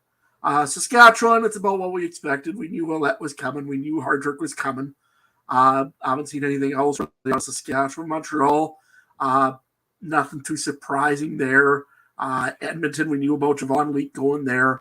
Nothing really out of the ordinary. Maybe a little bit of a surprise about the Walker deal for not happening. That was a little bit of a surprise. Right, yeah. But other than that, really, I mean, nothing that we haven't seen here or that we didn't think we were going to see.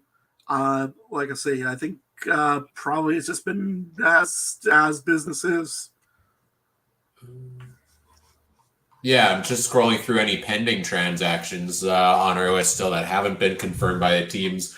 We should probably go in and update AJ Ouellette to now confirm. If you want to update that one there, Adam. Still waiting for official confirmation on Jamal Peters and Brandon Barlow and Dwayne Hendricks all going to Hamilton. We'll talk about all of those moves here in a couple of minutes with our guests as we're going to talk Ticats here shortly. Jameer Thurman, Malik Carney still waiting for confirmation from the Riders on those.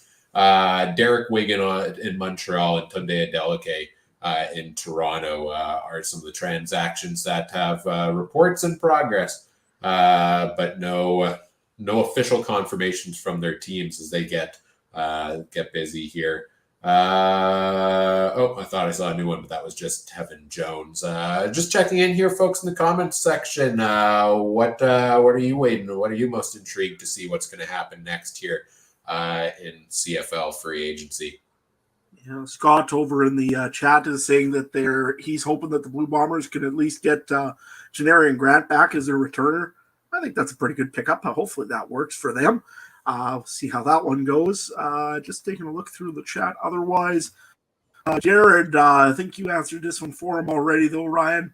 The Canadian Football Countdown, do you think the stamps are done from signing free agent players, or do we see us adding more to a loaded team? I can see a couple more moves out of Calgary. It looked like they wanted the D lineman that didn't work. So they clearly want some other pieces. So see what happens. I would think they're probably going to get somebody else yet. Yes, absolutely. Yeah, I think that's all we've got for updated comments now. I see Trey's back in, so Adam will let you get back to updating things behind the scenes. We'll probably have you pop back in later. And let's bring our next guest in here. He's the host of the Eating 'em Raw podcast. He's a contributor for 3 Down Nation, covering all things Hamilton Tiger Cats. And I feel like there's a lot of questions we have for him about the Ticats situation. Troy Durrell is here. How are you doing? Hey, good guys. Thanks for having me on. Appreciate it. Yeah, absolutely. The Ticats are one of those teams that hasn't done a ton or has a lot of pending free agents, a lot of potential turnover. Give us the initial landscape here on free agency for the Ticats. What are your thoughts? Yeah, absolutely. As you mentioned there, they haven't made any official signings, but they have been busy here in the last couple of days, re-signing Richard Leonard and Nick Cross yesterday, Terry Godwin the day before, Tyler Tanowski, Mason Bennett to beef up their Canadian content, and then Mark Leggio and Kerry Vedvik on the special teams. And obviously, as it was reported last week, that they've agreed to terms with 3 Argos and Jamal Peters, Dwayne Hendricks, and Brandon Barlow. And then obviously some guys are leaving. You know, Dylan Wynn mentioned on social media yesterday that he was leaving Hamilton. Tyreek McAllister is in the NFL. Malik Carney, Jameer Thurman, both off to Saskatchewan. Announced today Matt Schultz to Calgary and Tunde Adeleke to Toronto. And then the most recent one is Sean Thomas Erlington is off to Montreal. So, yeah, Hamilton has made some moves here in the last couple days, just re-signing their own players and are looking to fill some holes with guys that have left. As I mentioned, linebacker and defensive line, I think, are 2 of the big ones. And then obviously the whole situation with Tim White is an interesting one as well because, you know, he's commanding $300,000 as of today. And, you know, it doesn't really look like he's going to be able to get that. But Hamilton's receiving core, they don't really have many other options, right? They kind of back themselves into a corner in terms of allowing themselves options on who could potentially replace him because there's nobody out there on the open market that is of value similar to Tim White. You've got your own fan account here in the live chat, Troy. Somebody's really excited you're here.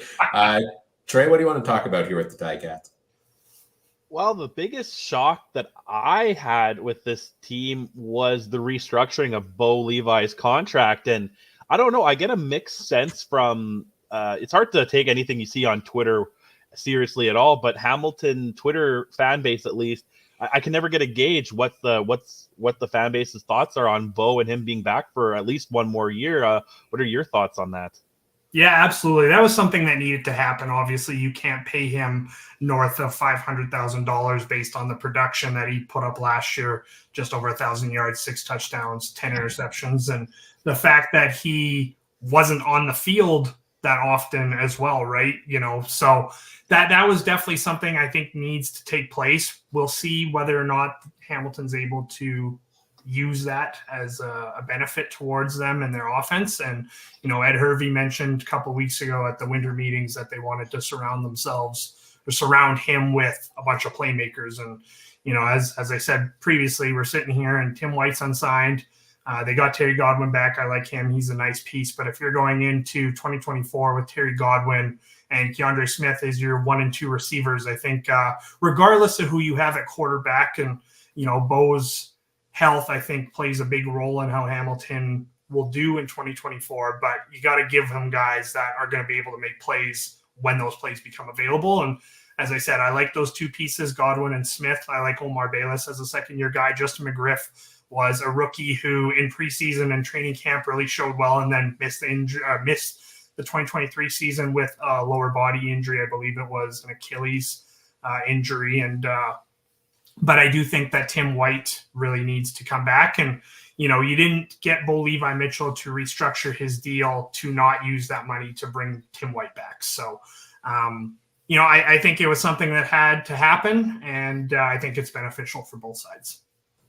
Yeah, I was floored when he first restructured that contract as well, just because the way things ended in that playoff game, right? Like they don't put him in till 6 minutes left. It's too late. His comments after the game I thought there's no chance he's coming back. There's no chance maybe the team wants to bring him back.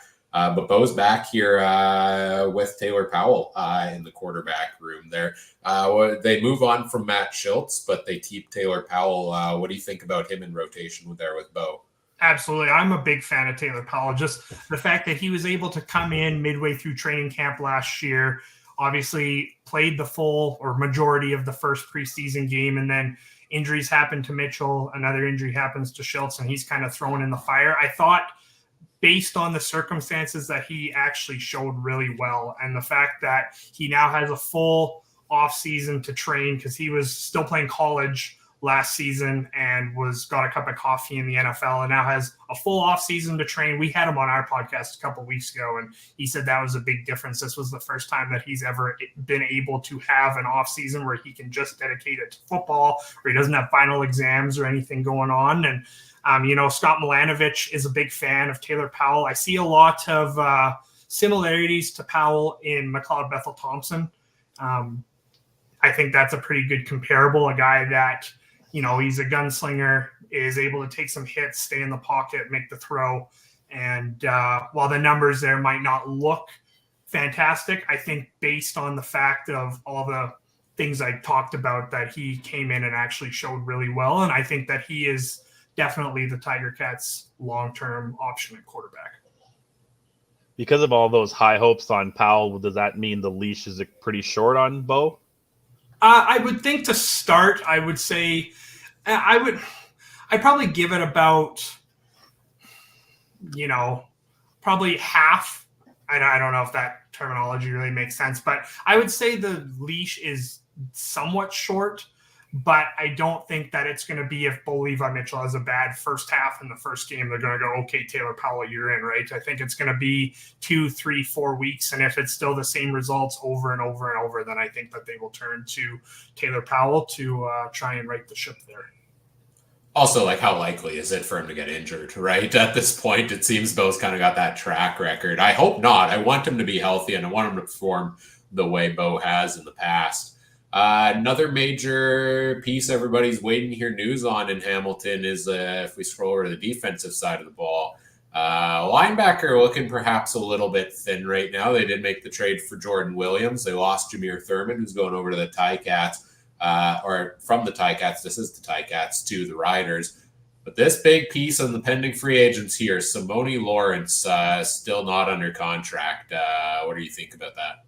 Yeah, it's a couple weeks ago, I would have said that's not really that big of a surprise. It kind of sounded to me like the Ticats wanted to flip the ratio and maybe go Canadian in that spot. Well, you look at the landscape of free agent linebackers, and especially guys that play will, it essentially comes down now to Simone Lawrence and Larry Dean from Saskatchewan. And if it's based off age, Simone Lawrence is 6 months younger than than Larry Dean. And, you're able to get a guy who's familiar with the city. He's obviously a fan favorite. I personally, just based off everything that we know, I would bring him back. If there was a better option out there, Ben Hladek's name was one that was thrown around by Ticat fans. If he became available and didn't re-sign in BC, then yeah, I think that's an upgrade. You got a 24-year-old Canadian who had over 100 tackles last year on one of the better defenses in the CFL. But it's kind of coming to the point right now that Hamilton doesn't really have any other options other than to re-sign Simone Lawrence. And if they don't, there will definitely be uproar from Ticat fans because, he's been the longest standing member of the team. He's woven into the fabric of the community. And, he's been the pillar on defense for the last 10, 11 years. So, as I said, if there was an option out there that I think was an upgrade over him, then yes, I would understand why Hamilton would want to go in that direction. But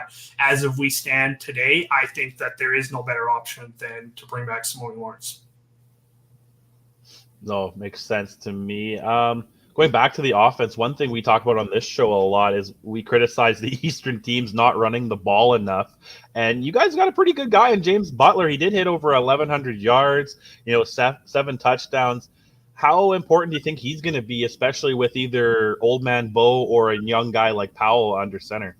Yeah, Butler is hugely important to the Ticats offense, just based off what he's able to do in the run game and the receiving game, as you can see on his stat line there, over close to 600 yards receiving. And most importantly, I think he is one of the better, or if not the best, blocking running back in the CFL.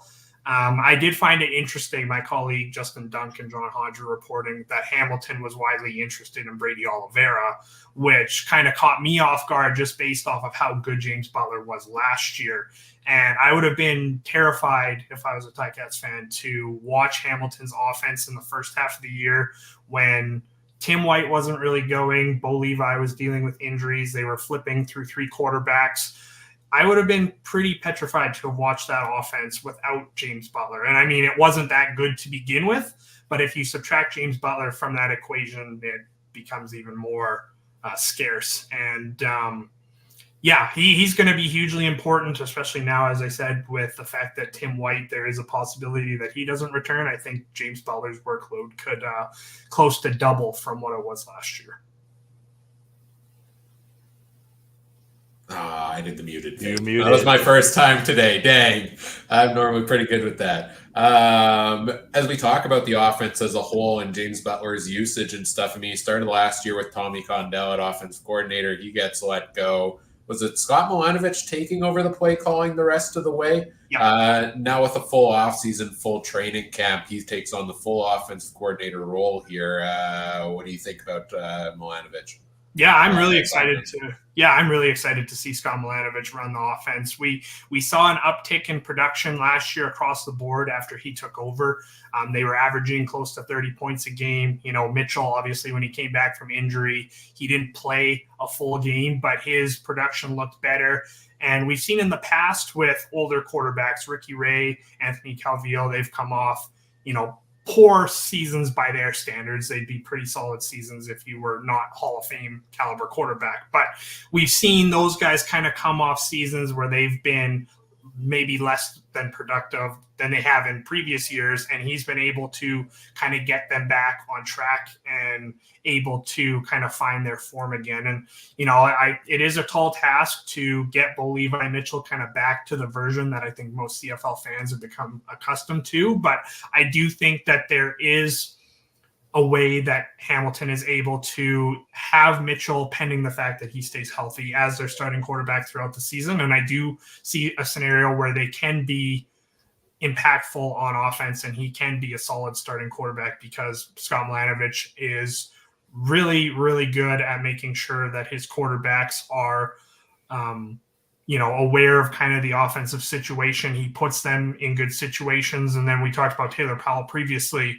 Again, he mentioned on our podcast that Milanovic was widely important to his progress over the course of the season. And he said, I don't even know where I would be without Milanovic. So the players like him, specifically the guys on offense, and I'm excited to see what he can do with the full offseason and implementing his playbook into the Ticats system.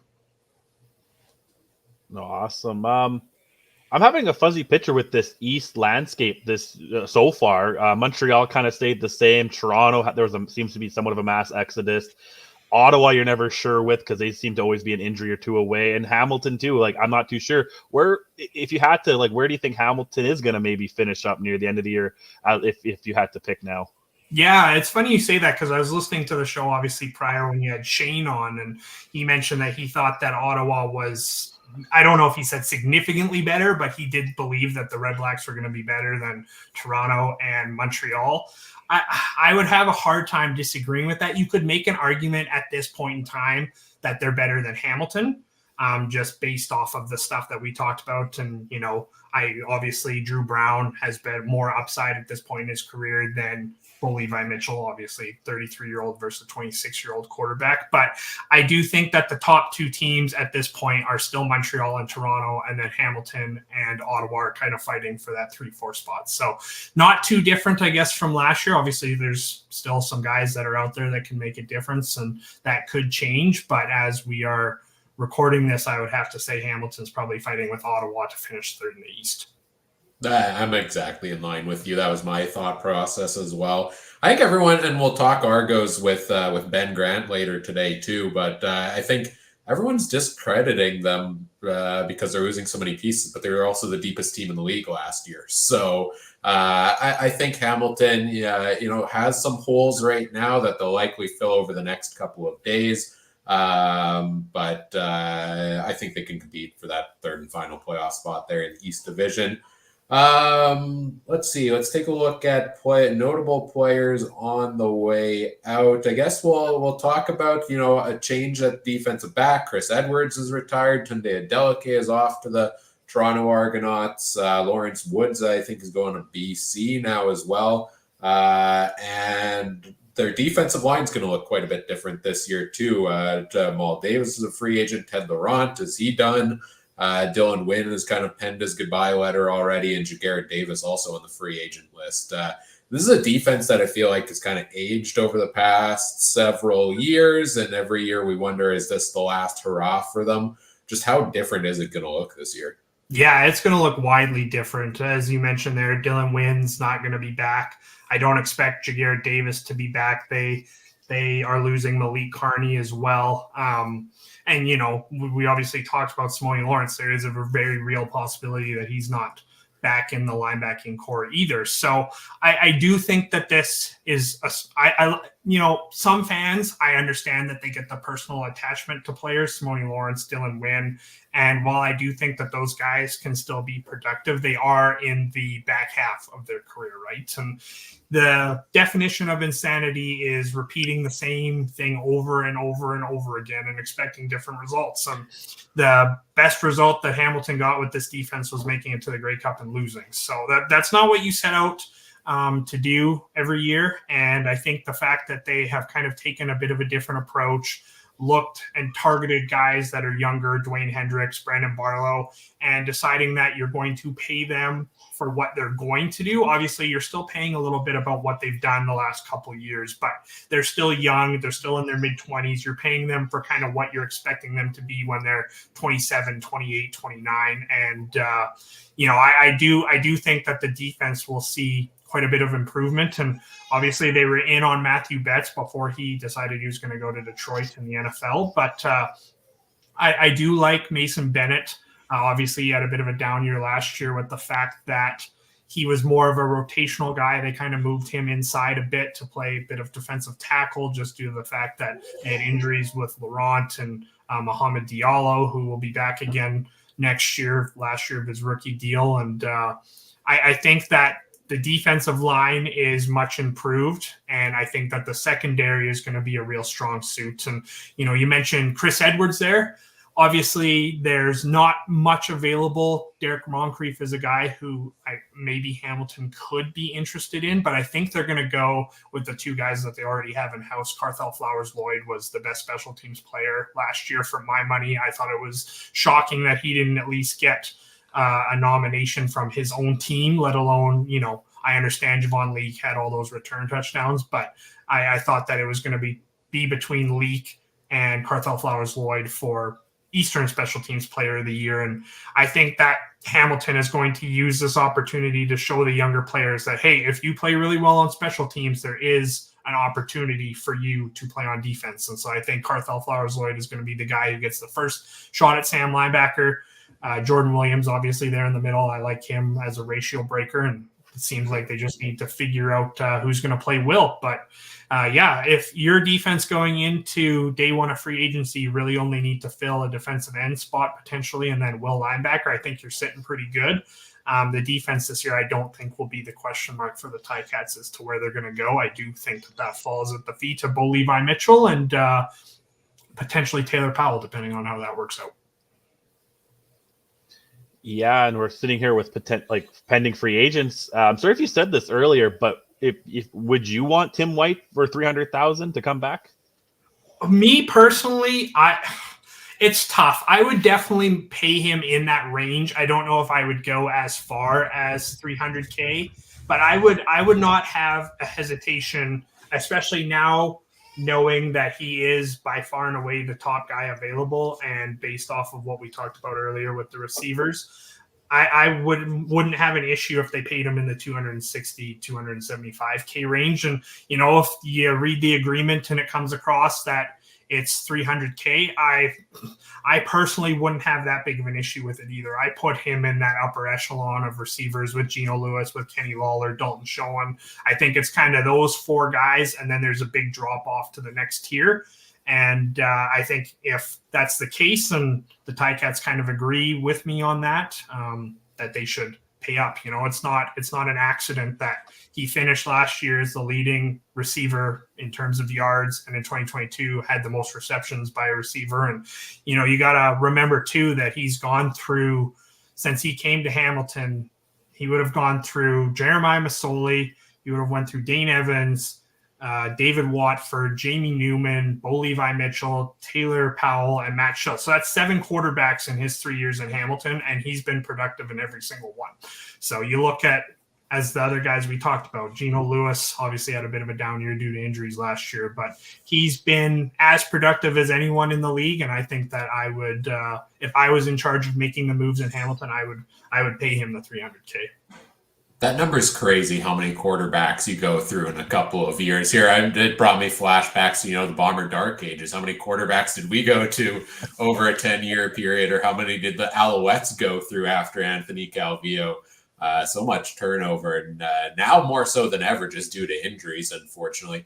I have the list of wide receiver free agents up on the board here. None of these other guys are going to be able to fully replace the role of Tim White in the lineup, like you said. But if they can't get the deal done with them, is there anybody else on the list that kind of intrigues you that you think could be a good fit with the Ticats potentially? Or is this, do you see them just going and promoting within?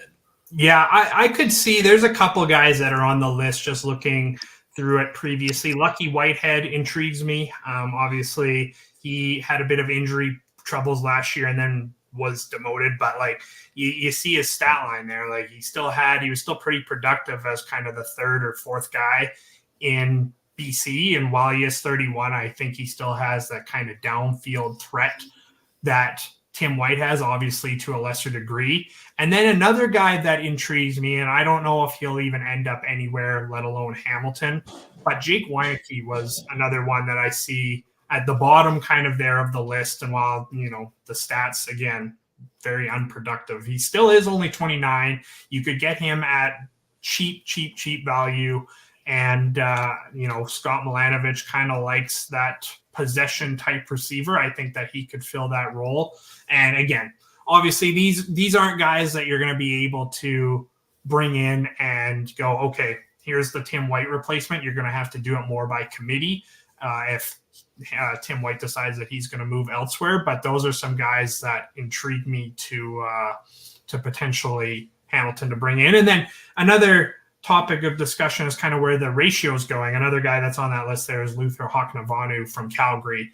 I think if Hamilton decided that they wanted to go back to the 2 Canadian receivers, I think I would go with him at the field side wide receiver spot, and then have Keandre Smith at field side, one of the field side slot back positions. And then that gives you the option to go at defensive end, American defensive end instead of Mason Bennett. And so I guess those are kind of the 3 intriguing options to me. Obviously, Duke Williams was listed there. It's already been confirmed that he's not going to be back in Hamilton, and he might not be back in the league period after kind of the last couple seasons he's had in Saskatchewan and Hamilton. But I guess those are some of the names that I would be interested or intrigued in if Hamilton was able to bring those guys in.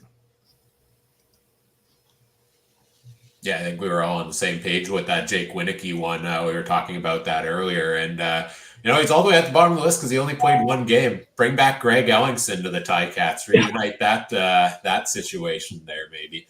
I don't know if we'll see Ellingson sign anywhere. He's had so much injury trouble the last couple of years, really slowed him down. But anything else intrigue you here for the Ticats that you want to touch on before we wrap things up here with you? No, I think we kind of touched on everything. Obviously, the 2 big names everyone's kind of waiting for the shoe to drop on would be Tim White and Simone Lawrence. And I think kind of once we get a clearer picture as to what direction Hamilton's going to go with those 2 guys, I think you'll be able to figure out where the roster is probably going to be shaped. But I like what they've done so far.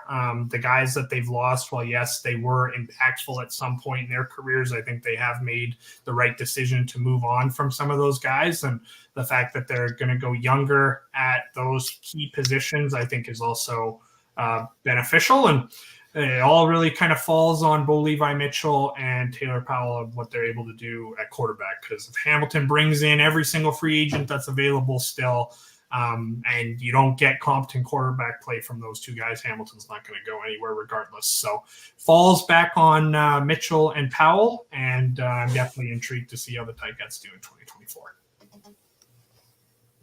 Right on. Trey, any other questions from you? No, that's pretty clear with me. Like, I'm really interested in this East Division because it's just kind of, can Montreal do it again? And did the pieces that Toronto lose really affect them? And is Ottawa as good as Shane says? And I'm really interested in Bo. Maybe real quick, do you think Bo's arm is there still? Because it was all over the place. Yeah, based on the film that I watched last year, I would say no. There were sometimes that he threw ducks up that you're like, okay, why was there so much air under that? It doesn't seem like he has the zip on the ball that he did when he was in Calgary, but I'm living in Calgary. I grew up here as well. So I've been able to watch Mitchell throughout his career as a Stampeder. And, the more that I think about it, it's different, but Bo was also never a guy that you were going to run across, the wide receiver was going to run across the middle and he was just going to hammer it into your chest, right? He was always kind of a guy that put a nice touch on the ball. And while I do think that his arm strength has kind of wavered a bit, I do believe that there is a scenario where he can still be effective while not having maybe the arm strength that he had a couple of years ago.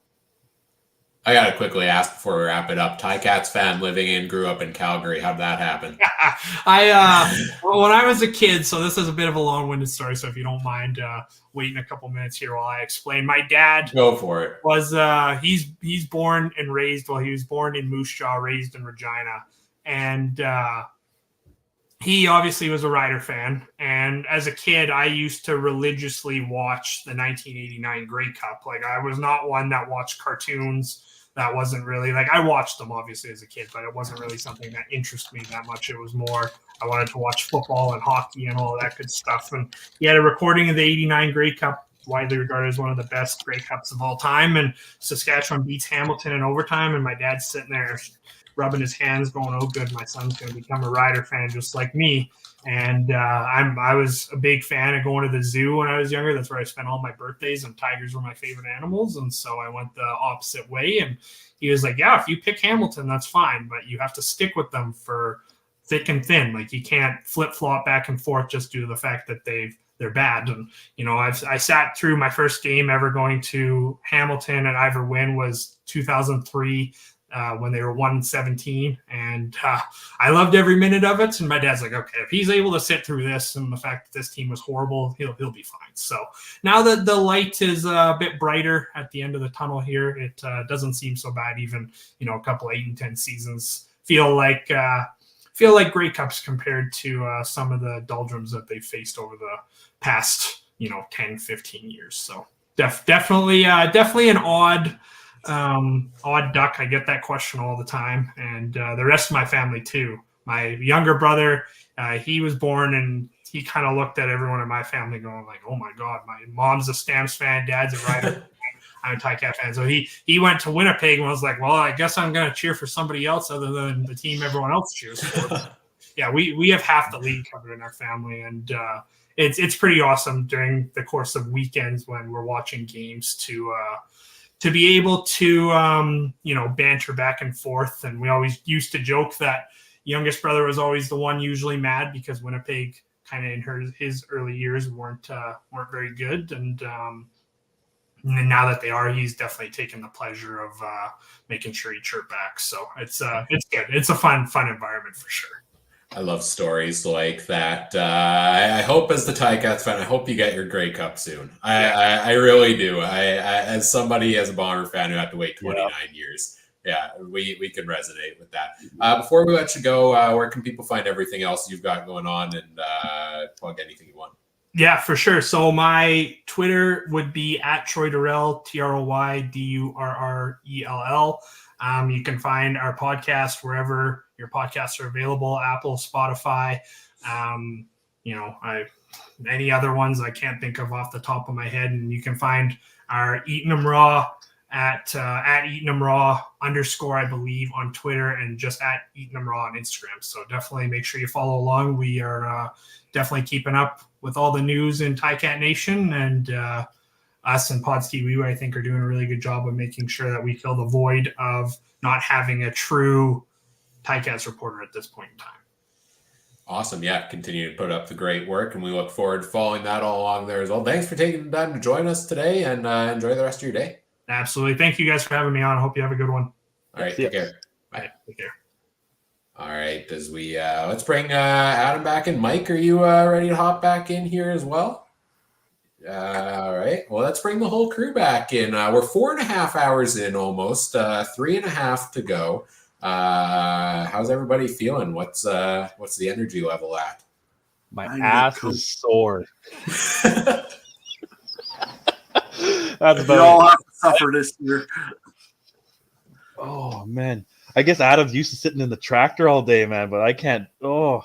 See, I'm on Zoom meetings for work for 6 hours a day half the time, so I'm used to this. See, I sit all day too, but I don't know why it's getting to me today. Oh man, gonna go for a walk after. No, but doing good. Hamilton's an interesting team, I think, to look at going forward. Yeah, not sure. They need to. They almost need to bring back a guy like Tim White or Simone Lawrence to some degree, or they start losing key faces, don't they? You would think so. Like those are the two most impactful on the market there, right? So. And old Iverwood Stadium was a vibe. I was the lone Bomber fan there one game when I was like 14, 15. Jesse Lumsden ran for like 5,000 yards, it felt like, over us. Troy Westwood missed 3 field goals. The cutest girl I've ever seen was sitting behind me, hitting me with a foam hammer because I was the only Bomber fan. So, yeah, it was a vibe back then, and I hate that I haven't been to the donut box yet. But maybe just kidding, baby. If you're watching this, I love you, baby. It was just a joke. All right, Trey, time for you and I to take a break. Yes, but not because of that. The joke I made after Grey Cup in Regina when I said some girl sat on my lap on the bus, I got a text. What are you talking about? Some girl sitting on you. I was like, I was taken out of context. Oh boy. Then you're like, did your guys' wives watch this? Like, why does mine the only one to watch this? I don't know. Anyway, my wife is, non-existent. Taylor Swift said no. Yeah. Go to Giselle. All right, I see we've got our next guest waiting in the wing. We'll bring him in just 2 minutes here. Do we have any news updates during that last segment? It seems pretty quiet, right? Yeah, everybody must have went for lunch and must have the lunch hangover because there really is no news to talk about. The last one there was from Saskatchewan when they were talking about their player that they took away from Winnipeg. You can have them. From Winnipeg, I said. I made sure I said that right. You can have them. Anybody notice that tweet out of Saskatchewan? Yeah, that was pretty good. That was pretty good. Yeah. Adam, are you able to pull the free agent tracker up on the screen? Yeah. We're bringing our next guest here. Trey and I are going to step out for a little bit. Mike and Adam are going to take over to talk Bombers, all their additions, all their subtractions. I'll let you bring in our guest here in a minute. But he's the most passionate Winnipeg sports fan in Wisconsin. He's the host of the Rouge, White, and Blue podcast and the Winnipeg Terminal podcast, covering Winnipeg sports. The great Joe Pritchard. Well, Joe, how's it going today? Good afternoon, guys. You guys have been at it for a while, haven't you? Oh yeah.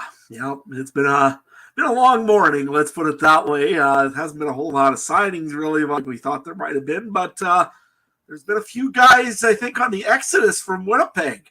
You want to talk about that a little bit? Just a few. I mean, really though, if you're a Winnipeg fan and you got Schoen and Oliveira back, you're gonna deal with the losses. Hardrick obviously is what you guys were talking about just recently here. We've known that one for about a week. Jeff Coate retiring hurts too, and Demery Houston being out as well. That's gonna sting a bit. On the other hand, the scouting department and Kyle Walters have done a great job finding American defensive backs. So filling that hole hopefully won't be that difficult. But knowing that when you're in the position Winnipeg's been in for the last 4 or 5 years, near the top of the league, you're always going to have losses. But they've been able to keep the core group together pretty well so far. Just a quick note from me here, Joe, and that is, what do we make of Mr. Marcus Hardwick to Saskatchewan? If the reports are true, that Talar's a little bit disappointed. Obviously, he loses protection on the one side. Personally speaking, I can't wrap my head around the money of Saskatchewan through Adam, given the age and everything. In your mind, harder to Saskatchewan, thoughts on that? And are the Bombers going to be okay if seemingly they put a rookie at that position, which it seems like they're going to give somebody out of camp an opportunity to win that job? Yeah, it does hurt, but like you said, the money probably kept them from being able to even consider bringing him back. I can't blame a guy for going when the money's that good. And it looks like they do have a little bit of a plan. It looks like they have Chris Ivey back from the practice roster from last year. Got a chance to win the job. And of course, I'm sure they're going to be looking. They've got free agent camps throughout the spring.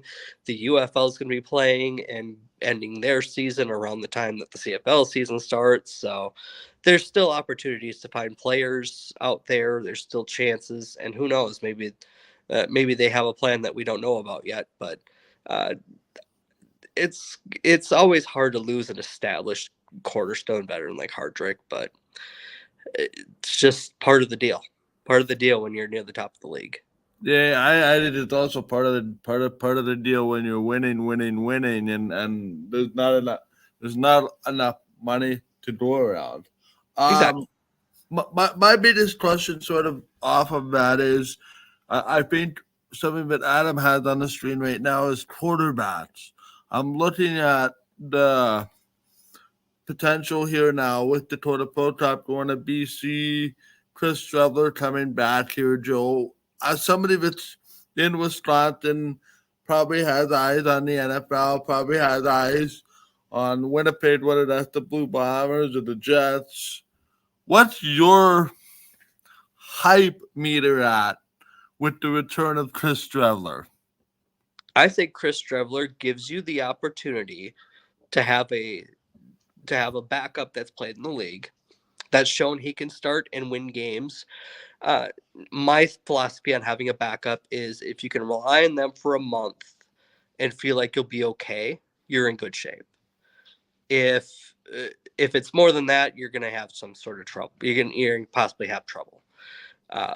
But now having Strevler being able to take that role plus the third down back role is going to help them find a kid that could be the next guy up when Zach Collaros is done. And who knows if that's next year, the year after. Really, I think the Bombers are aiming for 2025 as their last big go-around with this group. So they're probably looking for a guy that could be third string for a couple of seasons and learn from Zach. And after that, who knows? But now they have the roster spot to devote to that instead of having to have a backup and a third down guy. One more from me, and then we'll get to Adam. Obviously, Brady Oliveira back at running back along with Johnny Augustine. I'm looking at two areas in particular. The kickoff and punt return. Janarian Grant remained unsigned, as is the kicker, Sergio Castilla. If we believe local reporting, Jeff Hamilton of the Winnipeg Free Press reporting, the door is open for both those guys to come back. Which one in your mind, if it meant one or the other, preferably both, I think you would agree, Janarian Grant is a returner and Sergio Castilla is a kicker. Which one to you, if you had to move on from one or the other would you place more importance on at this point? I think we've seen what a kicker means to this team.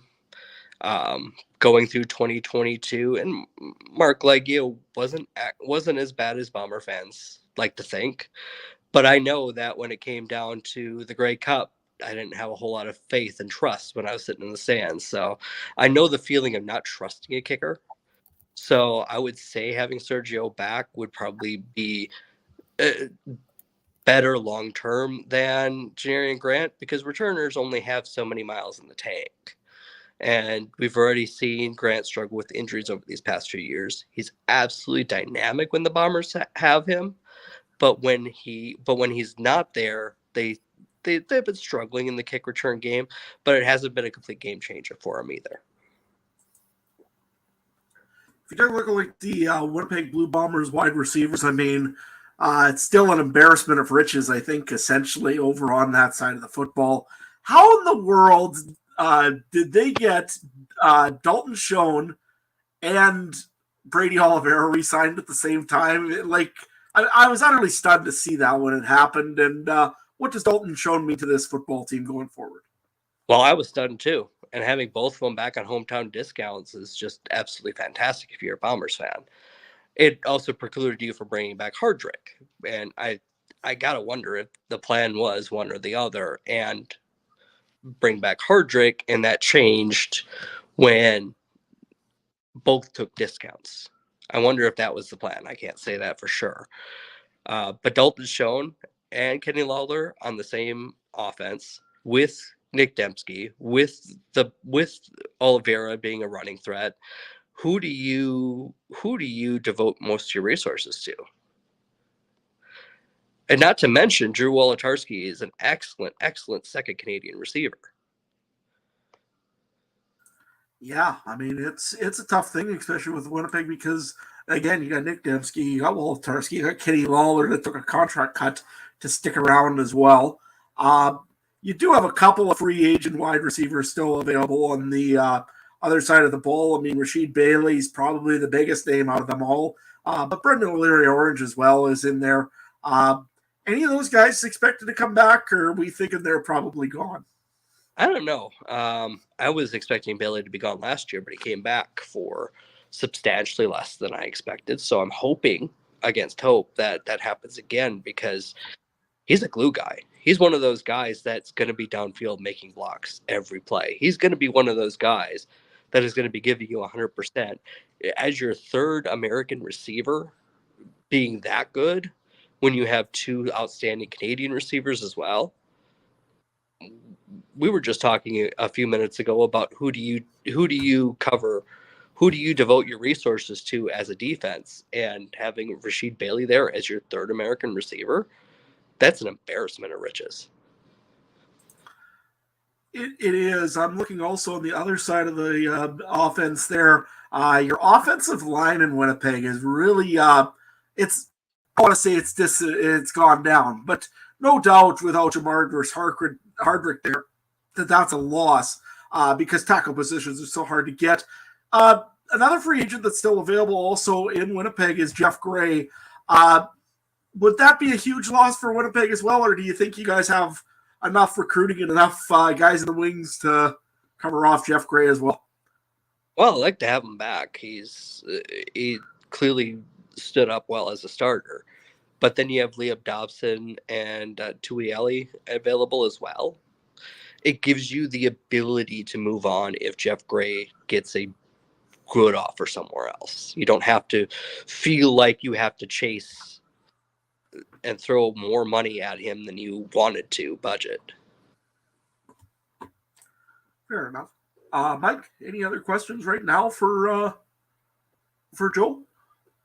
Yeah, I'm just wondering, Joe, this is not anything roster related for me, but I'm sure we've discussed your backstory on this show, whether it was last year or 2 years ago.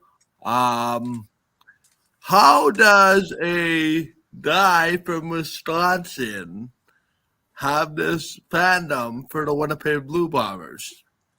I was recruited very, very well when I decided that I wanted to try to follow the league as best I could when there was no.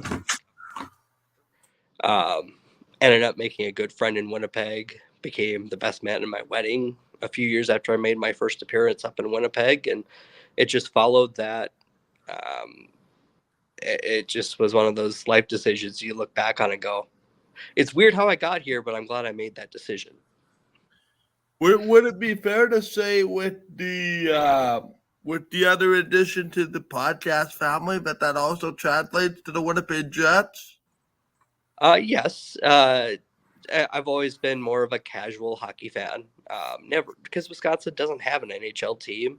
The university team out of Madison has always been the team that people in the state follow.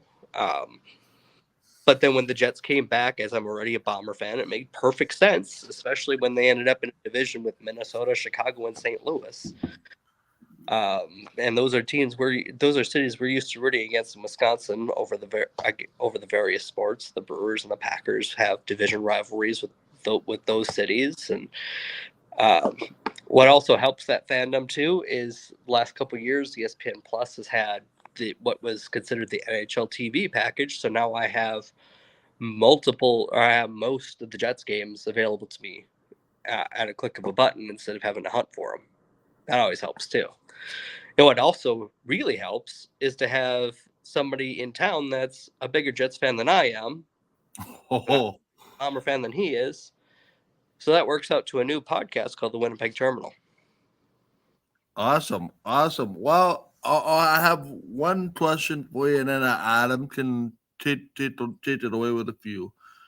If you're in Kyle Walter's shoes, what's your next move? Like, what are you thinking right now? You've lost Hardwick. You've done the impossible, keeping Oliveira and Schoen, and something that not a lot of people thought, even myself, was possible.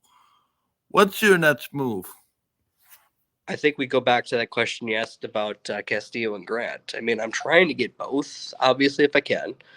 I probably lean heavier toward getting Castillo back because the team did sign Aaron Cruikshank a few weeks ago to be a return threat. So hopefully him coming from the States will help. So you're not completely starting from ground zero there. You're also probably looking at seeing if you can get Jeff Gray back at a decent price. Try to fill in any other gaps you have, and then hope that your American recruiting and the Canadian draft prove fruitful. For sure. The one question I've got for you here is on this D line. I mean, we've been used to seeing Willie Jefferson, Jackson Jeffcoat pretty much terrorize quarterbacks for the last 3-4 seasons. Of course, Jackson Jeffcoat retires this year. Theatric Hansen, he is a current free agent. Is there a player out there right now that maybe the Winnipeg Blue Bombers should look at, or do they have the pieces in there to be able to be fine with a guy like Chris Paul? Well, I think you take a look at whatever you could find from Americans that haven't played in the CFL before. You try to make one of those quiet signings that nobody really knows about, and see if they end up being a fit. Bring up 2 or 3 guys, even have them challenge each other in camp to see if you can fill that Jeffcoat spot. Because not having to pay a lot of money in that spot's going to help you have money in other spots to bring back veterans. And who knows, maybe Ricky Walker is available later on too, because apparently he's not going to Calgary from what I'm seeing. Yeah, it doesn't look like he is going that way. He's got a end anyways. The other question I got for you is a little bit more about the coaching staff.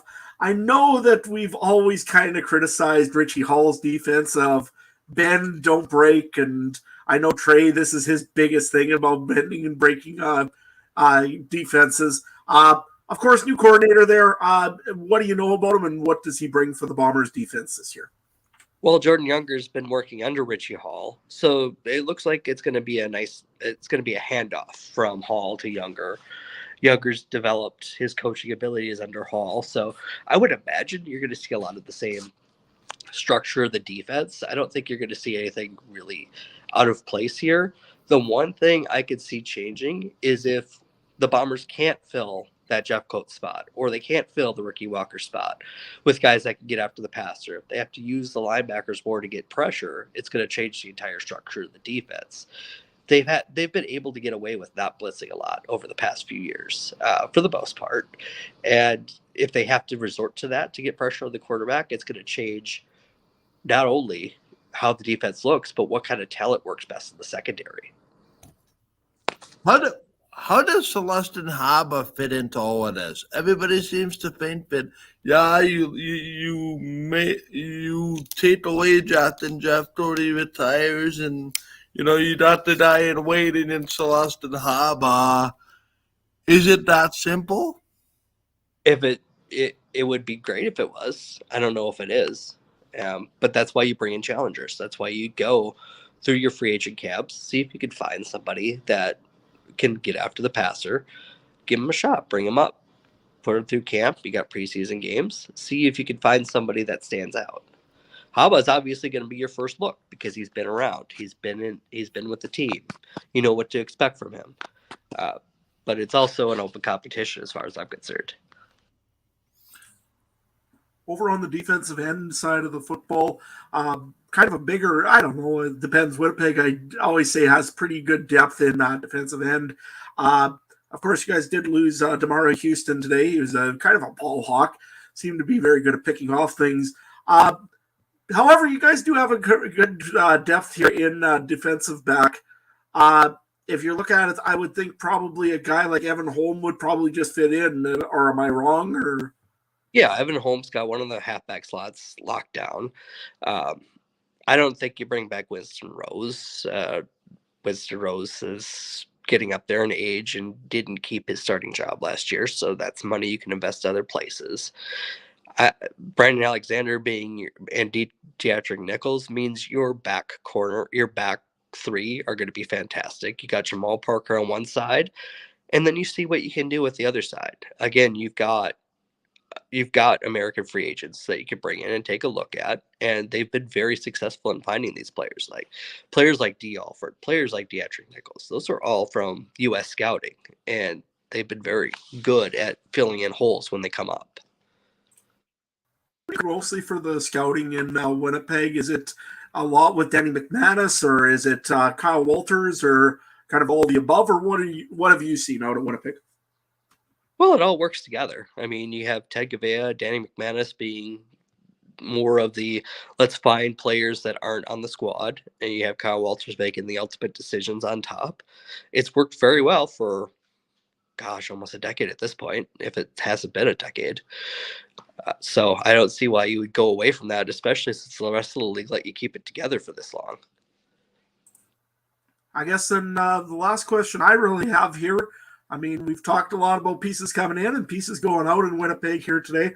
Right now, where do you see the Winnipeg Blue Bombers fitting in this West? I mean, Saskatchewan has improved a little bit. BC, I think maybe is the most team that stayed mostly the same, minus the Proof Cop signing and a couple other minor sightings. Calgary's definitely had a few pieces, and Edmonton's expected to be a little bit busier here soon. Where does Winnipeg fit in the West so far? They're still the team to beat. They've got the core. They're looking to fill in a few slots, like one of the corners. They're looking to fill in half the defensive line so far, maybe even a linebacker. I believe Malik Clements is still out there as a free agent, and tackle. But other teams have holes they need to fill too, and I like the Bombers' core better than I like any of the other teams' core so far. Perfect. And with that, Joe, where can people find you, and how can they get a hold of you? I mean, like I said, I'm a Riders fan, but I still like following you, I guess. Where can people find you? Well, they can find me on X or Twitter, whatever you want to call it, at USFL Tecmo. The American CFL show is the Rouge, White, and Blue. You can find that wherever you find your podcasts. And the new toy is the Winnipeg Terminal. You can find that on Facebook as well as YouTube, which is new for me. I usually stay with the conventional podcast delivery methods, but that one's on YouTube, Facebook, and it's also wherever you can find your podcasts. So plenty of spaces to find me having opinions about Canadian sports, especially Winnipeg sports. Quick question then: where do the Jets end up this year? Are they going all the way, or what are you thinking? Well, let's see if they can start scoring some goals. Fair point. They got the goaltender to do it, and all that. So They have the defensive structure. It's just they were scoring a lot better until about the past 7-8 games. I'd like to see them score more than a goal or two a game. absolutely. So, well, perfect. Well, thank you very much for joining us, Joe. We'll be talking to hear more about Blue Bombers as the season goes along, and go from there. All right. See you guys later. Thank you. As we will welcome back Trey and Ryan. I believe both of them are in the back, ready to come on back here. Thoughts? I think your audio might be breaking up there slightly, Adam. But yeah, thoughts on the Bombers. I guess they got the big two done with Oliveira and Schoen, and they've brought back some major pieces. They've lost a couple, took some hits on the offensive line, but I think this is a team that's still set up well to compete, and they're going to try to keep the core together and do this until that 2025 Grey Cup, right? And then that's when the major overhaul is going to happen after that. I don't know, Trey, any thoughts from you on what they discussed with the Bombers? Oh, I heard Richie Hall and I muted. I don't know that. I muted and started continued my golf tournament here. But no, I you guys know me. I'm probably one of the hardest on the Blue Bombers, other than maybe Adam in this 4. I'm probably equal to Adam on how hard I am on the Blue Bombers. It's hard to imagine it to continue, like as we talked about earlier, Ryan, with somebody with like the 29-year drought. We lived through that. It's hard for it to continue, but I think they do have the pieces. I don't have super high expectations for this year, but I do agree that next year will be the one. Like, they're going to try to keep the core together that they can build on to next year. I think the team is not, with some of the pieces they've lost, they're not as good today as they were November, but they're building to get back to that for this time next year. I think we'll be talking about them a lot more. Is the plan. That's anyway. For sure. Love it. It's from Wisconsin, and he's just a big Bomber fan. I love it. He's like, why is that guy interviewing me? Like, seriously? Do we have time for a really quick story about Bomber fandom in the middle of nowhere? Sure. We have like 2 minutes. Yeah, so I went to Thunder Bay for a hockey tournament a couple weeks ago, and every third or fourth person was wearing Bomber merchandise in Thunder Bay. And I just found it to be very cool that Bomber fandom reaches that far into northwestern Ontario. We share a lot more with them than they do Southern Ontario, right? Like, yeah. Wasn't the legendary Crappie from Thunder Bay for the Jets, right? So Kenora. Oh, Kenora. Okay. Yeah. But so it's similar. It's interesting, right? Because I asked somebody, like, why are you a Bomber fan over Toronto or Hamilton? And he literally said, well, the close proximity. He said Toronto and Hamilton are like 16 to 18 hours away. Winnipeg, not that far away. And couple of the Masters that they come into 2 or 3 Bomber games a year from Thunder Bay. So, see, I had the same thing growing up. Even though I grew up in Manitoba, there was a lot of Rider fans. Just being along the border of Saskatchewan, it was a lot more Rider country. You go to the co-op, there was about a whole shelf of Rider stuff, and there'd be one little cup that's Blue Bomber, right? So I get it completely. And Verdon's halfway in between each city, but just more people went to Regina over Winnipeg. For whatever reason. At that point, but now actually, the other day I was helping out in town, right where I live here in a local hometown tournament, and 3 people wearing Blue Bomber hats. It's just not acceptable when you're in Saskatchewan. I mean, to be fair, you see a Rider jersey literally everywhere. So yeah. Let's get into some news updates here at the end of the hour before we bring in our next guest. We had a couple come through. There we go. Over that last segment. So Tunde Adeleke, we talked about it earlier. He is now officially going to the Toronto Argonauts after spending last season with the Ticats. Terry Godwin was just officially announced by the team today. I thought that one was official 2 days ago, but I guess the team hadn't announced it yet. They have now officially announced him re-signing with the Hamilton Tiger Cats. So they get one of their top receivers back, 164 yards for him last year. Which other ones haven't we talked about here on our list? Fraser Sopik, a depth linebacker addition here for the Argos. I know there was a lot of hype around him when he was in Calgary. He went over to Hamilton, played a depth role last year. Toronto trying to retool their defense with all the pieces they're losing. So they have brought in linebacker Fraser Sopik. That one named official.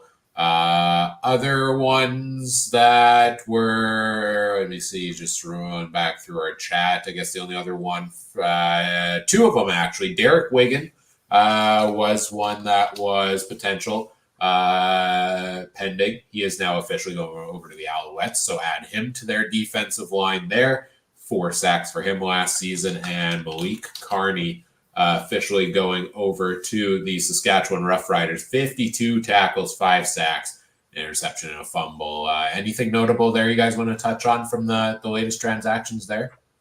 Malik Carney. That's a big one for the Riders. If nothing else for depth, doesn't sound like Christmas will be coming back. So Christmas isn't happening in Saskatchewan, in case anybody's asking.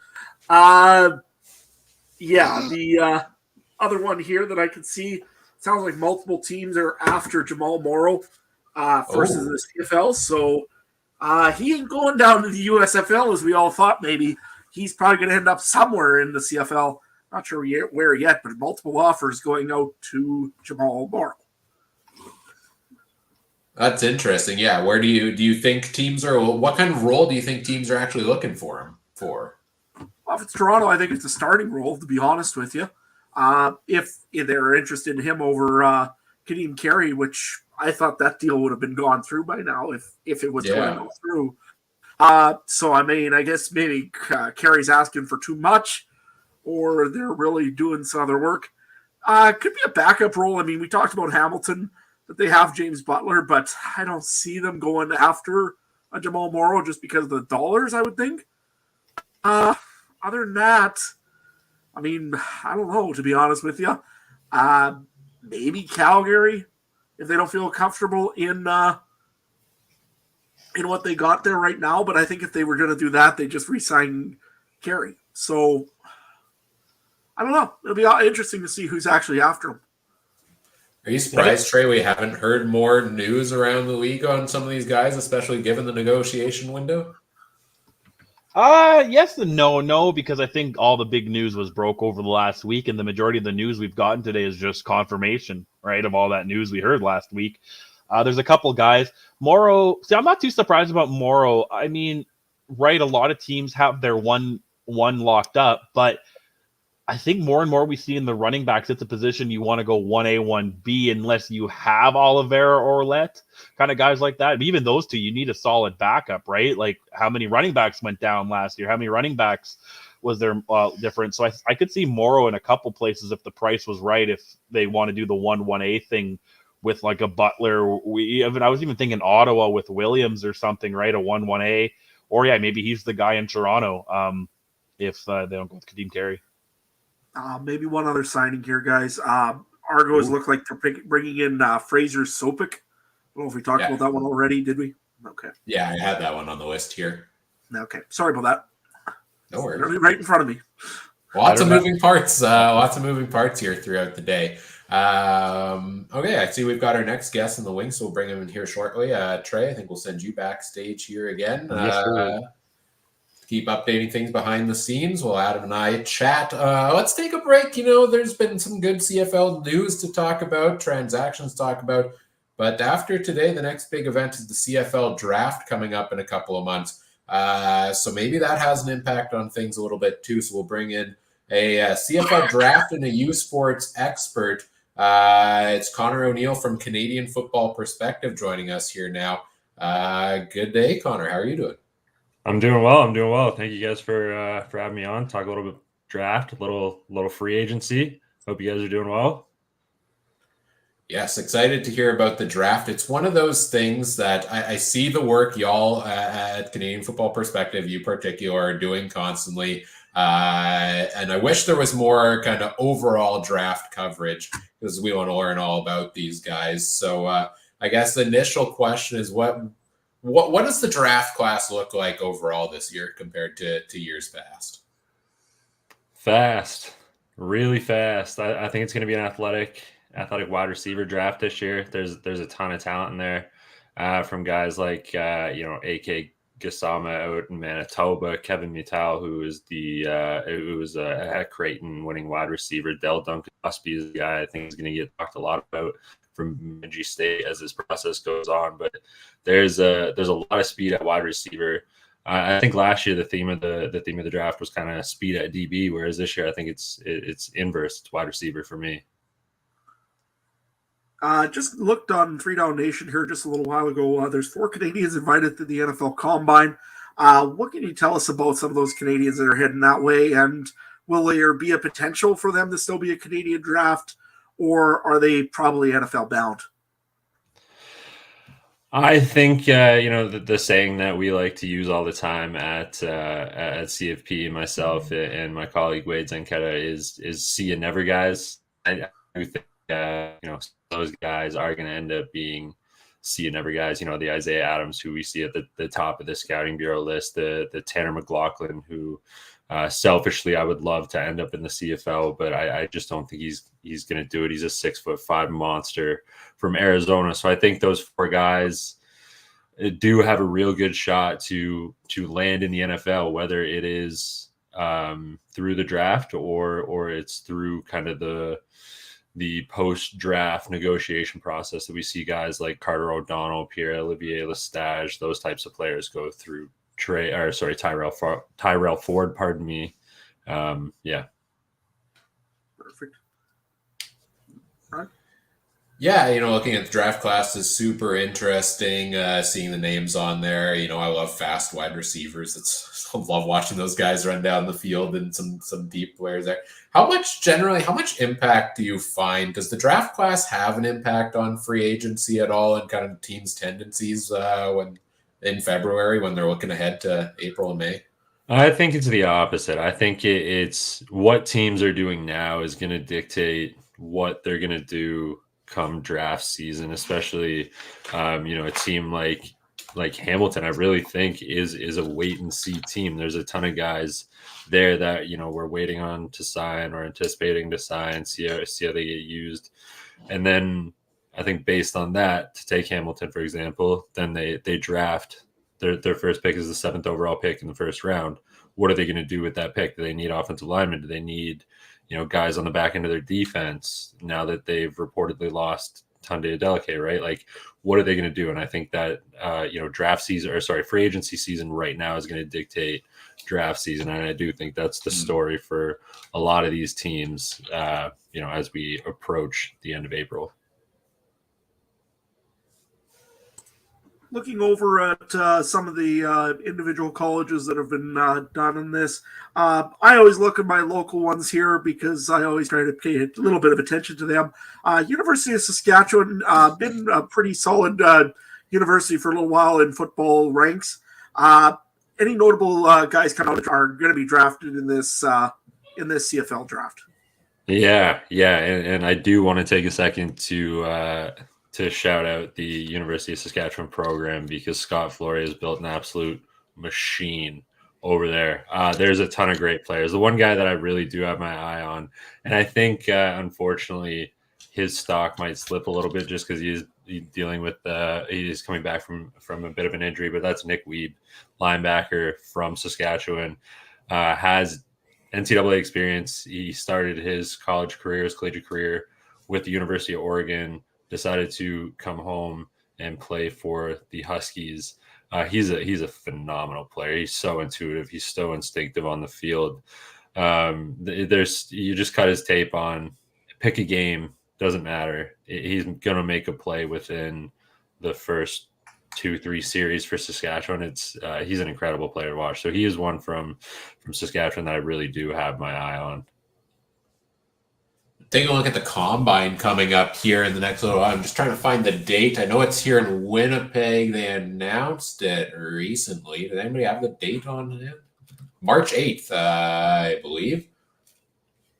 That is the invitational combine, and then we've got the full-on CFL combine here in Winnipeg, March 19th to 24. What kind of things are you kind of keeping an eye on when you focus on the combine, looking at these draft classes?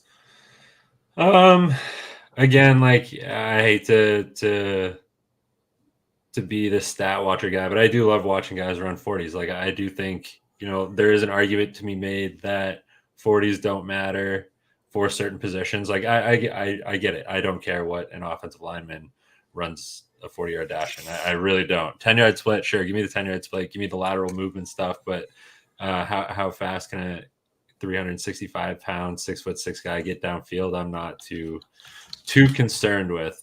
But I do like to watch, how the receivers and the DBs move, how fast they are. I love watching the one-on-one coverage drills. I think that is such a treat that we get with the CFL Combine that we don't necessarily get to watch with the NFL Combine. We do get to watch these guys put pads on. We do get to watch these guys go one-on-one. We do get to watch simulated, I'm not going to say game situations, but kind of simulated game situations. We get the pass drills, the 7-on-7s, the inside runs, those types of things. We get to see how guys move and communicate and deal with, situations. And I'm really excited because this is, especially for, the national combine, this is the best of the best participating in one event that, guys like Luke Brubaker, for example, in the OUA, he's now going to get to go against somebody like John Boss from Calgary, who's an absolute monster at the offensive line position. So it is really a test of the nation's best. Last year, we had quite a few interesting draft picks. Out of the draft class from last year, who's been the biggest surprise to you so far? I mean, in Saskatchewan, I've been watching them quite a bit. I think Jackson Ford coming in and really competing for a job there was a little bit of a surprise. I thought he'd maybe take one more year. But who in the draft class from last year did you think was really a surprise to kind of really own a job in the CFL? I like Jackson Ford. I do really like that. I do really like that pick.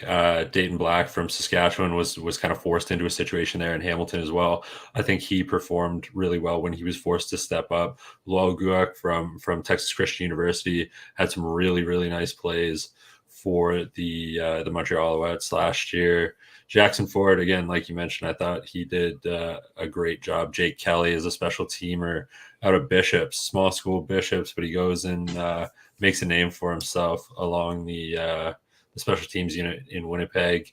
To stay on Winnipeg, Anthony Bennett was in the rotation a little bit. I thought he was really impressive coming out of Regina, and I think he, kind of made a name for himself as a rookie.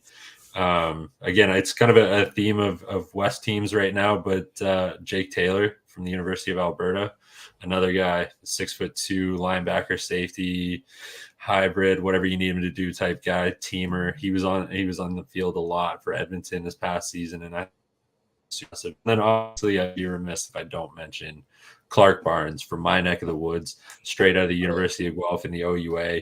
At one point, I don't know. I was tracking this. I have forgotten it, so forgive me if I'm wrong on this one. But at one point, I won't make the claim for the entire season, but at one point with Clark Barnes, he was the leading all-purpose yards getter for the Calgary Stampeders as a rookie. And this was kind of like early to midway through the season, so I don't know if that's how it finished for him, but it was a really impressive display from Barnes, I thought, as well. And he was, one of my favorite players coming out of the draft class last year. And something about those Guelph wide receivers, Kean Schaefer-Baker, Clark Barnes, Keandre Smith, they can play football in Guelph. Yeah, for sure. It's exciting, especially when we take a look at these, the pending free agents and all the Canadians out on the list. These are guys that we just saw come through the draft and come through youth sports in recent years, and there's some big name players there. You mentioned Lowell Guak was one of them. He just signed a futures deal with the Tampa Bay Buccaneers, I believe. So a guy who made a big impact with the Alouettes and then went off to the NFL. We often see at draft time also these shot in the dark picks that I think are unique to the CFL, because you have these guys that can technically be taken in the CFL draft, but like, are they ever really going to come here because they've got their sights on the NFL? What's your perspective on those kind of draft picks for teams? Do you like when they take that shot early? Would you go with the surefire pick, or does it depend on the situation? It's totally, I think that's it for me. It's totally situational dependent. I don't like wasting high value picks on those types of players. That's not really my cup of tea, but hey, if I'm, that's why I'm not sitting in a GM office somewhere in the CFL right now.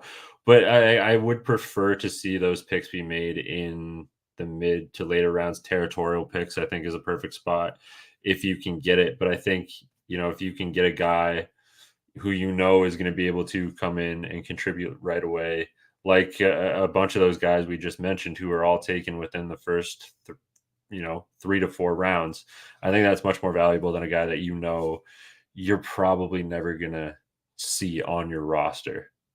Like for me, the guy that springs to mind that I think we're going to be talking about, not this year, but next year, is Curtis Rourke. Based on what we've seen his older brother Nathan do, I do really think that he's going to get a shot in the NFL. And I do think he's going to try to stick on a practice roster or as that third quarterback option in the NFL somewhere for a long time. So is it worth it to make Curtis Rourke, the first ever Canadian to be drafted, or the first ever Canadian quarterback to be drafted 1 overall in the CFL? No, I don't necessarily know if I think that one's worth it, such as, in years past when we've had guys like Larry Jackson and those types of talents as well. You took my next question right out of my mouth on Curtis Rourke. I was definitely going to go that direction. Adam, what do you got next? Yeah, no, I was just doing almost kind of the same question in a way, because you see that Trey Ford now is in the CFL and is doing very well. You look at a guy like Nathan Rourke, who's been, of course, was backing up in New England the last game for the Patriots. Is there another Canadian quarterback besides the last name of Rourke that looks like he could be a higher pick or possibly even play some time in a CFL or NFL situation? This year, I'm not sure. I think coming up the pipe, there's a couple quarterbacks that can make some noise, can make some name for themselves. Guys that spring to mind, Taylor Elgersma from Laurier, Alex Vreeken from Queens, Jonathan Senecal just had himself a year in Montreal, won himself the Crichton Trophy this year. There's some damn good quarterbacks out in Can West as well. Guys like Hetlinger, Rooker, these types of quarterbacks.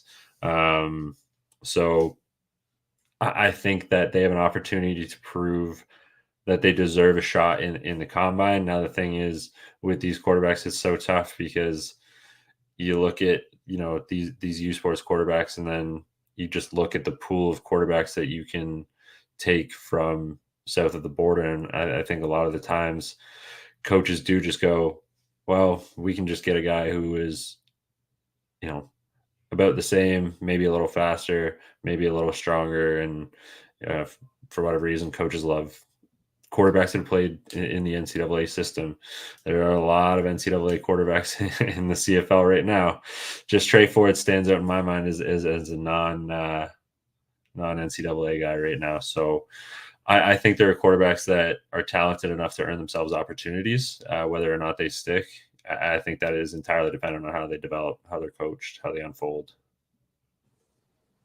Agreed. We see you do these interviews all the time. Get a chance to chat with some of these draft prospects. Like I said earlier, unfortunately, the CFL draft just globally doesn't feel as big of an event, doesn't get as much widespread media coverage as it deserves. And these are talented football players, as we've seen. Why do you think that is, that it struggles to get enough attention? I just think that U Sports versus the NCAA, one of them's a $13 billion industry. The other one, that's fair, is not. It's tough. Like we do have really talented football up here in Canada, and our draft is full of really talented athletes. And I would love to see more shine, but ultimately, at the end of the day, it comes down to the dollars that you're able to generate and reinvest into your league are only going to help your league grow. And when the entire population of Canada lives in the state of California, I mean, you got two pretty massive schools in UCLA and USC. TV deals become sought after. These sorts of things. Notre Dame, I mean, they've been exclusive with NBC for how long?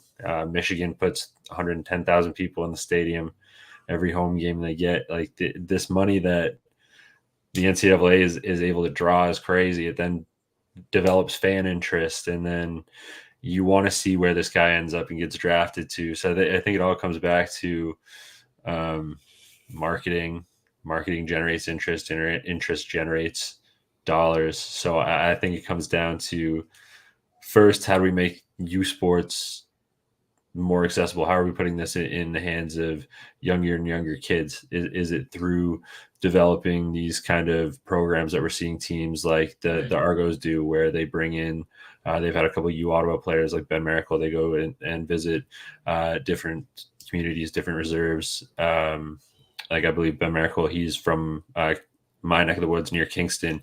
They visited the Tynondaga Reserve, and from those who I talked to that were there, that was a hugely impactful day. Tons of kids walked away saying, I want to play football. I want to play university football. I want to go to the CFL. So is it through camps like this? Is it through the, let them know campaigns that we've seen? Because, shout out to as much, flack as they get, shout out to the league social media channels, because those are getting a lot more accessible. A lot more eyes are getting on those. They're hitting the right notes with younger and younger generations.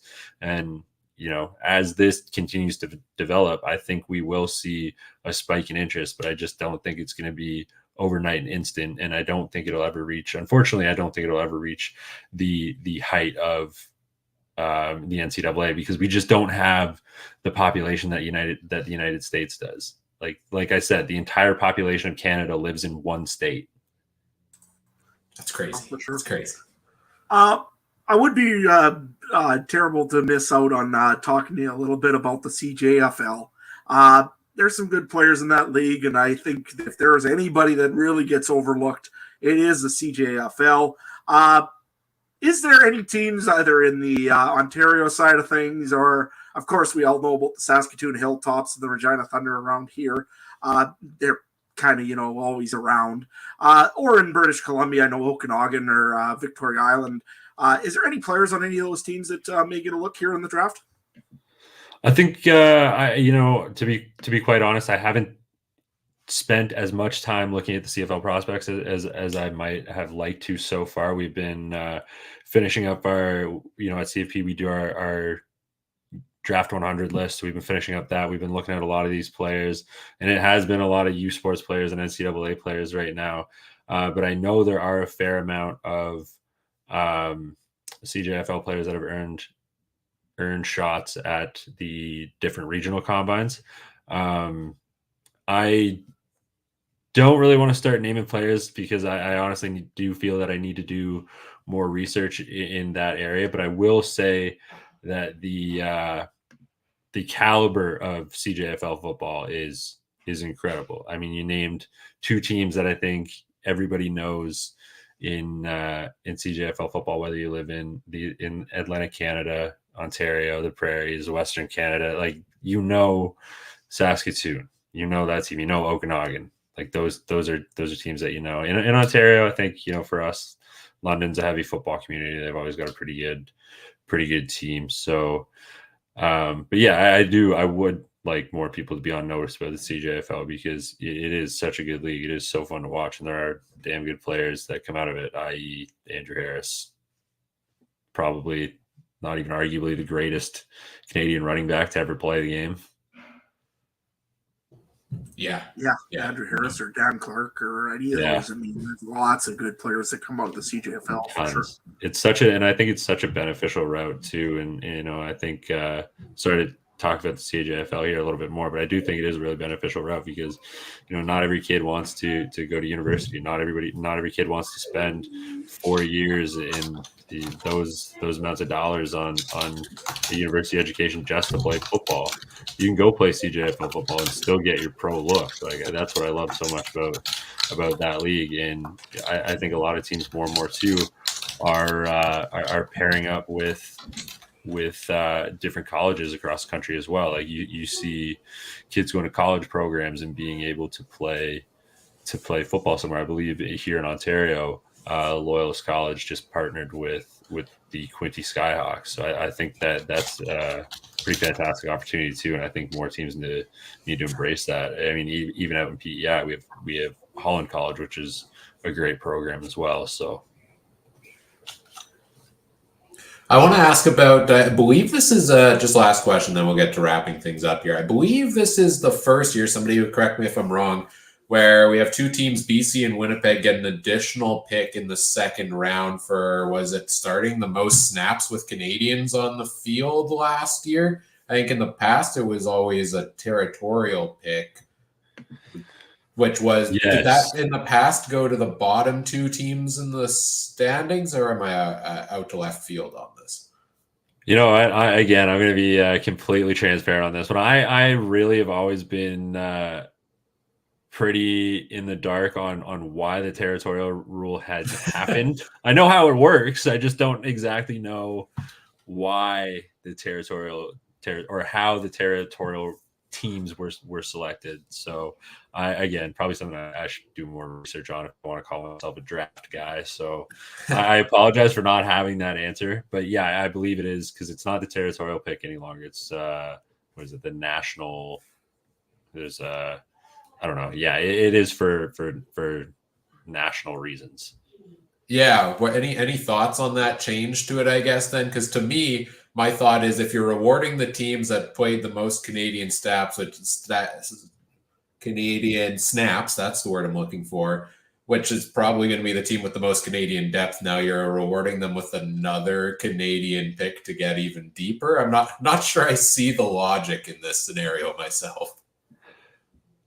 Yeah, no, I think it is. Yeah, no, I agree. It's a little bit of a weird one. I think maybe it's just a little bit of, ratio rewarding, I suppose. I don't hate it because it really is no different than the territorial selections. I suppose it's an extra pick. It's extra depth, I guess. I don't know. Adam, any quick thought from you on that one? You're right. It's weird because, again, you already have a deep Canadian core if you're playing a lot of Canadian snaps. Again, getting another Canadian player out, I guess that's nice, and you never know. You might get a top pick or something that might work out for you, and you could trade them for someone else, I guess. I mean, it's strange. I don't know. To me, and being as the Canadian draft, you could draft number 1 overall. The guy may never come, and you might draft 6th round, and the guy's an all-star. It's such a weird thing, the Canadian draft, that to me it just didn't make any sense to make that rule. But I guess we'll see how it works. Yeah, for sure. All right, just to wrap things up here before we let you go, Connor, where can people find all the great work you're doing, and anything else you want to plug? Yeah, I mean, if you do feel like listening to me rant about the draft and sports football, you can find me at Connor R. O'Neill for me personally. But anything that you want to check out that is CF perspective related, we do have a lot of great things going on there. It's myself, Wade Zanketta, Marshall Ferguson, who people, if you're a CFL fan, you may or may not know that guy. He's a wealth of knowledge. So that is at CF perspective. Appreciate you guys so much for having me on and let me say my things to say about draft season. It gets me excited every single year. This is my favorite time of the year, so anytime I can rant about that, I'm more than happy to. So thank you so much for having me on. Appreciate you guys doing almost 5.5 hour free agency show. That's incredible. So shout out to you guys too, because that's awesome. Yes, 2.5 more hours to go for us. Hopefully we get some more news along the way, but no, it's been great talking to you here. Enjoy the rest of your day. Thank you. You guys too. All right, let's say goodbye to Connor. Let's bring Trey back in here for a quick news update for us before I hand it over to you two and the next guest. Yeah, for sure. Trey, what do we got? You are muted, Trey. Ha! I win. I was the last one to not be muted. Hey, Oh, no. I believe two guys who shared a womb now share a teammate or share a team. They're Justin Herdman Reed resigns with the Saskatchewan Roughriders linebacker. Let me see, I screwed up the tracker here. And his brother Jordan Herdman Reed comes from Calgary to sign with the Saskatchewan Roughriders. So going to be really making it hard on whoever the new rider play guy is to tell which one's which out there with the same name on the jersey, and they're both J, so it'd be J. Herdman Reed. Well, this isn't the first time they've been on the same team. I think they were both on the Riders in the past, right? And then one of them went over to Calgary. Yeah, that's right. They were both a Rough Rider at one time. Wonder if they could just pull the I don't really want to play today. Can you play for me? Kind of, and just whatever. Change jersey. Maybe they just change jerseys. Do what the two twins from Harry Potter did and pretended to be the other one day, and really just screw with people. That's what I would do if I had a twin. But other than that, nothing too crazy going on. I think they should add a rule: if you can field a twin, you get an extra player on the field. They count as one towards. Are they Canadian too, or are they? They are, yes, yeah. And they're Canadian. That's wild. That's this. My bet on Saskatchewan's looking better and better, man. I'm feeling it. Same height, same age, same 6 pounds different. Identical. Yeah. Okay. Well, that's about as identical as you could get. Both with 10 special teams tackles last year as well for their respective clubs. So that's our latest news update. Of course, we're keeping track, staying tuned to see if there are any more new ones along the way. Looks like that's all we've had in the past half hour. Oh, actually a depth one that just came in, special teams, Canadian defensive back Karfala Exume, signed with the Toronto Argonauts. So an additional change there. I know he spent some time with Winnipeg, some time with Montreal. I'm not sure where else, but we'll get that updated on the tracker. I can take care of that here shortly. I'm going to step out now and let you guys bring in our next guest here. Adam, if you can get the free agent tracker up and running on your end here again, and we'll bring him on in. It's the newest co-host of the 2 and Out CFL podcast. He's a Saskatchewan Roughrider super fan. You can see him decked out in his green and white there now. The great Sheldon Jones is with us here. How's it going, boys? Hey, doing good, Sheldon. I'm just going to throw you up. Oh, yeah, you're up there now. Okay, perfect. So, how's things over in the 2 and Out CFL podcast area? Doing good. Trying just to kind of stay in my lane. I got some big shoes to fill in for Brazilian Thai. So, having fun. Yeah, I had to try that once, and all I did was talk about Chinese food. You and me both are Saskatchewan Rough Rider fans. Always been for a little while now. Give me a reason why I should re-sign my season tickets.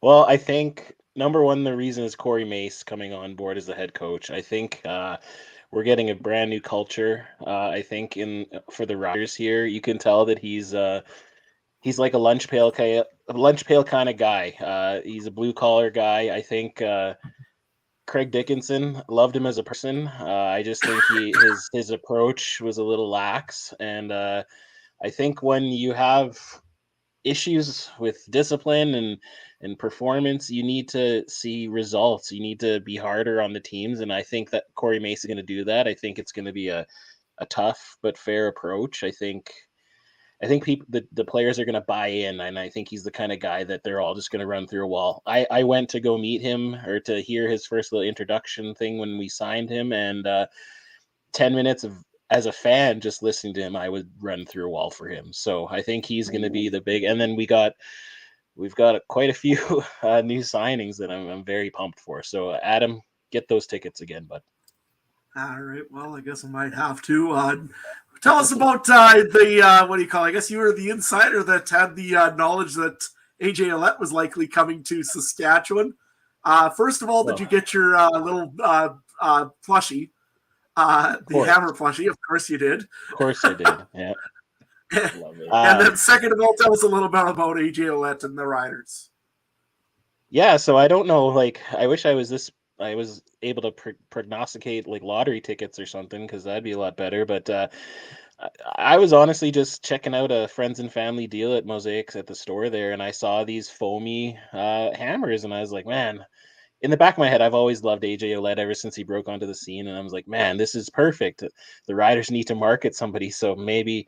And I set up a tweet saying, hey, this is like a let's do it kind of thing. You can just tell he's a hard worker. We actually had him on the podcast a few days ago.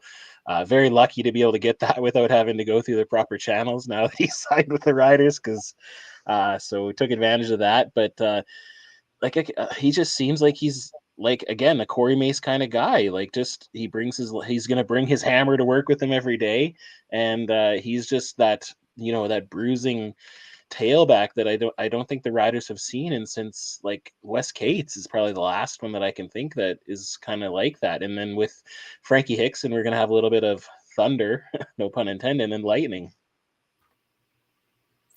So Trey, how come you haven't become a Rough Rider fan yet? And I keep getting emails. I bought Labor Day tickets one time, and I get an email from the damn ticket people asking if I want more. But I'm close. Full disclosure, Adam knows this. They are my offs. I put a bet. They're not my pick to win, but they're my betting wager to win. And this was before all the signings. This might have even been. This was just after the coaching changes. So they've definitely been a team that's on my radar. But yeah, you got OJ Ouellette. But I mean, it's also pretty nice when you have a guy like Yoshi Hardrick leading the way for him. Those two are going to probably have some of the best celebrations in the end zone, you must think. Yeah, and just another year of the building of Logan Ferland, because I think from all accounts, he's going to be a stud O-lineman, and it usually takes 3 or 4 years for these Canadians to get in, and especially with because he played junior, he didn't play in the CIS, right? So, but again, I think he's shown progress year after year, and so getting him back again this year is huge.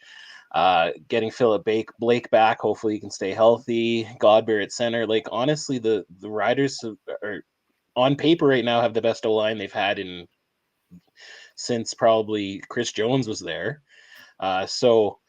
And one good thing that AJ mentioned to us on the pod, reminded us, I guess, is his running back coach from last year has now come over, and he's the new O-line coach for the Riders. So a little bit of consistency there. He's going to know what AJ needs to have in front of him for him to be successful, and I'm excited. That's all I can say. I'm excited as a Rider fan.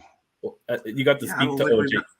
Just he gives me this vibe where he's going to fit in just more to the Saskatchewan lifestyle too than Toronto, right? And that must go a long way. I think of a guy like Dustin Bufflin, right? He just loved to hunt and fish, and Manitoba was perfect for him. Is that kind of the same vibe you get with AJ? And now, like I said, he's going to go help Bale with Adam every offseason, isn't he? Yeah, I think like you can tell, like he's from small town Ohio, and I think he, at least right now, his off season, he has a gym that he runs, I think, and so he's been just working out and bulking up, and I agree. I think he is a smaller town kind of guy. He's a like I said, a blue collar, and that's exactly what Corey Mace said he was looking for. He's looking for players that aren't flashy. They aren't just looking in it for themselves. They're going to come together as a team and just punish their opponents. And so, yeah, I think AJ fits perfectly. Yoshi fits perfectly. I kind of like, I was watching earlier today when Safamod was on. He kind of stole every single thing I wanted to say about the Riders because he's just so good at talking there. But this Cooper guy, that, again, just like him, when we signed him, I'm like, who? But when you have a shutdown cornerback who, he doesn't let touchdowns in, it's good to not know his name, right? So I'm just looking forward to it. And plus, like, the Riders upgraded pretty much in every single position other than so far receiver. They just haven't really found we need, I think, a 1A, a 1B type American receiver. We're pretty set on our Canadians, I think. So hopefully we can sign somebody else there. But honestly, I think most improved roster right now has to go to the Riders, and that's me without having green goggles on. Yeah, I think you're right. I mean, and also if they don't do a touchdown celebration with Mario and Yoshi, we're not doing this right in Saskatchewan. Looking at the other teams, yeah, come on, you got to see it. I mean, it just has to happen. Yeah, you just got to jump on and ride into the end zone. Yeah. We need some guy named Luigi on the team now. Then we got a maid. Nevertheless, you look at the other couple teams in the CFL here. Probably the biggest losers right now. I don't want to say biggest losers because biggest losses of players in the CFL. Winnipeg probably is one of them, and I would think Toronto has lost a lot of players. Is there a little bit of concern, do you think, for those fan bases if you're looking at it? I'd say there's probably more concern with Toronto than Winnipeg, to be honest, because I think what's happened in Winnipeg is kind of the model that has been happening in Calgary for the last, 15 years, where it's next man up, and I think that Winnipeg just has a better edge in that so far. But Toronto, like you say, they've lost. I would say decimated, because just the amount of starters that they have lost. And when you finish first in these 2 years in a row and you get 16 wins in a season, obviously that's going to put a lot of notice on your players and your stars. So Pinball Clemens has his work cut out for him, but I think Toronto still has a really good coaching staff. I know, losing Mace and Peters there is not ideal for them, but I think that they still will be okay. The East is still typically a little weaker than the West, so I think they have a little bit of a room there, I guess. But you do see Montreal; they've been very quiet in free agency because they just got all their guys back before the end of the year, right? And Ottawa they've made some good signings. I know we thought they did last year too, but they've made some good signings. Hamilton, mid the pack, I think. So I think it's not unlikely that Toronto will still be in the hunt for the playoffs. Just I don't know if they're going to be finishing first in the East again. Trey, any thoughts on the teams that have lost quite a few players? I can tell you the Winnipeg fan base is not concerned at all. I that's for sure. We're turning into the Maple Leafs here. We're planning the parade routes the second that Oliveira and Schoen were re-signed, right? Who's this Hardrick guy when those two guys are coming back? No, but there's some concern. Yes, Hardrick is gone. That kind of sucked. Houston's gone on defense. That kind of sucked. But the Bombers, to be fair, have shown the last few years that they can replace guys like that. And so from that perspective, I'm not too concerned. Yeah, I kind of agree with you, Sheldon, that Saskatchewan's kind of the winners of the free agency so far. I mean, them and Ottawa are the two I've liked the most, but I definitely would give Saskatchewan the edge there. The only question really, I guess, or to talk about is you said the receiving core is the only kind that haven't been upgraded, but do you think if he stays healthy, Trevor Harris is the guy? Well, he's the guy for right now, but he's not the guy for, I don't even know if next year if he's the guy.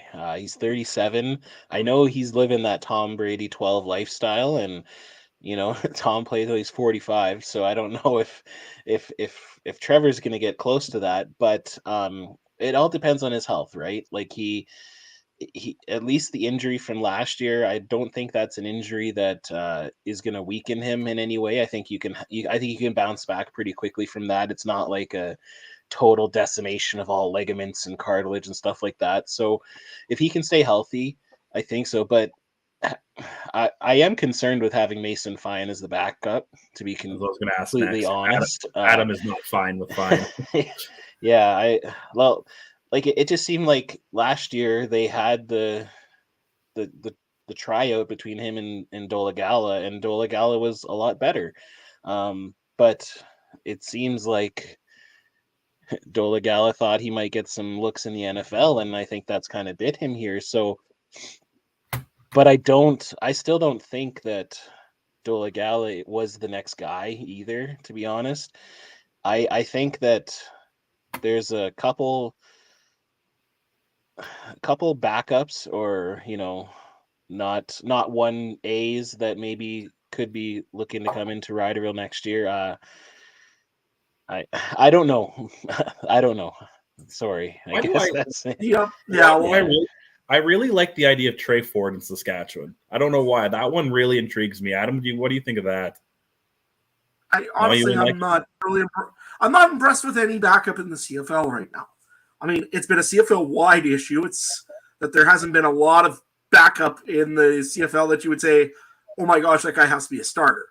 Right? We don't have that Mike Riley that wins the job in BC, or Michael Riley, sorry, or the Winnipeg Blue Bombers with, like I said, all of a sudden Zach Larles comes off a bench and starts winning stuff. There's no real backup in the CFL right now that I could say, yep, that guy there is going to be a starter. We're going to see with Drew Brown right away. I mean, that's been Ottawa's problem for how long? They bring in first they had Jermaine, or they had Franklin there for a while, didn't work. Then they bring in Arbuckle, didn't work. Getting in Jeremiah Mazzoli was starting to work, and then he gets injured. So, like I said, I just don't see any real backup right now in the league that I would just say, yep, that's the guy that definitely has to be a starting quarterback someday, which sucks for the whole league in general. Right now, if I was looking at a development guy for the Riders, I mean, I would probably stick with Shea Patterson right at the moment. I mean, he's probably the closest to a third string build to a starter guy that we have. And I mean, I don't see him being much worse than Mason Fine, to be honest with you. So, like I said, that's the way I would go. Yeah, I hope that they're going to have it's going to be an actual competition at camp, and whoever, does the best is the actual backup here, because you can I'm sure Mason Fine isn't making a lot of money, right? So, but one backup, honestly, I kind of wanted the Riders to be on Drew Brown, because I think he does have a promising future. But the other one that I'm looking at is Cameron Dukes out of Toronto. So I think that when he was in there for Kelly, when Kelly had his little issues there, I just liked what I saw. He seemed poised. He seemed like he got, and Mace would have had a good look at him being there, right? So I think if there is that one that's sitting out there, but also that's what the Neglis is for, and maybe they can find a quarterback at camp and get lucky. The Riders they've built quarterbacks. It's just they never stay with the Riders. They always are for the other teams. So it'd be nice to get one to stick around for a while here. But I think Henry Burris, Drew Willie, actually build and left them. Yeah. So I guess we're just gonna cross our fingers that Trevor Harris can stay healthy, and hopefully Mark Mueller can have an offense where he gets the ball out of there quickly and doesn't put him in danger. And I hopefully we don't see him running anymore. I'd like him to be kind of Ricky Ray. I guess maybe, Ricky Ray still ran every now and then, but when you have AJ Ouellette and Frankie Hickson, I hope that they're doing 99% of the running. Yeah, of course. Let's throw up a comment here. I like our boy Brandon Sanders says here. Did I just mute it? Here, you're learning this out. The phrase is actually, I was going to go with the first one, to be honest with you there. Jarrett Stearns, I mean, last year he was kind of a breakout player a little bit. He suddenly was not run as much. I don't know if that was because he was too tired for bowling or what the story was. But no, Jarrett Stearns, do you want to talk a little bit about him, Sheldon? Yeah, again, like small sample size there, but I liked what I saw when he actually got into the lineup. There was lots of talk about him doing really well in practice, and once he finally got in there when there was some injuries, that was good. About that comment about Curtis Rourke, I think Curtis Rourke has a better chance to stick in the NFL than Nathan does. But the one good thing we talked about, AJ and Nathan Rourke went to the same school, so maybe he can put in a good word for Nathan to come back up here, if it doesn't work out down there. So maybe that's the next guy for the Riders. That's a pipe dream. But to be honest, in the early offseason, I thought it was a pipe dream that AJ Ouellette would be signing with the Riders. So stranger things. Hey, as long as Winnipeg doesn't bring their quarterback doesn't bring their offensive lineman with them, I'm good.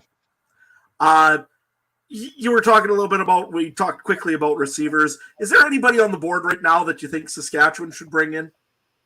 American receiver, I should say, because we're pretty good at Canadian.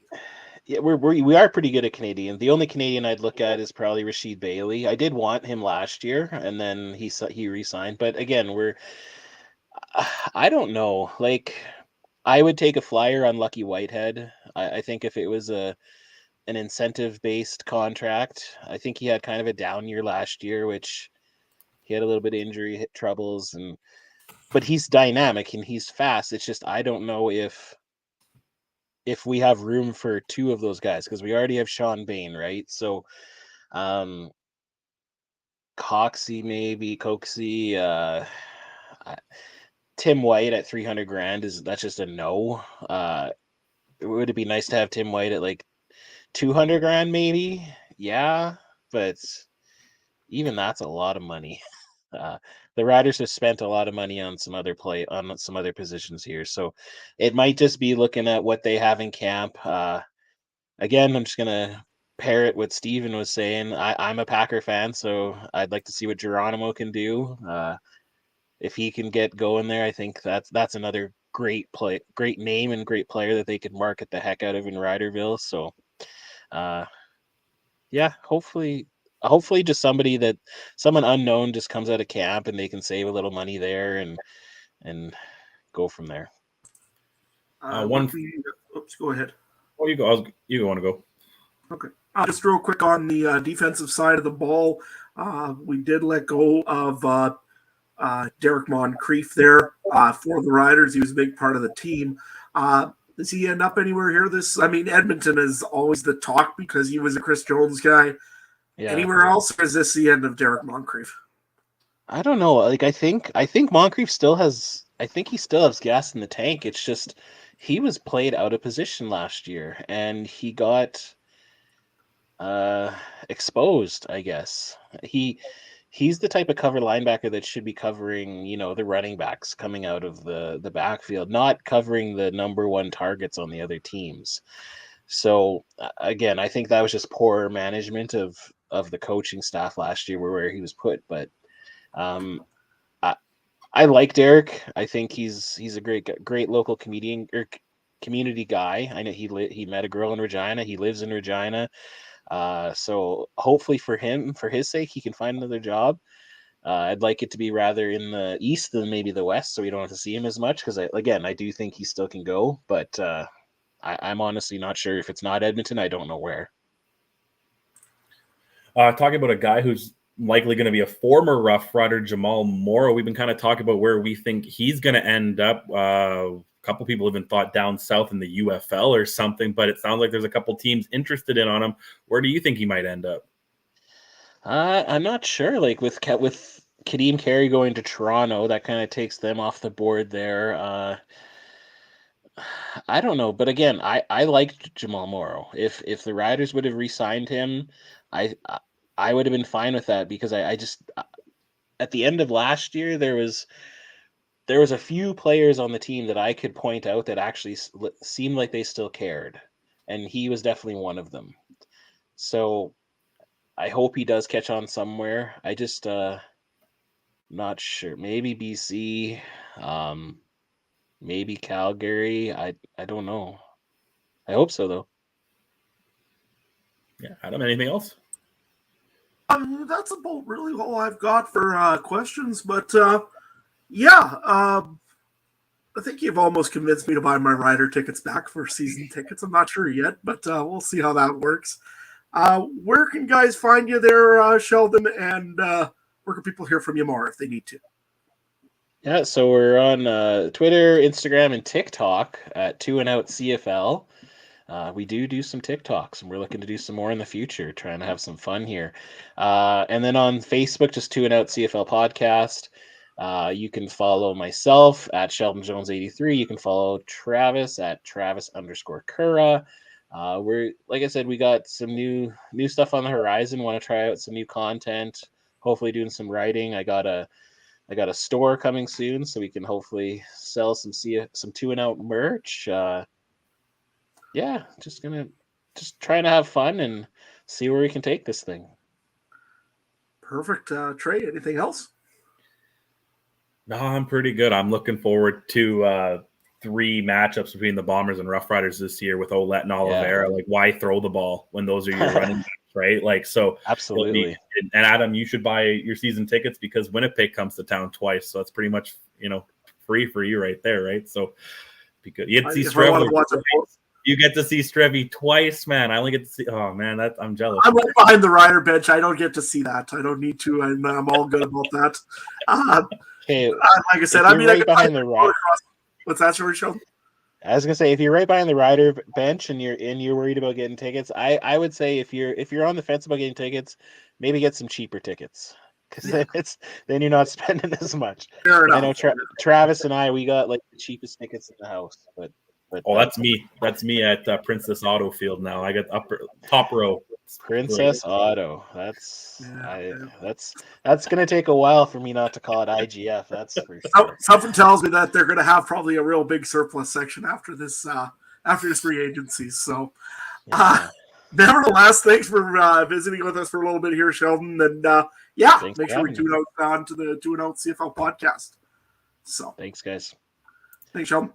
Yeah, have a good day. You too. All right, so we'll bring Ryan and Mike back here for a moment. Mike is around. I think he might be there. Is Mike?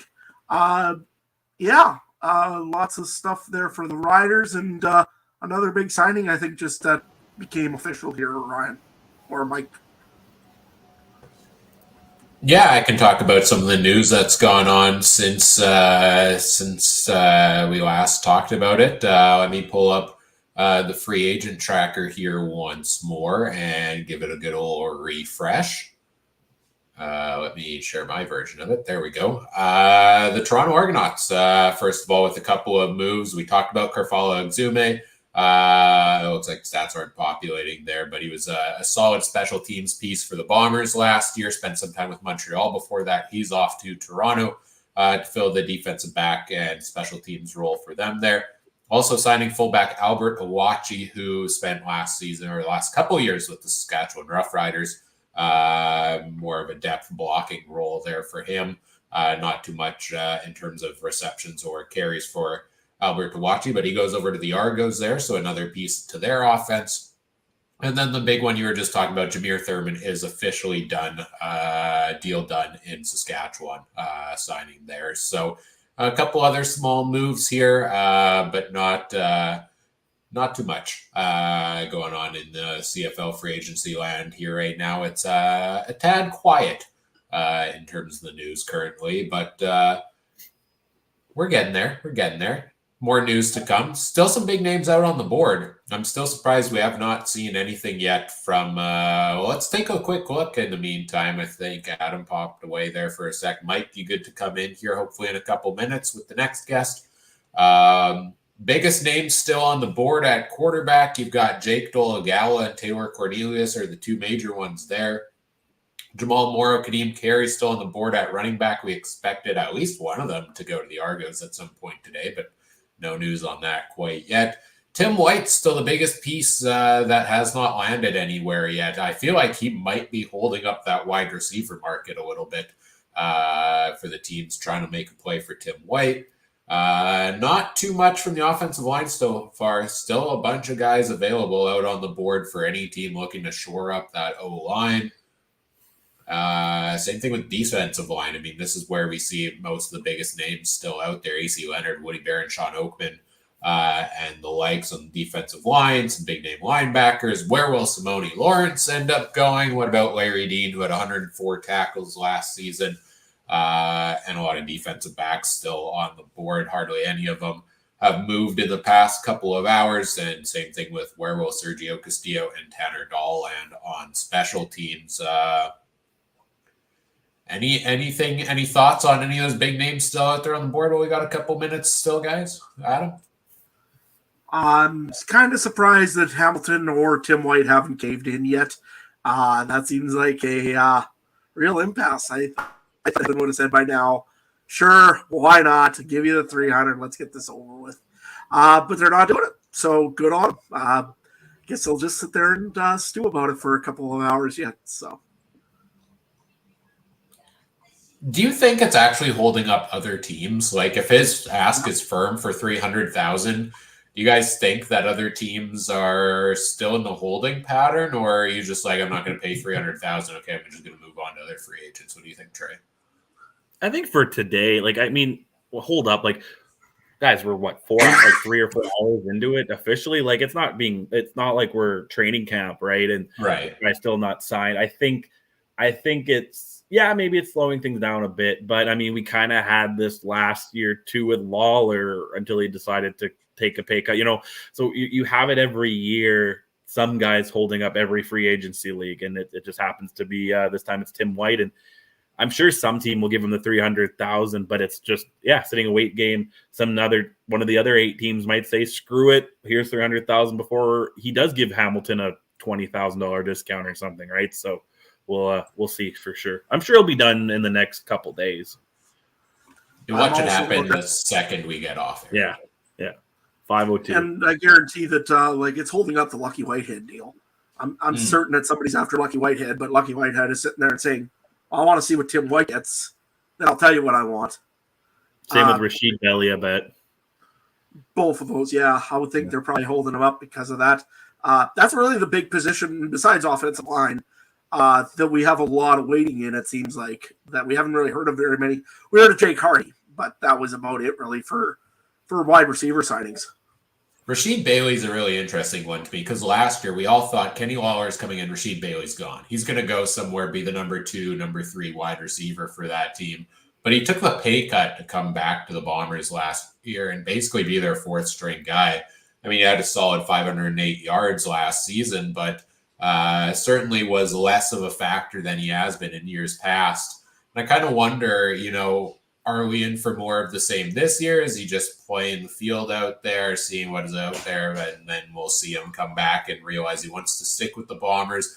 Because I think he's a guy talented enough at receiver that he could fill that number 2, number 3 role potentially for some of the teams out there. A team like Hamilton, if they can't bring White back, maybe pair him together with Terry Godwin as kind of your top 2 there in that type of role. But again, they're probably still focused on negotiations with Tim White. Mike, we'll bring you back in here as well. Any thoughts from you on what's been going on or what hasn't been going on over the last little bit? One name that still stands at the top, Tim White. We wait and we wait and we wait some more. I just wonder, guys, when does the music stop and there's not a lot of chairs left? Might be as simple as that. Might be as simple as something else. But I don't know. Tommy nailed the guy that's interesting to me. We'll talk to our next guest about him. I can honestly see him fitting in Winnipeg as part of that Canadian ratio solution there. But, I mean, does this not seem like a weird free agency to you guys? I mean, it's not really that top heavy, if you know what I mean. Well, that's because a lot of them re-signed or had tentative deals already through the negotiation window, right? Like if we had none of those announcements prior to today, we're spending this show talking about where's Brady Oliveira going to go, where's Dalton Schoen going to go, AJ Ouellette, him going over to Saskatchewan is a huge thing to talk about, and it still was today. But some of those deals have been ironed out already, which did steal some of the momentum, but I'm convinced over the next 2 hours here, we're going to take that momentum back. All my fingers, all my toes, earlobes, everything is crossed. But it just seems very interesting, right? Because you would think that there would be a lot more of this settled. And then, of course, there's always the retirement angle.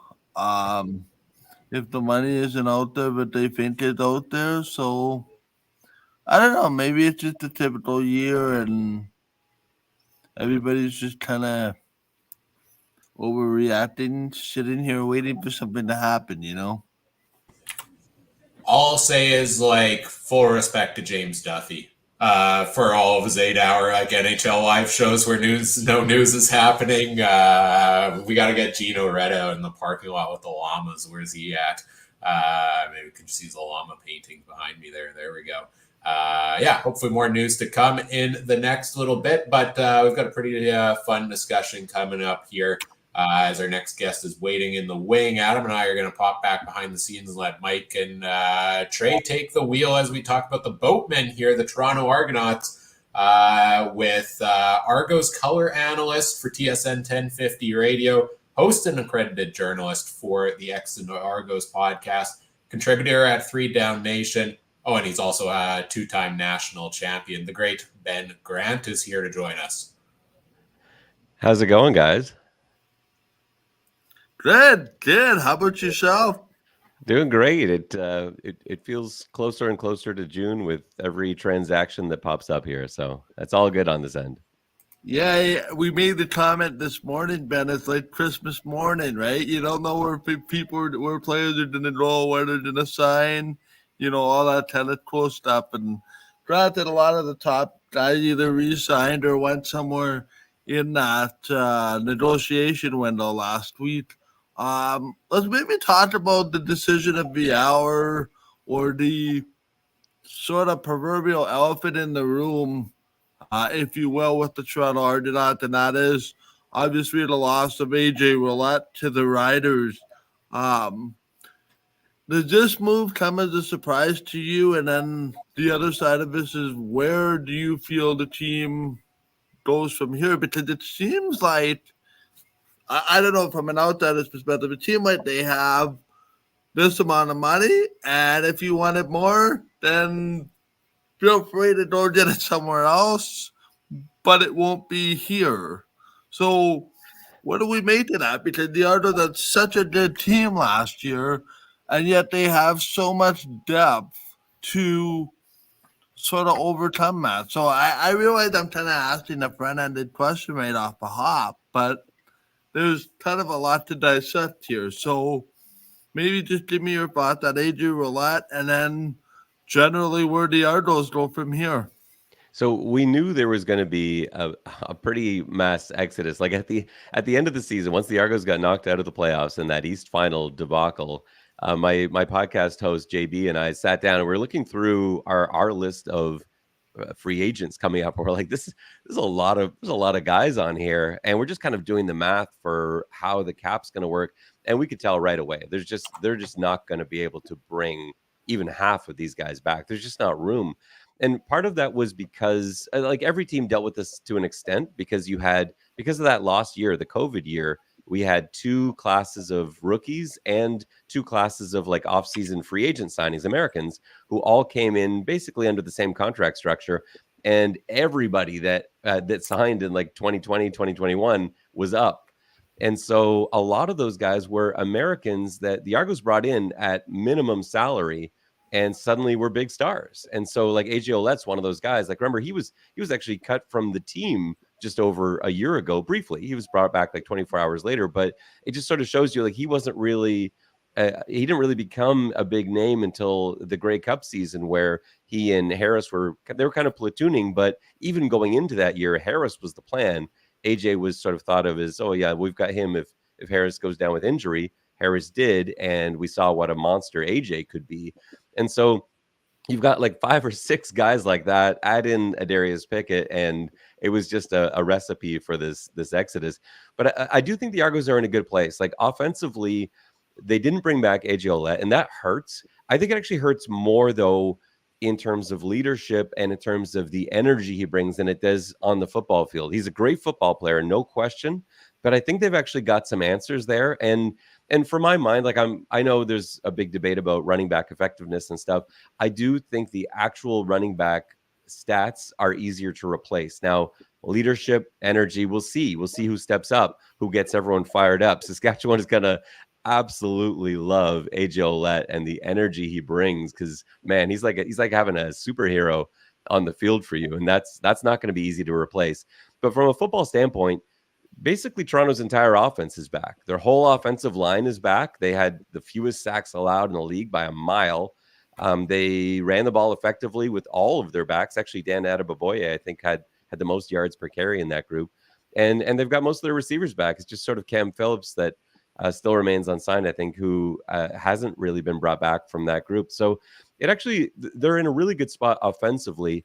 The defense will be more of a question mark. And so the AJ Ouellette, to me, that's not one of the bigger losses. We sort of knew. We didn't think he would probably be coming back.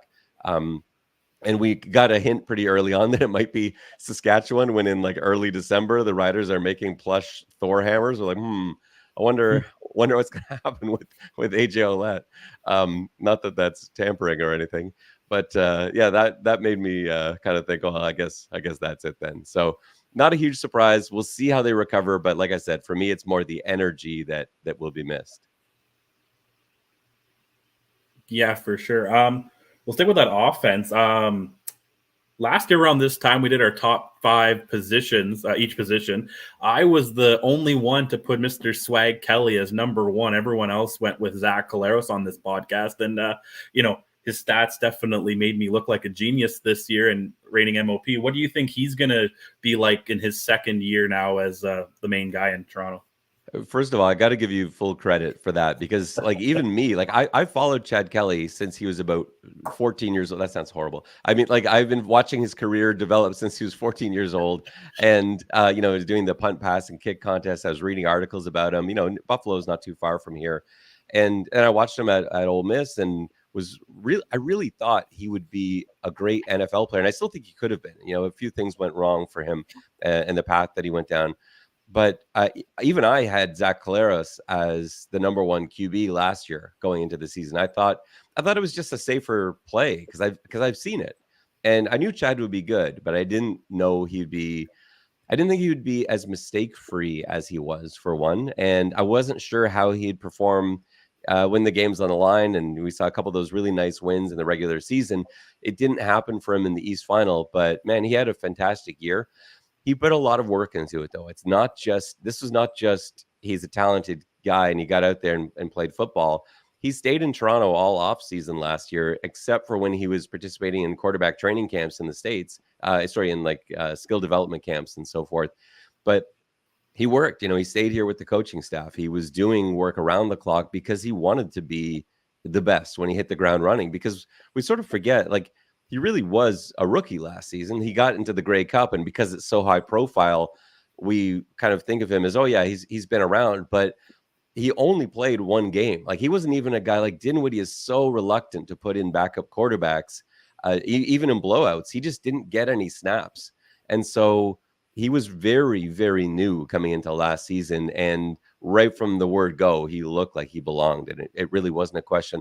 I think he's going to take another step up. I think he learned a lot, especially from that East Final. I think that might be in some ways both the best and worst thing to ever happen to him. But I think he will learn from that as well, and I expect him to have a good season to get to again have all those pieces back, everyone he's comfortable with, as long as the Argos are solid. From the running back position and pass protection, that's the only thing I'm worried at all about. But if it's Dan Adeboboye, if they end up signing a free agent like Kadeem Carey or whoever is still out there, pass protection is going to be the thing I look for most once training camp begins. Ben, you mentioned Ryan Dinwiddie. Everybody, I know for me, it was kind of a head scratcher at the time about, why Ryan Dinwiddie was in Toronto as the head coach. Wasn't really a coordinator. He was kind of in that Calgary tree, if you will, but not really any position that anybody thought would be like straight to head coach kind of thing. What has surprised you about Ryan Dinwiddie? Because I remember Dinwiddie, in 2007 getting that start in the Grey Cup against the Saskatchewan Roughriders. I personally didn't see the guy as a coach, never mind a head coach. What has surprised you about Ryan Dinwiddie and kind of what he's built there? Now, I realize they've lost Corey Mace now to Saskatchewan, but what is it about the culture that Dinwiddie and company have built in Toronto to kind of cultivate that success last year and maybe even the year before too, that they hope to kind of continue. Just before I get to the second part of that question, you went back to 2007. I love, it's one of my favorite CFL stories is that quarterback room in Winnipeg where they've got Kevin Glenn as the starter, but the three guys behind Kevin Glenn, you've got Ryan Dinwiddie, you've got Zach Taylor, who's the head coach in Cincinnati, you've got Cliff Kingsbury, who we're all familiar with as a coach. I got a chance to talk briefly to the quarterback coach from that room, Kit Cartwright. And like, what was it like to have did you get any sense that like what you had in that room, like going to be three great and successful head coaches. Yeah, it must have been headaches for him as well. But getting to your question, what I've been surprised by from the word go, like I'm like you, when they hired him, like Ryan Dinwiddie, like I knew who he was, but I didn't know much more. Like I know he briefly got a chance to call some plays in Montreal, but it was only for a brief period of time. And then he was a quarterback coach. And I'm like, well, yeah, Calgary's been successful, but isn't that all Dickinson? Like, where's that coming from? The first time that I talked to him, I realized like it doesn't take long. You have a conversation with him within 5 minutes. You're like, okay, like this guy is one, much smarter than I am. Two, knows a lot more about football than I do. And the way that he teaches it, the way that he implements it, the way that he caters it to the players he has. And I think that's something that doesn't maybe get recognized enough, because I think there's so many coaches that sort of think of it as, this is my system and I'm going to get guys to play within my system. I'll teach you how to play my way, my football. And he doesn't really do that. He's come into his three seasons as a head coach. He had 3 straight seasons as a head coach, all of which he's finished first in the East Division. And yet each time the plan A has been with a different quarterback. Remember in 2021, he was supposed to have Nick Arbuckle. That was his guy. And the offense was created for him. And yet McLeod Bethel-Thompson ended up being the guy that sort of took over. In 2022, now it's McLeod Bethel-Thompson. He's the guy, and he's stuck with it the whole year. But the system was very different. This was not the offense we saw him design for Nick Arbuckle. There were so many different tweaks. And with Arbuckle, there were all these RPOs and stuff that you saw him do at Georgia State. With McLeod, you didn't have any of that. It was a much more sort of middle of the field, hanging in the pocket late sort of offense, things developing downfield. And then again with Chad Kelly, a whole different offense again. His third year, here's his third quarterback, and it doesn't look the same. There's different motions, there's different keys. He's got full field reads, which we didn't really see as much from McLeod, from Arbuckle. We were more sort of like half field concepts and things like that. And so, like from that point of view, I'm so impressed with it. But I'm also, having had that first conversation, I'm not in the least surprised. And what Coach Dinwiddie has done since arriving is he put intelligent guys around him. That's the one quality they've all got on that Toronto staff, and that includes like Coach Mace and Coach Bell, who are now elsewhere. They are the smartest guy in any room they walk into, and that has made Toronto very successful. We'll see how they manage losing a couple of those guys this season to Saskatchewan. No, yeah, for sure. There's a couple comments, but like one comment is the Argos are the losers in free agency, and I tend to agree with that. But is it not also a compliment to their scouting and their coaching and everything that they might be the losers in free agency, but they still pretty well could be the best team in the East on paper right now? It's either them or Montreal, I think. Does that not just compliment the great front office staff that Toronto's put together? Yeah, there's two ways of looking at it. Like, there's no question. Like, if you look at when you add up, once free agency is all settled, let's say we added up the salaries, Toronto will have lost well over the entire salary cap this offseason, because everybody they lost signed for like $200,000. It's just one after another. And you just can't bring all those guys back. No team would. Like we talked about in Toronto, a lot of fans were saying, well, everyone's going to leave to Saskatchewan. They didn't, because you can't afford that. No one can afford all those guys. And so every team except BC apparently just took their 2 favorite guys, and you will see if we can sign these guys to contracts, and that's it. And so, yeah, from that standpoint, like the comment's not wrong, but they put themselves in a position where they could do this. And remember, in a way, the guys that they were paying $75,000, their rivals are now paying $170,000. And so, what's up to them now is to find replacements for them, not so much for the guys they've lost because I think they already have those replacements in there, but they don't have depth right now. And that is the issue, because that second wave of talent is strong. You know, you've got guys like Mason Pierce, who no one had even heard of, from the Colorado School of Mines last year. He came in, if he'd played 2 more games, he would have been an East All-Star last year at the halfback position. And it's guys like that that now I think Toronto fans trust as being a starting halfback this year, because he had, you look at his PFF numbers for the second half of the season, there wasn't anybody better. Like, he was playing that position just in a lights out fashion. And some of the plays he made, there's some funny ones too. Like, he made a pick against Saskatchewan, which really sort of sealed, I think, a bunch of people's fates. That pick won the game for the Argos over the Riders, probably kept the Riders from getting into the playoffs, which meant the whole coaching staff is now being replaced, which meant Coach Mace is leaving Toronto. Like, all of those things come down to Mason Pierce's play too. So, you know, there's a bunch of guys like that. You've got the whole O-line back. So there are replacements needed, but it's not necessarily those starters. The one I was concerned about, and still am, is Dwayne Hendricks, a defensive tackle that may not be a household name necessarily in the CFL. He should be. Like, of all the guys the Argos have lost, and they've lost some great players, Pickett, Peters, Ouellette, we talked about.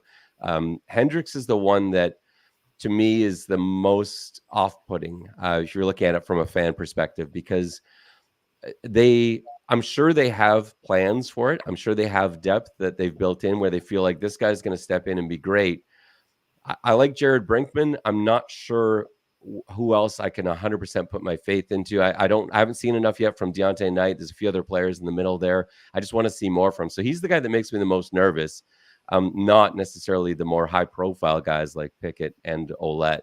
But yeah, the comment, I can't argue with it, but I think, like you said, like, I think we'll see. This is going to be a really good Argos team. They're not going to be 16-2 good. I would be pretty surprised if they don't win the East, though, this coming season. Oops. Can you speak a bit about the sort of tie two of my last questions into one here because of time? Number one, can you speak to a bit about the fan base and the excitement around the Argos as the year went on? The crowd seemed to have gotten better. I think they led the lead in attendance growth year over year from 2022 to 2023, what that does, and also the importance of having a guy that advocates for the team in the market like Pinball Clemens, because you want to talk about like a general manager and a coach that you want to run through the wall for. Corey Mace would be one of them. Ryan Dinwiddie would be another one. But I think we're all forgetting that even like with John Murphy and now with Mike Pinball Clemens, that it kind of starts as a whole with Murphy and with Pinball Clemens. And yet the fan base is slowly starting to gravitate towards this Argo team in the form of showing up at the game. Now, the TV numbers have always been strong for the Argos, but now you're starting to see those results, in my mind, in the stands. Yeah, you are, and it's going to be slow. It's not just a flick of the switch. But you go back to 2019 and that dreadful Argos team, and you look at what was going on in the stands, and it was empty. There was no energy, and the transformation, Pinball and Murphy and company came in at the end of the 2019 season, and they cleared out, like they cleared house. They're like 3 players they kept. They almost cleaned out the entire coaching staff, and they really re-imaged this entire team. And it's easy to pick on Toronto because it's a city of millions and millions of people, and you look at the stadium and say, well, how can you be happy with like 15,000 people in the stands? But it's a slow grow and it's a slow process. It is happening though, and you're seeing it in the most important demographics too, in the younger kids. Like I know myself, I have a 12-year-old and a 9-year-old.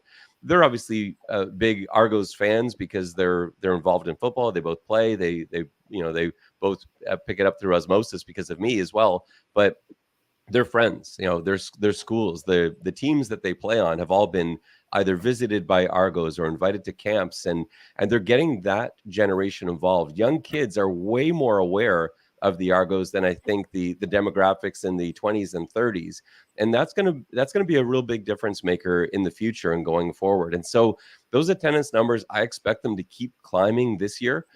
Winning helps too, right? Like since the pandemic, they've done nothing but win football games. They win their division 3 straight years. They win a Grey Cup in that second year of 3, and so that helps. But it's the reason it's so slow is we've got so much going on here. We've got a lot of people, but there's a game that I go back to a lot that it's just one of those things that it painted how difficult the job was for guys like Pinball Clemens and Mike Hogan, who's done a great job in fan engagement, getting people to come out to BMO Field. But this one night we've got a game on at BMO Field. There's a Lady Gaga concert on down the street with 50,000 people. There's a Drake concert literally across the road. We can listen to it at BMO, and that's got some 20,000 people in it. You've got 9 or 10 different theaters that are packed with 2,000 people in them watching musicals and other plays. Like it's just there's a billion things going on and any given day, and so you're up against it. And for Toronto, Toronto's not a city that gravitates towards anything that's not sort of number one. That's just how the city's built. And in some ways, it's like trying to build for a university team or a minor league team in the eyes of a lot of fans, and they're missing out. It's a great product, but those that come down come back. Those that come out to a game stay and want to come in again. So that's the status of things now. Now we'll see how this year goes. They lost a lot of fan favorites. There were a lot of AJ Ouellette jerseys in those stands, a lot of Adarius Pickett fans. We'll see how that goes, because I know there are a lot of people upset that those guys left, but I do think the attendance will continue to grow this season. Yeah, I was actually at my very first football game at BMO this past summer, home opener against Hamilton. I got my replica ring here, and I was pleasantly surprised, about the crowd. I wasn't sure what I was going to expect. The last time I was in an Argo game was when they played at Rogers Center. I think Ricky Williams might have been on the team at that point or something like that. And so it's been a while, but it's no Mosaic, it's no IG Field, but I was impressed. It was, the parking lot looked packed. You have to wait for beer. There was everyone wanted to talk to the idiot wearing a Bomber jersey in the crowd. So it was a very good environment. And I was I've been to 2 or 3 TFC games there, and that was my first Argo game there. And it was a good time. So yeah. Yeah, it's a great stadium it's just got great sight lines. It's so loud too. You don't have to have it packed for it to be loud. Like we were sold out basically for the East Final, and it did get loud only for about a quarter. But it's just the way the design of the building, the metal roof, whatever it is, it just echoes in there to a point where the Tiger Cats are accusing you of pumping in crowd noise. Like that's because it looks weird. You sometimes have like 14,000 people here. Like why does it sound like a sold out stadium? But it is a great place to watch a game on a nice night. Awesome. Mike, do you have anything else you want to add? Oh, no, I'm good. Actually, I do have one thing. Really quick. We had a question in the comments from Jake, and he's asking. I'm pretty sure I know the answer to this, but I'll ask you, Ben, just to see what you think. He's asking who.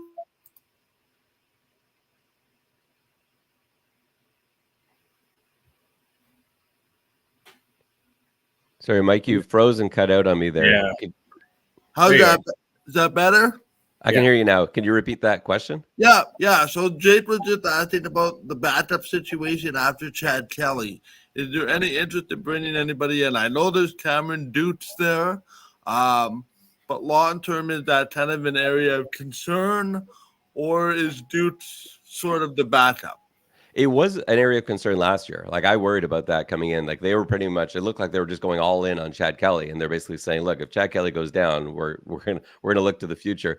But Cameron Dukes came in and got really valuable playing time and looked great. So I'm actually not worried anymore. I thought Cam Dukes looked among the better backups last season. You think of the game that he played in Winnipeg, they lost the game, but he played a great game. They were in nice wins down the stretch. Remember that 16-2 6 of those games were played where it was already wrapped up, and a lot of it was Cameron Duke's time. So I'm not really worried about that. I think he's the plan as number 2, and they got Brian Scott as number 3, which I think he's a pretty good quarterback who really just hasn't had a chance yet. So I'm not worried about the backup room this year. Certainly not like I was last year. I don't expect the Argos to do anything except they'll bring in another QB that we haven't heard of, probably just to kind of kick the tires and have a 4th QB in camp. And you never know. I think it's a good idea. Ryan Dinwiddie loves churning the bottom of the roster over and bringing in a couple new guys. Let's see if we can strike gold somewhere. And they often do. So there'll be another guy in for camp, but I don't expect any major changes at QB.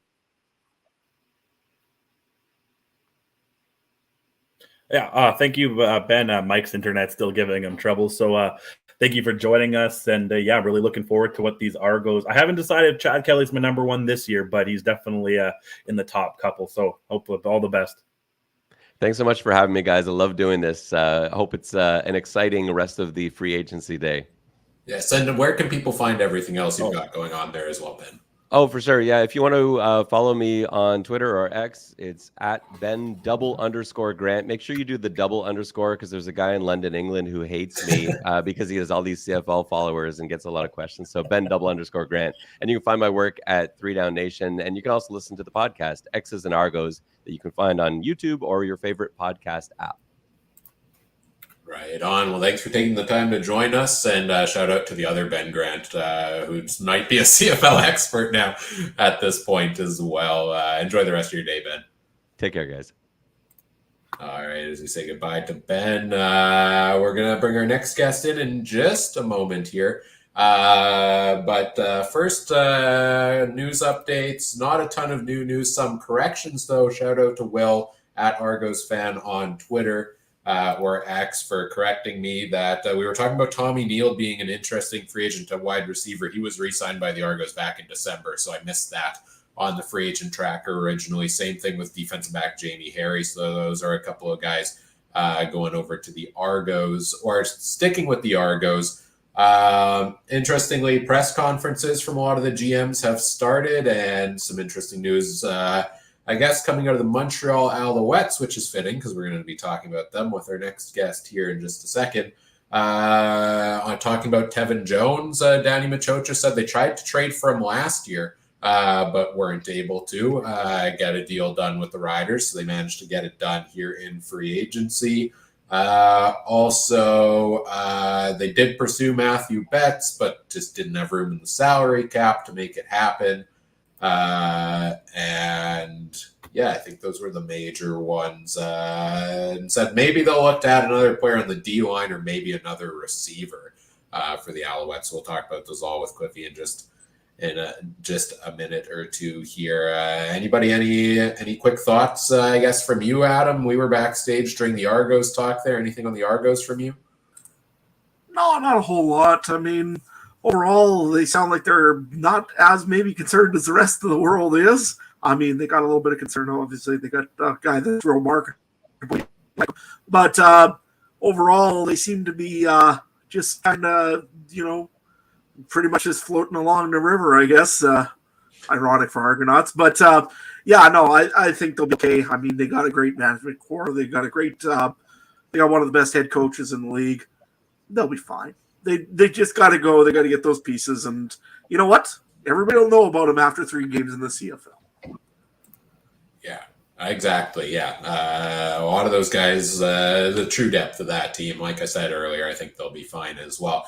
Well, let's move into talking about the defending champs here. Adam and Mike, you're going to get a chance here to talk about the Montreal Alouettes with our guest who I believe is ready to go. He's the host of the Alouettes Flight Deck podcast. He's covering the defending Grey Cup champion, Montreal Alouettes. It's the great Cliffy D is here to join us. My computer froze. There he is. All right. Hey, how are you today, Cliffy? Doing great. And if you could please, it's now reigning and defending Grey Cup champion Montreal Alouettes. Won't say that about your 49ers, but nevertheless. So Montreal made a few moves today. Not really expected to make a whole lot here. I mean, the depth and everything else is pretty exceptional. They got their signings done really early this season with the signings of Sean Lemon and Darnell Sankey, I think, early, right? That's right. Yeah, the idea was everybody wanted to come back. That was the running theme throughout when it came to the post interviews and everything else after the Grey Cup. I call it the high of winning a championship, call it what you will, but everybody wanted to come back. And in all reality, not everybody can come back. That's just unfortunately the nature of the business. Even if you were able to work your magic and make it work through the salary cap, it's just with so much that's involved and people want to get paid. I mean, it just wasn't going to be feasibly possible. But the key players that I felt helped the Alouettes win the Grey Cup, it was crucial for them to come back. The Sean Lemons, the Darnell Sankeys, Joshua Antwi, a lot of the guys that, basically the idea is we're going to run it back. These are the guys that you're going to do it with. And a couple of guys ended up leaving for various reasons. Austin Mack is going to try his luck in the NFL. And that's tough because he was arguably the best receiver that the Alouettes had this year, the best American receiver, I should say, because Tyson Philpott is arguably the best national receiver and the one who had the best connection with Cody Fajardo. So yeah, Austin Mack makes his way to the NFL. William Stanback was granted his release, and now we see he has become a BC Lion, going to work with Vernon Adams out in Vancouver. So you're not going to get everybody back, of course, but I think the way the Alouettes looked at things was they were very happy with what they had.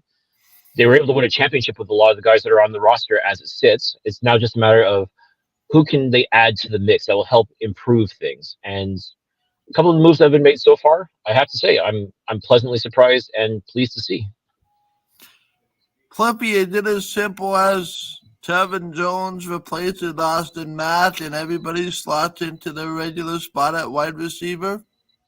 Pretty much, yeah. That's I mean, there are a couple of young receivers that were in camp last year and also got a bit of time. They spent some time on the practice roster, but also got a couple of games in. A couple of them got injured, unfortunately. Guys like Courtney Davis, Keyshawn Abram, sorry.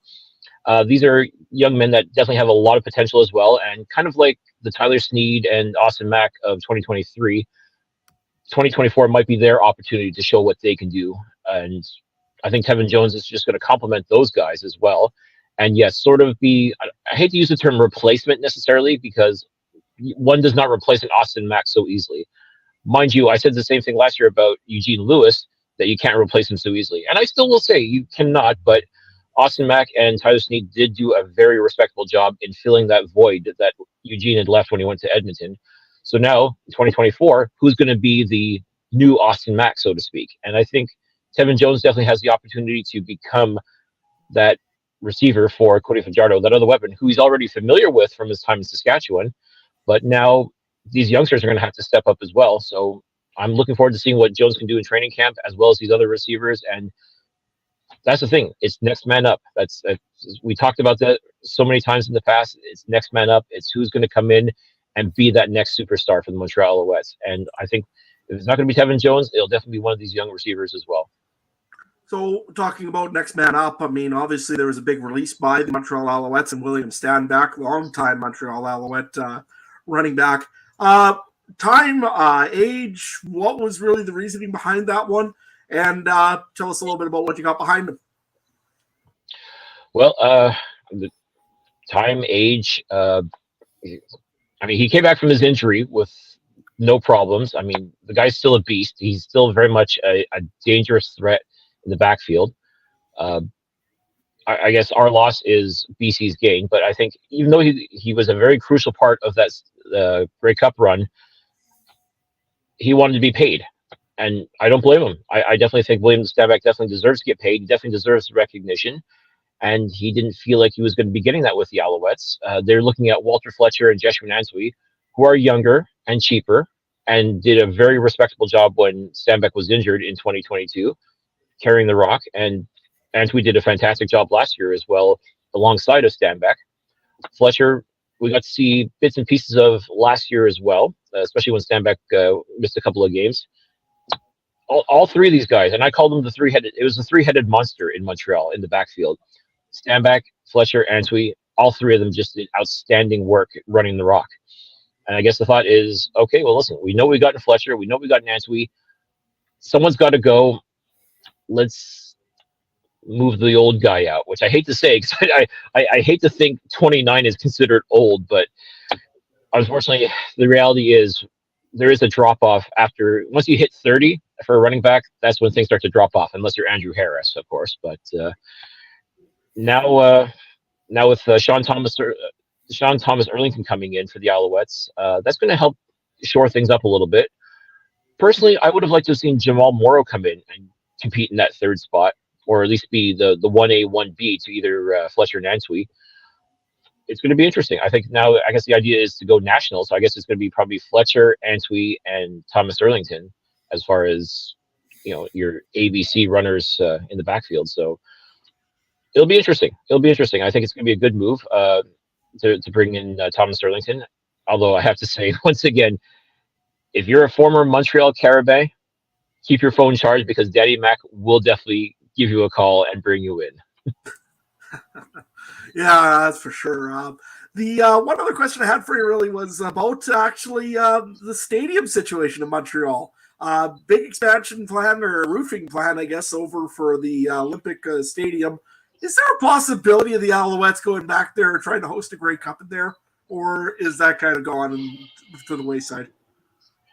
Well, essentially, you do need a permanent roof on the place if you want to have any hopes of hosting a Grey Cup there. I know that's something that fans have been clamoring for since 2008 when the Alouettes last hosted a Grey Cup in Montreal.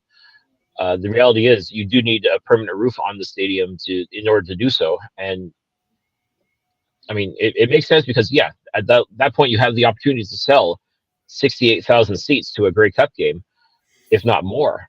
But do I see the Alouettes going back there on a full-time basis? I truly don't. I have to believe that Pierre-Carl Pelledeau, the owner of the Alouettes, now that he's had a chance to experience a championship team, if he's going to do anything, he's going to build his own stadium. And it would have to be something that is football friendly, very much like what's been built out in Saskatchewan and Winnipeg. In all reality, I would see that more of a possibility as opposed to the Alouettes going back to the Big O. It doesn't work. Like, it's fine for Grey Cup, and it's fine if you've got like 60,000 fans in that stadium, then it's fine. But the 20,000 or so that normally you're thrilled to get when you go to a Percival Molson Stadium, it's cavernous. Like you would get lost in the echo of Olympic Stadium if it's just 20,000 people there. So I do not see any way, shape, or form of the Alouettes moving back and playing their games at Olympic Stadium. New roof or no new roof. Yeah. Offensive, we said the Montreal Alouettes did a great job of signing guys they wanted back and making sure that they kept the guys that they need in this team. One guy, though, that I'm a little bit surprised about is Landon Rice. Still not signed to tackle, which is a kind of highly coveted position around the CFL. Is he a guy that could be on the move, or is Montreal still potentially going to be working on him? I certainly hope that they find a way to keep him back, especially with Sean Jameson being shown the door. I mean, there's a lot of great young talent on the offensive line that has proven that they can do the job and then some. Landon Rice is a great veteran. Fun fact, he's actually the last man standing of the Johnny Manziel trade. So there's a little part of me who wants to see him stick around, if only for that, because we actually talked about that in training camp last year, and we had a good laugh about the whole situation, that he really is the last active player. I mean, I'm not counting the draft picks that came about in 2021 and 2022, because we don't, the jury's still out on that, but for all intents and purposes, he is the last active piece of that trade. So there's a part of me that wants the Alouettes to keep him on for that, and also for his experience. He's done fantastic work. He's also been bitten by the injury bug, unfortunately, so he hadn't had a chance to do a whole heck of a lot last year. I would honestly, if there's a way of keeping him on a team-friendly deal, like I wouldn't necessarily say a hometown discount per se, because he's not a Montreal guy, but if there's a way to keep Landon Rice here, I would absolutely love to see it. But if he wants to get paid, I'm certainly not going to fault him for, if he can take his talents elsewhere, I certainly wouldn't fault him for it. Cluffy, to ask you to take the magnifying glass, I'm going to ask you to take the magnifying glass right now. And if you're general manager Danny Michelcha, What is your one area of concern that makes you go, yeah, this was a great team, but there's a hole here? Where are you most concerned about this football team right now? If I'm Danny Mac, I'm never happy with the defensive line. That's been ever since he came on board in 2020. That's the one area he has worked painstakingly hard to improve upon and is constantly tinkering with his defensive line. It almost seems like even when he's got great pieces in place, he's still never happy. He's still, what else can I do? How can I improve this? How can I get depth? How can I find ways to make this still be a force? And bringing in Sean Lemon last year was proof positive that he is still very much committed to it. Bringing him back this year in 2024 was, as far as I was concerned, a foregone conclusion. It was just a formality, if you will. It's just getting him to sign on the dotted line to come back and be a part of this again.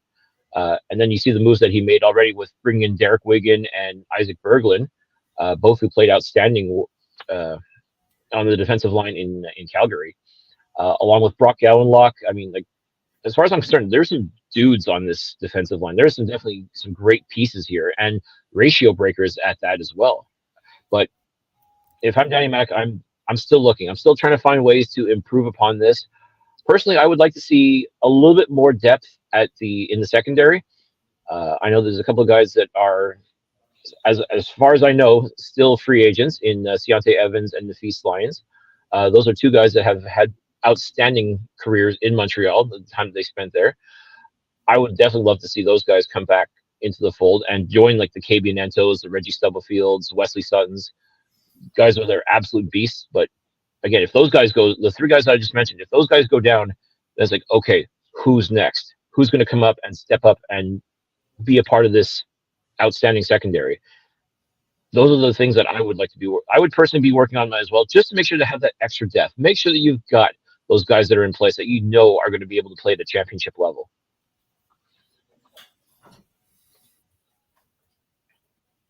I'm just taking a look here as well for the Alouettes.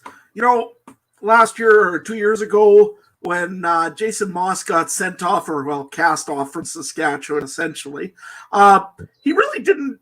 There was no real thought of Jason Moss becoming much of a coach, especially a head coach in Montreal at first. What happened there? What does Jason Moss bring to the table of why guys are playing so well for him over in Montreal? I think he's grown. I think he's matured. I think people still have that image of him being that hot-headed guy throwing the Gatorade jugs. He's not that guy. He hasn't been that guy for a while. And I think he realized in Montreal, this was essentially his last chance to prove that he can be the leader of men. Like, he can be that coach that will take a team to the promised land. And he did an absolutely fantastic job. I mean, not perfect, of course. I mean, no coach is ever truly perfect. But I came away very impressed last year, especially in that playoff run, at just how composed he was, how he was able to get the most out of his players and inspire them, and without, acting the fool or, every second word out of his mouth being a curse word or throwing things or anything like that. He was calm, cool, collected. I mean, he got his message across, and if he was ticked off at you, he let you know, but in a way to help make you a better person as a result of it. Like, he wasn't there. He wasn't just going to dress you down. He was going to let you know what was going on, but at the same time, help you find a way to better yourself. And that's the Jason Moss that helped win a championship. Simply put, like, clearly he was not the problem in Saskatchewan. And I think a lot of people have finally realized that now.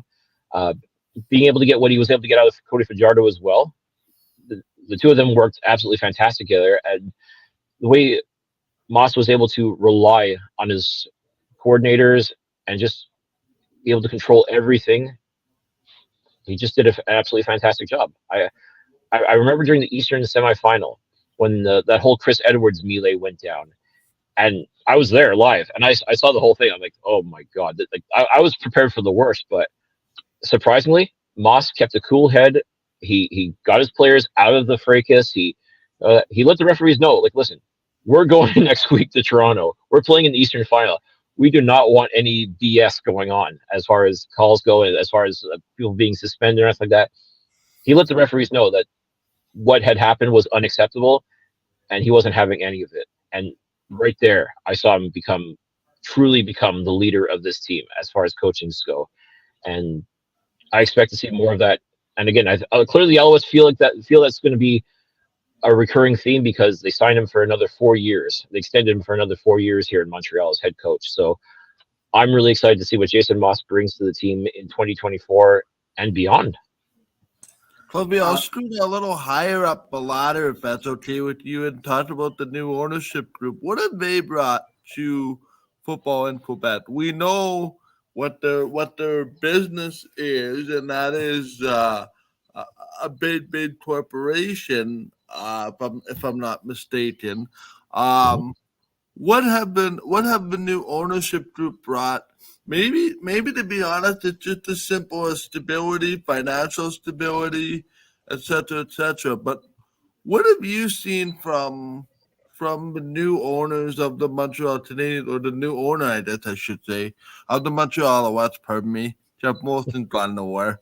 But what have you seen? Because this was a team, but this time last year we weren't sure what was going to happen. We were sitting here, I think, last year, pardon me, and they were owned by the CFL for a little bit of time. And we thought, oh boy, this might be rock bottom for football in Montreal. I'm sure the Grey Cup Championship was the furthest from your mind. What a difference 1 year can make. And I'm just wondering, what has that new ownership or new owner, if you will, brought to the football team and to football in Quebec in general? Well, you said it yourself. What a difference a year makes. Absolutely. Because you're right. This time last year, yeah, the league was owning the team, and it was only literally on the day of free agency where they actually gave permission to Danny Machocha to say, okay, now you can sign free agents. Now you can offer bonuses. Now you can do like all these things. He was handcuffed from doing it. He wasn't able to really truly participate in this tempering period, however you want to phrase it, negotiation period. He really couldn't do anything like that because he really couldn't offer anything to anybody other than a bare minimum contract. And no one's going to sign for a bare minimum, especially if you don't know what the ownership situation is like. So, yeah, with Pierre-Karl Pelado in place, I mean, that's the big thing right there is just the stability, the financial stability, knowing that the bills are going to be paid, that you can pay your players, that you can hire who you want to hire, and just he's basically letting the football people run the team, which is the best possible thing. You don't want an owner that's meddling in affairs or trying to tell the general manager how to do his job or the head coach how to do his job. All Pierre-Karl Pelado is willing to do is he'll come, he supports the team, he pays the bills, and he lets them do their thing. And you couldn't ask for anything better as far as I'm concerned. And that's something that the Alouettes sorely needed, was an owner that wasn't going to stick his nose in where it didn't belong and go off on Twitter on these bombastic rants or anything like that.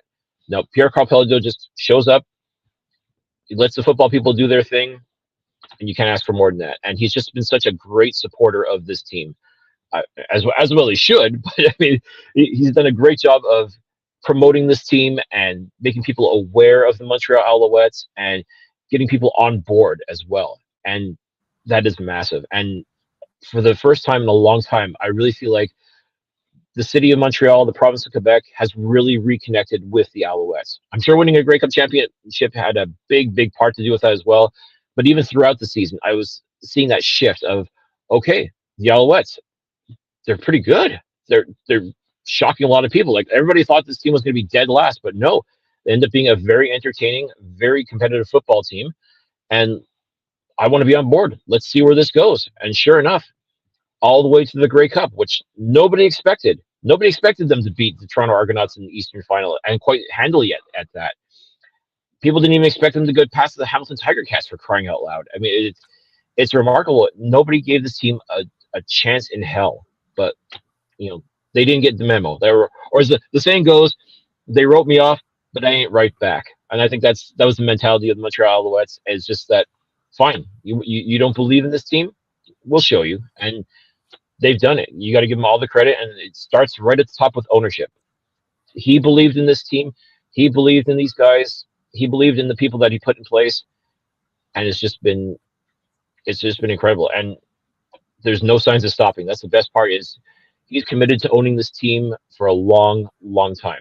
He's got more than enough financial means in order to do so. I fully expect come June, once again, the Alouettes are going to be on everybody's lip. The name's going to be on everybody's lips this year, and I'm really excited to see what's going to happen when it comes to training camp and just the start of the season and going forward from now on. I mean, it's a relief knowing that he's just as invested in this team as the fans, as the people that are working there, and just the city itself. I mean, there's now a sense of community where there was. I didn't really get that sense before, but now I feel there's more of a sense of belonging and community within the province, within the city, and within the league too. And that's amazing. It's such a good feeling to know that the Montreal Alouettes really truly are relevant once again in the Canadian Football League. One last quick question for you here, Cliffy. First of all, I did believe in you guys because I had all picks this year in playoffs. Just thought I'd mention that to remind Mike. Anyways, Cody Fajardo, I mean, let's face it, he came in. Most guys pretty much, I think it's pretty much the same story as you've been saying all along, that nobody believed in him when he left Saskatchewan, was pretty much, again, shunted out of there. What has he done for the city of Montreal in the area in there? I know he's been really doing quite a little bit in Montreal in the area. And what does he do for this team going forward? You know what? I think for Cody, it's been a chance for him to reinvent himself, to reestablish himself. And that's been massive. That's been something that I think has helped improve his mindset. And this team has been able to profit as a result. They've been able to he's been able to show what he can do for this team. And everybody loves him here. That's the great thing is, like, as long as you come out and play and you win, that's massive. That to me is what really makes Cody such a fantastic quarterback, is that, you know, he's going to make mistakes. He's a bit of a gunslinger. He does those things, but you know what? There's nobody with like the heart and dedication that has been able to come in and really take control of this team. And we saw it in that the night before the Grey Cup game. Like he reached out to his players and he said, "Listen, I got your back. You got to have mine. We're going to war. We're going to win this thing. Nobody believes in us." And it was just absolutely incredible. Absolutely incredible the way you saw him, just like Jason Moss before. Like, you saw Cody Fajardo become that leader. You saw, that's QB1 right there. Like that was like, I saw that speech. I'm like, yeah, I'm ready to run through a brick wall for this guy. I mean, that's just the impact that he had, and look what he was able to do. It's just absolutely phenomenal, and nobody expected him to be the hero here. Like, and that's the great thing. There was no pressure for him. All he had to do was just come in and do his job, and he did it fantastic. He did a fantastic job for this team, and as long as you do that, people are going to love you here. People are going to admire you, and to have the backing of an Anthony Calvillo as well, to work with him, and I have no doubt in my mind that Calvillo was able to impart a lot of his wisdom on how to be the man here in Montreal. And I think Cody took a lot of that to heart and was able to implement that as well. And I mean, the results speak for itself. I mean, the Alouettes have their 8th Grey Cup championship, and it's all because Cody Fajardo was able to put together that game-winning drive when it counted the most. Like, he came through when this team absolutely needed him. And I mean, you couldn't write a better script than that, as far as I'm concerned. Cliffy, well, thank you very much for joining us here today. We're just about out of time, but where can people find you, and where can they find out all about your podcast? All right. Well, I'm very excited to announce that we will be doing our season premiere this Wednesday at 9 p.m. Eastern Time, going live. Make sure you head on over to our YouTube page at youtube.com/Alouettes Flight Deck. Give us a follow on X or Twitter, however you call it, at Alouettes FL Deck. Make sure you check out myself at Cliffy D and my co-host Tim Capper at Repact, REPPACT. And pretty much anywhere on socials, you can find the Alouettes Flight Deck. You can download us on any of your major podcatchers, but definitely check us out on YouTube as well. And season 9 for us, and we are so excited. We're excited to go live. We're excited to talk about everything that's going on. And I mean, this is rarefied air for us. Like, we're going to be talking about a championship football team for the first time in our history, and I couldn't be more excited. And we're really excited to get back on that horse and get back to doing what we do the best. As long as you guys can figure out something to do with those air horns, I'm all in. Thank you very much. Air horns? I don't hear air horns. Nevertheless, thank you very much for joining us, Cliffy, and we'll be in touch here. So Awesome. Thanks again for having me. awesome. Thank you. So we'll and Trey here, and any news going on out in the old world of the CFL free agency? I mean, we didn't have a whole lot to talk about for free agency with Montreal, as they were probably one of the teams that signed most of their players up. Anything else going on in the world of free agency? No new signings, really, and we'll get to our guest here pretty quickly because there's nothing new to talk about in between. The only thing is press conferences now. Shout out to BB Can Ryan Valentine, who was on the show earlier today, has been covering the Stampeders one on X, so make sure you follow him for all the news there. Most notable is that the Ricky Walker original signing that kind of got walked back. No pun intended. Sounds like the CFL may no longer be in his plans, so perhaps a trip to the UFL could be in order for Ricky Walker. But yeah, other than that, it's all quiet on the news front. So I think it's time for us to bring in our final guest of the day. I think Mike and I are taking this one, if that's cool with you two. Let's last but certainly not least, we got to cover the BC Lions, get somebody in to talk about them. He's the play-by-play voice of the BC Lions. He's gone straight from partying it up on Media Row in Vegas at the Super Bowl to partying it up with us here on CFL Free Agent Frenzy Day. Bob Marjanovic is here. How are you doing today? How you doing, fellas? Yeah, a little recuperating this week after a crazy week in Vegas, but a lot of hard work, but a lot of fun as well. Yes. What was the best part? We saw a lot on social media. I got to ask that before we get into the Lions. What was your favorite memory from this week at the Super Bowl? Well, I think first off, just going down there and, reacquainting yourself with people that you've known over the years. I mean, we've been lucky enough. This is our 23rd that we just did. Oh, wow. So it's really cool that you get to see people that that you've known over the years, whether it's a Chris Sims, whether it's a Brian Baldinger. I mean, just I'll never forget what John Riggins, the former Redskin running back, said at one of the first ones that I went to. He was working in the Washington media at the time. He said, "This is like a convention for us, right? It's like our it's like the Grey Cup. You go to the Grey Cup, you see all these people that you FaceTime with or interview with during the course of the year." And I think that's the best part, but it's just always cool just bumping into people here and there. I mean, Chris Berman, who we've known for a long time, he actually came up to BC one year to host an event up here, and he's really good friends with Bobby Ackles. And, I've known Chris I think since my first Super Bowl, and just bumped into him in the hotel lobby, right? So it's just those things. But, the thing that went crazy for us was that viral clip that we had with The Rock. In terms of a media perspective, that thing just went crazy. And it was a funny story to it because we literally staked out that area for about half an hour because he was on Pat McAfee's show. And we thought to ourselves, he's going to be walking this way. He's got to be walking this way. And we figured it'd be a 15-minute hit. Well, a 15-minute hit turned into 30. It turned into 45. And we just said, screw it. Let's go back and start working because clearly we had work to do at Radio Row. And all of a sudden, Nick Kowalski, who you guys probably know his work with the Lions, he's outstanding. Nick's like, hey, he's leaving now. Let's go. And he's going down that route that we thought. And lucky enough, we caught him. And he was so kind, too. Like, he was just into it. He wanted to, he talked about Wally. And it wasn't like he just kind of gave us a brush off. So that was pretty cool. But, all in all, like I said, for us, I think the big thing is just bumping into people that we know and renewing acquaintances. That's awesome. No, sounds like a great time out there and led to a great game, a great finish to the game, certainly in the Super Bowl there, too. We brought you in here to talk about the BC Lions at CFL Free Agency Day. Of course, you do the play-by-play work for the Lions all the time. Great job with that always.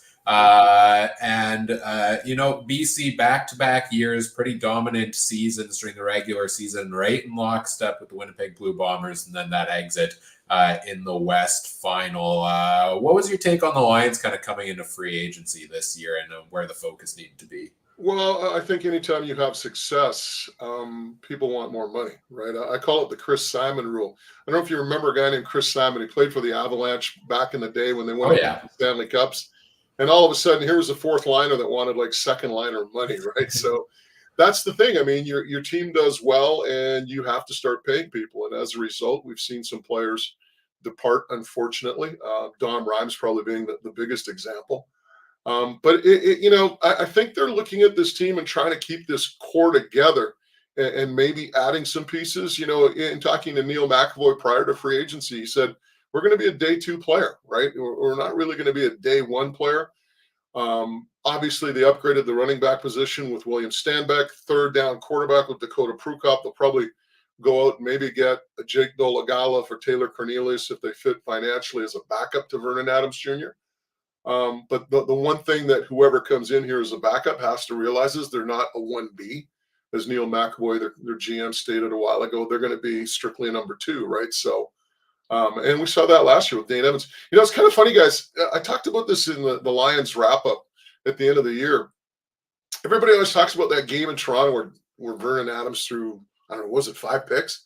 Can't even remember. I think it was 6. Yeah, it was at 6. I mean, it was crazy. But what that game did, it really cemented Vernon Adams as the Lions' number 1 guy. Remember, they had Dane Evans on the bench, a guy who took the Hamilton, started 2 Grey Cup games for the Hamilton Tiger Cats. And I think if you ever wanted proof to know that this was Vernon Adams Jr., that it's his team, that was it. And I think moving forward, it gave VA a lot of confidence, knowing that he didn't have to look over his shoulder for Dane Evans. And I think moving forward, even this year, to me, it just shows you that Vernon Adams Jr. is the guy. He's their quarterback.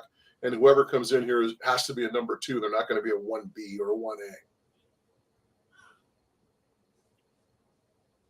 Obviously, Bob, the BC Lions moving on from Dominic Rhymes, potentially for money purposes. What have you thought of that receiving core over the years, going back to even when Nathan Ward was the number 1? That always seemed to be a pretty dynamic wide receiver core. Who do you anticipate having to take some of what Dominic Rhymes was able to do last year to kind of take on a bit of a bigger role? I mean, we talked about, Keon Hatcher. We talked about, Javante Choi, Justin McKinnis to probably be in line for some more snaps. But how do you see this receiving core starting to shake up, or I guess shake down, if you will, leading into the season, particularly with, it seems like, Vernon Adams in place and now a new tailback in William Stanback? How do you view the loss of Rhymes, and then sort of who takes those sort of catches to sort of even up the offense from what it was last year? And I'll throw Lucky Whitehead into the mix also for the conversation. I think probably the biggest thing right now for me is not necessarily Dom Rhymes. Remember, he started off really hot last year, 5 touchdown passes in the first, 3-4 games, got hurt, and never could really establish that level of play, that form moving forward. To me, the bigger issue is who do you get to replace Keon Hatcher? Remember, guys, he's got an Achilles. He's going to be out for a long time, probably at least halfway through the season. So to me, that's the bigger question. It's a 1,000-yard receiver in Keon Hatcher. And you're right, Rhymes to an extent. I think they're going to go with McKinnis, clearly. I mean, McKinnis and Katoy and Alexander Hollins is 3 receivers. Jake Hardy, I don't know what they're going to do in terms of the ratio. I mean, when you look at Katoy and McKinnis, they almost play like Americans, right? So I don't think you lose too much with those 2 guys as, quote, Canadians. Maybe you throw Hardy into the mix. Travis Fulgham is the guy they signed from the Philadelphia Eagles. Maybe he works into the equation. He'll probably be a guy. And there's a couple of other guys that, kind of been around camp the last couple of years. Jamarius Way's a receiver to me that really intrigues me. He came into camp 2 years ago, was kind of impressive. He got hurt, and then I think he blew his Achilles training for last year. So he's back this year. It'll be interesting to see if he can make some noise. Aiden Everhardt's a kid out of Wyoming who looked really good last year when he was utilized in preseason. I think he had a couple of games during the season as well. Aiden's not a game breaker, but he's just one of those solid possession guys that you throw the ball in his direction, he's going to make a catch. So I expect him maybe to have an increased role. Excuse me, gentlemen. I should have put this on vibrate my phone. There we go. So I think when you look at the receiving core, I think that's probably one of the things that you're looking at is probably some improvement from within as well. We're talking about we talked about already the addition of William Stanback at the running back position. Interestingly, last year, I know the running back slot was a focus point for us in the Lions free agency because James Butler goes over Hamilton. They elect to kind of go with some of the CFL unknowns, and Taquan Mazzell has himself a pretty solid season, 773 yards there. We see Stanback kind of fell out of favor a little bit in Montreal. What do you expect the running back kind of split to be between these two? Is there a clear-cut number one, or is it 1A, 1B? That's a great question. Right now, I think maybe you'd probably lean towards William Stanback, given his experience at the Canadian Football League, but Smoke Mizell didn't play bad. It's interesting when people talk about the Lions running game. I remember talking to the offensive lineman, and Michael Couture, I think, had this answer like several times, and we talked about the lack of a running game and trying to establish it, and Michael was like, we only run the plays that are called, right? And I guess he was just kind of hinting towards the fact that the Lions really didn't run the ball that much, right? I don't know whether it was, and I remember talking to Rick Campbell about it. He says, well, we do what we do well, and that's throwing the football. But I think the big thing is you don't necessarily have to run the football, but you have to have defenses respecting that you can run the football, right? And to me, that's the big. It's respecting the run. And if you can do something with William Stanback and Smoke Mizell and perhaps commit a little bit more in terms of just frequency, maybe you can have teams respect the run a little bit more. It's also going to be interesting to see what they do on the offensive line, because there's been talk about going with 3 Americans on the O-line, and we'll see what happens at that left guard position with David Neville in the mix, Andrew Pearson, and others, maybe whoever they bring in. But to me, that's a real big question is what do they do in terms of the offensive line? Do they go with 3 Americans? And if you do, perhaps what's that do for your running game?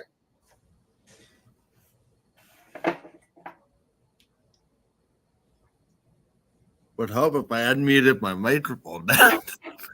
There we go. Bob, talk to us a bit about Neil Matterboy. He's been sort of this co-GM / GM for a while. Obviously, highly regarded in player personnel in the CFL and in football in general over the years. What's something that a lot of people maybe do not know about Neil now that he's in this role, has been in there for a while, and done a really, really good job assembling a pretty good football team? I think the thing with Neil that's really impressive is, and I always kid him about this, his lack of athleticism as a receiver for the Surrey / Big Kahuna Rams. But all kidding aside, Neil's almost like Bobby Ackles light, right? And, we all know the story about Bobby Ackles being the Lions water boy and moving up to the ranks as the general manager of the team, eventually going to the NFL and then coming back. Neil's paid his dues. He's been with the organization through thick and thin, and I want to say, 26 or 27 years? It's up there.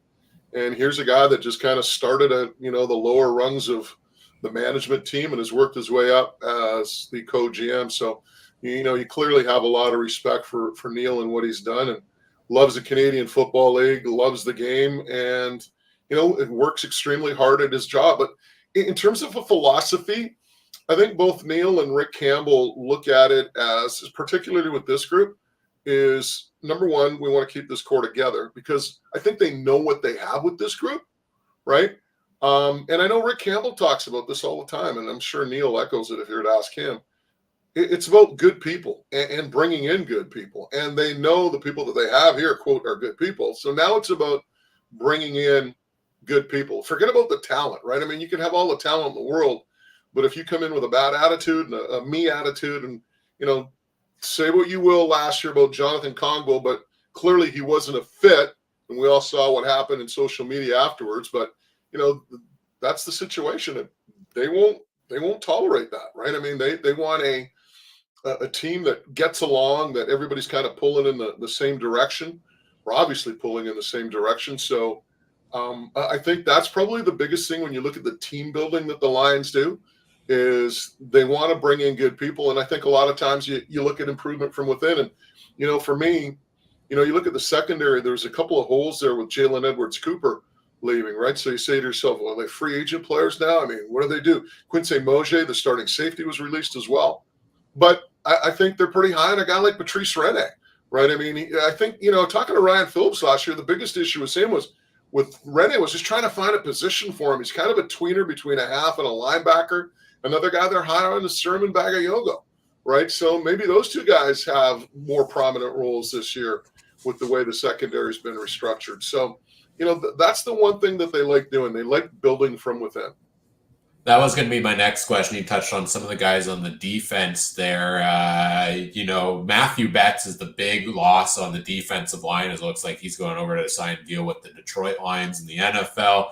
Jalen Edwards-Cooper gets a huge contract, I believe, from the Saskatchewan Roughriders to go over there.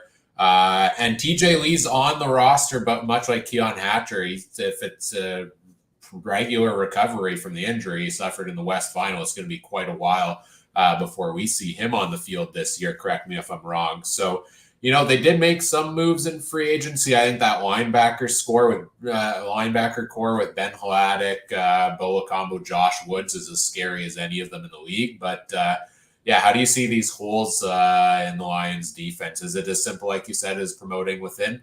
Well, I think Adrian Green will be your starting safety, and he looked rather well last year. I think the big knock on Mosier was he just didn't make enough big plays for him, right? So I think they're looking for a little bit more of a dynamic player at safety, or perhaps even at halfback. If obviously with Adrian Green starting at safety, maybe they can afford to, with TJ and Marcus Sales, TJ's going to be out for a while. So maybe somebody steps in there that maybe is a little bit more dynamic, and you get more dynamic production than, say, a Mosier. So I look at that secondary, and it's going to be intriguing to see how that all works out heading into the season. I mean, Manny Rugumba's pretty versatile. Where he shows up, I don't know. I mean, he could play Sam. He could also maybe work into the mix in secondary as a half. Again, I'd have to really kind of look at that one a little bit more closely in the numbers. But another guy to be really high on in this defense is Ryder Varga. And had Ben Hladik walked, I think they would have been extremely comfortable moving forward with Ryder Varga, the kid out of Saskatchewan, or the University of Regina, I should say. So there's another guy that when you look at, quote, improving from within and maybe playing more of a role this year for the Lions, it could be a guy like Ryder Varga. If you have to, maybe you can move Rugumba to the secondary as a patchwork type thing right now. Yeah, it's nice to have those options to move some of those guys around, right? Really leave some flexibility for the team there. Looking at the Lions, we kind of talked about most of these positions here for them so far. Where do you think they stack up against the rest of the West at this point? I was just going to add one thing, too, when you're talking about the D-line. They need to get more stout up front, and we've seen them go out and re-sign Stove Richardson, but it wouldn't surprise me if they get an Almondo Sewell or a Laurent on the cheap. Right. So maybe that's a possibility. They released Woody Barron because he was owed a $30,000 bonus. But at the same time, it's not that Woody Barron's a bad player. I think Woody Barron's a really good player. But the thing is, you have to have different types if you're building a team. It's like baking a cake, right? You can have all the ingredients sitting out there, but if you don't have the right ingredients or the right combination of ingredients, you ain't going to bake that cake. So conversely with the Lions, I think they have to get more stout to be a lot tougher to play against the run. Stove Richardson obviously will help if he's 100% ready to go, and maybe, just maybe, they bring somebody in on the cheap like a Sewell or Laurent and see if they have any tank left or any gas left in the tank. As far as the division goes, man, I honestly believe that it's going to be a lot tighter and a lot tougher this year. I think Winnipeg's going to take a step back with some of the hits they've taken. I think Saskatchewan's going to be a lot better. I think Edmonton's going to be a lot better. Calgary, we'll see. So I think what the Lions had last year, 13 wins or whatever it was, maybe they slide back to 10 or 11. I don't know, but it wouldn't surprise me just given the fact that, like I said, teams are getting better in the league. And when you have success, you lose pieces. And that's what we've seen with the Lions. Obviously, losing Matthew Betts hurts, right? That's a big hit. You lose Dom Rhymes. There's another player. So it'll be interesting to see how it all shakes down. Now, I want to ask you, like I said, you spent a lot of time around the NFL circles this past week. You got a chance to watch a guy very closely in a BC Lions uniform 2 years ago that's now in the NFL circles himself, and that's quarterback Nathan Rourke. We saw him bounce around a little bit between Jacksonville and New England last year. Not really get a shot there. Any thoughts on Nathan Rourke's chances in the NFL, and if we see him come back to the CFL anytime in the near future? Well, a couple of things. Number one, every year it gets tougher because every year you have a new crop of NCAA quarterbacks that flood the market, right? You're also looking at the XFL and the USFL merging. So again, there's a reduction of jobs there. Maybe some of those players try to get NFL tryouts and such. It's hard, guys. I mean, and the reason I say that, you need to have, unless you're a draft pick, you need to have somebody in your corner. As a free agent, you are the odds are stacked against you so much, particularly when you don't meet those parameters of being 6'4" or running a 4.64, whatever parameters a team has for their quarterback. Excuse me. So, I mean, when Jeff Garcia went to San Francisco, Bill Walsh believed him, said, "Hey, I believe in this guy. We can run with this guy." Nathan Rourke needs that type of belief, somebody who wants him to be the guy who has belief in him, or at least give him an opportunity as a number two. And right now we haven't seen that. And do we see it? I don't know. I mean, I think, maybe there'd be a taker by now in terms of Nathan Rourke and where he might wind up. And I think sometimes it's just all about opportunity. And, it's kind of funny. We were talking with Johnny Holland, the 49ers linebacker coach down in Vegas. And he was with the Lions for 2 years when they had Elamimian and Big Hill, right? And he told me at that time, if these guys were 4 inches taller, they'd be playing on Sundays, right? I mean, sometimes it's just about not meeting the certain parameters that NFL people are looking at. But a lot of times it's just opportunity and having somebody that, believes you. And the other thing too is, don't kid yourself. I mean, the difference between the elite athletes in the NFL, okay, I'll give that to you. Everybody will give that to you, right? There's no Patrick Mahomes in the CFL. But if you take, say whatever, 30 through 100, a lot of those pieces are interchangeable, right? I mean, guys just, and again, despite what Boomer Esiason may think, it's a situation where it's just about being at the right place at the right time and just getting an opportunity, right? And having somebody that believes in you. So, and that's the case. I mean, you go ask Chad Johnson about the CFL. I don't know if you guys have ever seen the clip. We almost had Chad on the show. He was down there floating around. It was the craziest thing. He's asking me about Lucky Whitehead and saying how, Lucky Whitehead is his guy and he wants Lucky to sign somewhere, but we never had the opportunity. It was kind of swamped. But there's a guy who, he's gone on the record and said, it's not that much of a difference, folks, especially, like I said, when you get from that, from that 30 to 100% of players in the league. Absolutely. On that note, how do you think Matthew Betts will do with the Detroit Lions? Do you think there's an opening there for him to make a name for himself?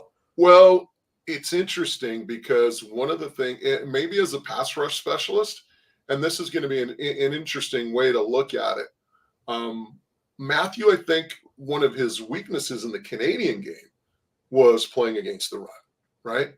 And that's obviously a little bit more paramount in the American game because you're playing on a smaller field, you're playing against bigger competition. It's more of a phone booth, right? So it'll be interesting to see what the Lions tell them and what they want out of them. If they say, we want you to come into camp and we're just going to look at you as a pass rush guy, right? Well, then, we'll see what happens. If they tell him, we want you to be able to play much better against the run, right? That means Matthew Betts will probably have to add a little weight. How does that impact him in terms of the pass rush? He'll need a different body type, so to speak, to play in the NFL if he wants to be successful against the run. So it's going to be interesting what type of direction the Lions, and I'm talking about the Detroit Lions, with Matthew Betts in terms of what they want him to be and what they're looking at him moving into camp. Before we wrap things up here, anything else on the BC Lions you want to touch on? Wow. No, I'm looking forward to the season as I think we all are. It's, it's going to be here pretty quick. And I just think, to me, it's going to be really interesting seeing some of the position battles in camp. It's always a lot of fun. And, it's always, I don't know how many camps you guys have been around, but there's always that moment in camp where there's kind of like a Star is Born type thing.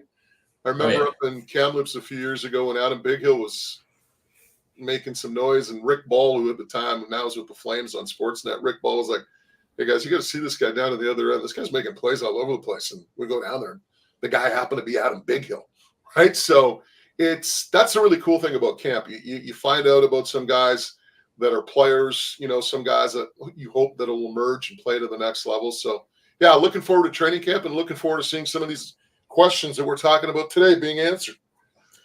Yes, aren't we all? Is it May yet? It's no longer is it June yet. It's is it May yet now as the preseason kicks off in May. Before we let you go, where can people find everything else you've got going on and all the content you've been working on lately? Well, on Twitter at The Real Moj, on Instagram at The Real Moj. On YouTube, you can see all of our content, Mojon Sports, and you can also see mojonsports.com for more content. Right on. Well, I appreciate you taking the time to join us today. We'll let you get back to recuperating from the week-long festivities. And the funny thing is, I usually get sick the week after the Super Bowl. This year, I actually got sick Thursday night. Oh, no. I had to shut it down, right? So since Thursday, I've been battling this cough and this bug or whatever. So my apologies for having to hit the mute button a few times. Oh, no worries at all. We appreciate you taking the time for us. We'll let you go now. Rest up. Hope you feel better soon, and enjoy the rest of your day. Thanks, fellas. Anytime. All right. Take care. All right. I'll bring the rest of the panel back in here if everyone's good to go. It's our final guest of the day in the books, as we've got about 43 minutes left here in the show, guys, in CFL Free Agent Frenzy 2024.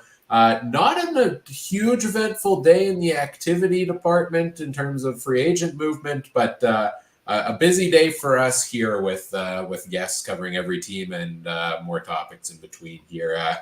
We talked about the Lions earlier, right off the top of the show. You guys got a chance to hear Bob now talk about, he's more in tune with what the Lions are up to on the regular. Any new thoughts on BC from what you heard?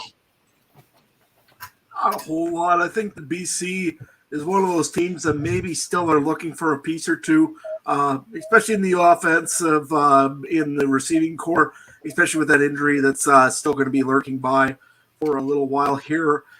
Same thing. Also, they might want to take a look in their secondary if TJ Lee is injured for a little while. It sounds like from what Bob was saying, they're looking from within to replace some of these pieces, especially a guy like Matthew Betts. You can't really replace him, but you definitely can put a person in his position. Again, I don't mind Ryder Varga. Actually, I didn't think of that one before he talked. He'd make a good piece to help fill that position. Mike, you got to leave in 5 minutes here. Any final thoughts from you, I guess, on Free Agent Frenzy 2024? Winners, losers, everybody in between. I just can't wait till the games, before the games start. If you're asking about my winners and losers right now, well, the winners would be probably the teams that made the most transactions. The losers would probably be conceived to be the teams that did the least. But, Saskatchewan, I think, to me, took a big step forward toward improving. Whether that's going to be in the playoffs, just outside the playoffs. I think if we're looking at that objectively, and sorry, Adam, I do not see a great top in the cards this year. Steady improvement would be the way I see it. It's certainly a team that wins a couple of games after Labor Day, after the last 2 years, would be well adverse to be a pretty good situation. I'm also feeling differently about the Toronto Argonauts after having talked to Ben than I felt coming into today for them. So it's just little things here and there, right? And I think teams can also be considered winners for retaining their own players. I'm looking at the Bombers and Dalton Schoen and Brady Oliveira.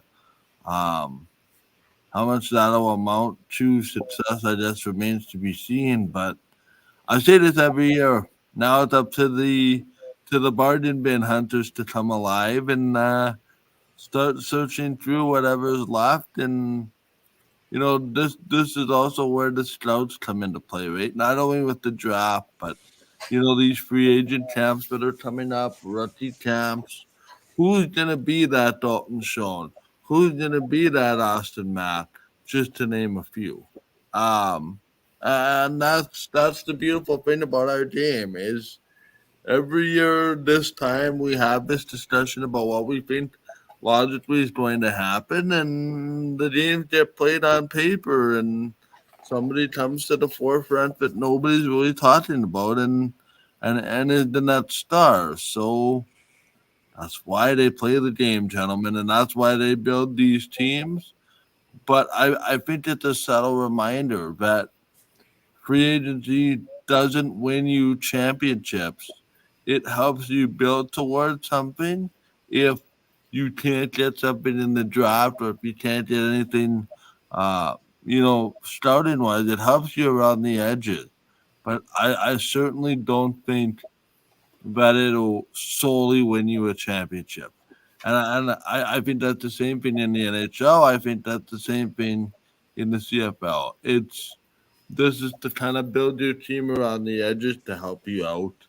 I think if you rely on this process to win you a championship, to be honest, I think outside of that 1 year Ottawa did it, I think you'll wind up very disappointed. So yeah, it's a day for me on the calendar that I always look forward to, and it wouldn't be the same without this crew here.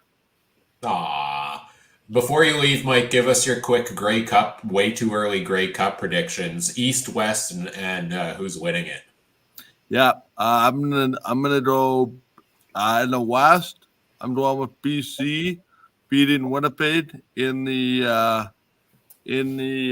West Final in BC. I think Winnipeg takes a bit of a step back this year, and then in the East I have Toronto losing to Montreal in the East Final. Grey Cup being Montreal, BC, and I have the Alouettes repeating right now. All right. I like it. Mike, where can people find everything else you've got going on these days? We know you're busy, and we'll see you again in like 8 months, I guess. Yeah, you'll be seeing me probably next time if there's a show in April, probably to them knee deep in playoff preparations, which will begin on the TV side. Plus, I'm working out some other stuff with contracting with the third party. So, yeah, it's been busy. You can find me on X or Twitter at Mike Darrow. You can find the game time stuff at watch.gametimetv.ca or gametimetv.ca to be more precise. Facebook.com/GameTimeTVMB. And just about in every other minor hockey, or in just about in every major hockey rink at every major playoff game possible. But no, that's cool. The one request I do have, Ryan, get yourself some sleep. If I hear from you in the next 2 weeks, I'll be very, very disappointed. Oh, we got another show, 8 hours again tomorrow, right, guys? All the news that didn't happen today, we got to talk about it tomorrow. No, I'm kidding. That's not in the podcast contract, Ryan. Oh, right. Let's do it again. No, Mike, thanks for coming back to join us today. Don't be a stranger, hey? We want to see you again soon. Don't be a stranger, but you know it's interesting. If I could just say this for a minute, I as busy as I've been, I've learned to prioritize a balance, or at least try to, between work and personal. And at some points, that means the podcast goes off onto the wayside. But there's enough co-pilots and pilots to keep the thing straight. Keep up the good work, guys. We'll see you this spring. Sounds good. Take care, Mike. Enjoy the rest of your day. Well, you talked about pilots and co-pilots. 7.5 hours in, we haven't crashed the plane yet, guys. So that's good. Although you could argue, did it take off the ground? With how slow today has been. Let's get into wrapping up CFL Free Agency Day. First of all, we did have some news come out during the last segment. One new transaction to talk about here. Let me pull it up, and that's the Adric Hansen defensive end global player with the Bombers signed with the Toronto Argonauts. Any thoughts on Hansen going to the Argos? That's a big pickup for the Argos. I'm sad as a Bomber fan, but the Argos, we're talking about their shelves getting a little depleted. That's not a bad pickup. And I'm just wondering what his price tag would be, because we still need a global player, right? Within the ratio. You do, yeah. Yeah. But Jamison Sheehan might be considered That's global? fair. That's fair. But I'm still, to have a guy who's a consistent starter that's not a kicker and is a global player, that I'm sure that's like what Canadian skill positions were 10, 15, 20 years ago, right? And still are to some degree. So like to see that.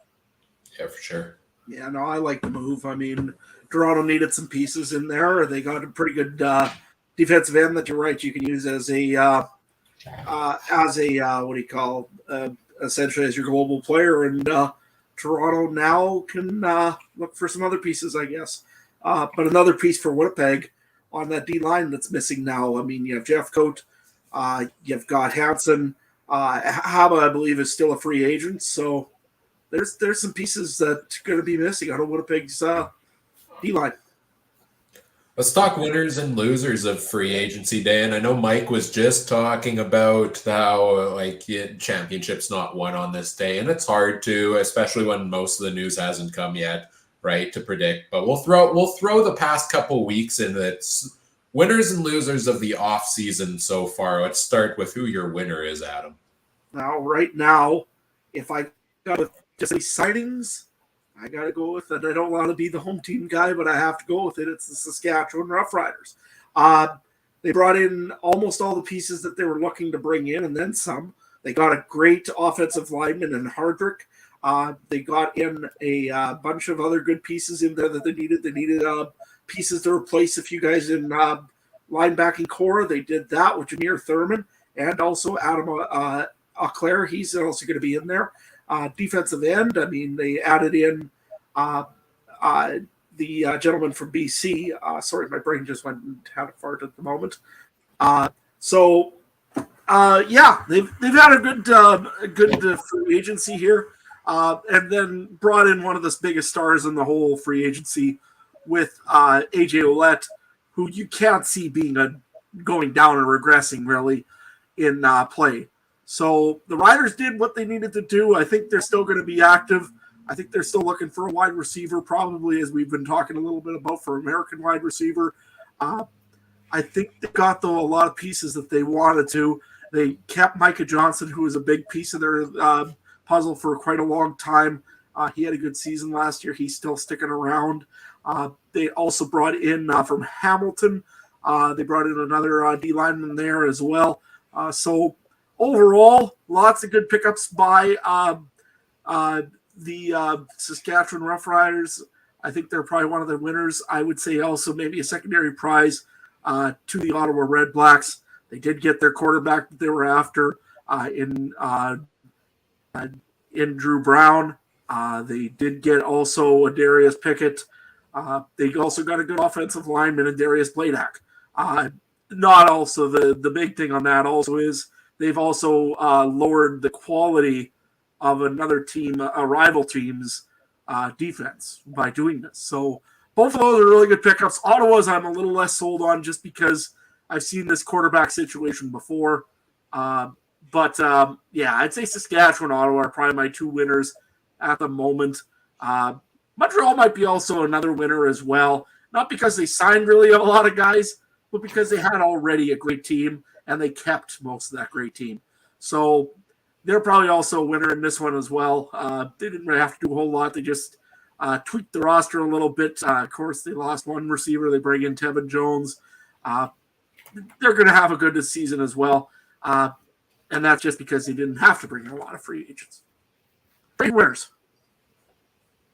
Well, I know we're supposed to do winners, but the biggest loser is the Saskatchewan social media team. I don't even understand that tweet with the Winnipeg, but whatever. But other than that, biggest winner, yeah, I do the Fortnite dance. Where's my kids? I know they came last year. My kids love that Fortnite loser dance.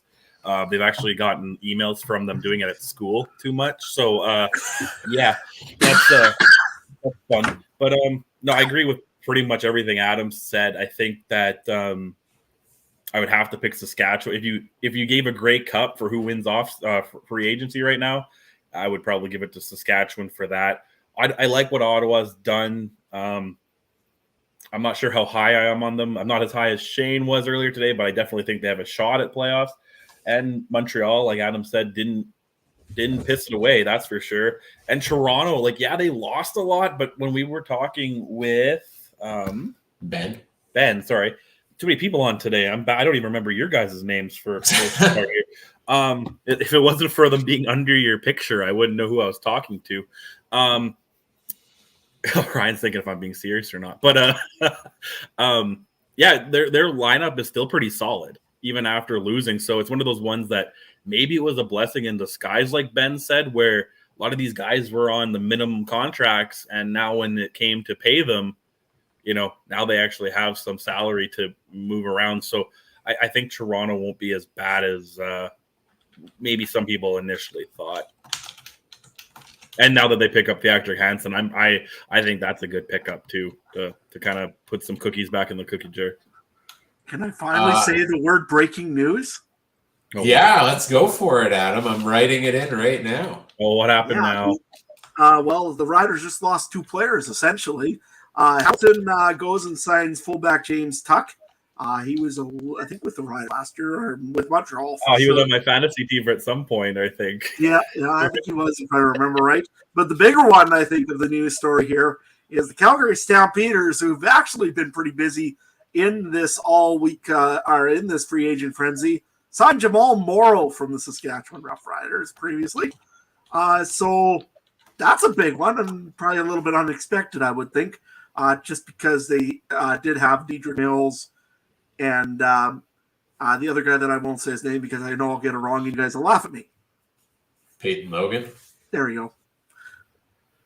Yeah, Jamal Morrow to Calgary is an interesting fit for me because they just moved on from Kadeem Carey because of the logjam at running back. Maybe more. Now you've got Mills and Morrow, 1A, 1B maybe in that offense. Maybe Peyton Logan is just focused on return duties, or you're concerned about he had that big injury last year. But seems like still a crowded room for the Stampeders. I'd love to know what the money is on this deal for them.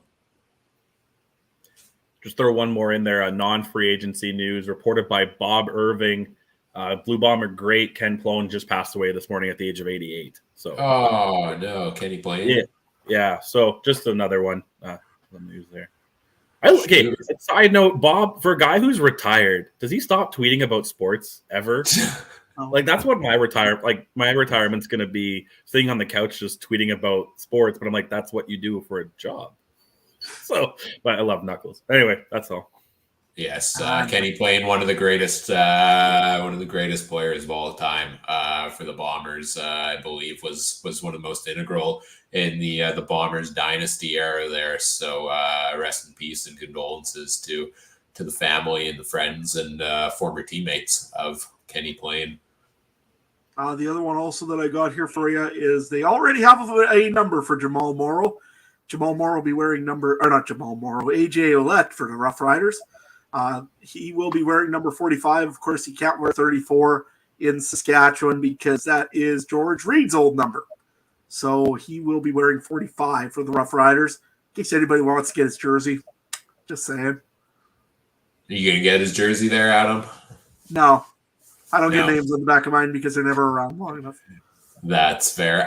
Winners and losers of free agency. For me, the winner is honestly going to be the Montreal Alouettes and the Winnipeg Blue Bombers because they managed to both bring back the majority of their integral pieces. And I know they're going to lose a couple. Like you look at Winnipeg. Winnipeg didn't sign anybody today.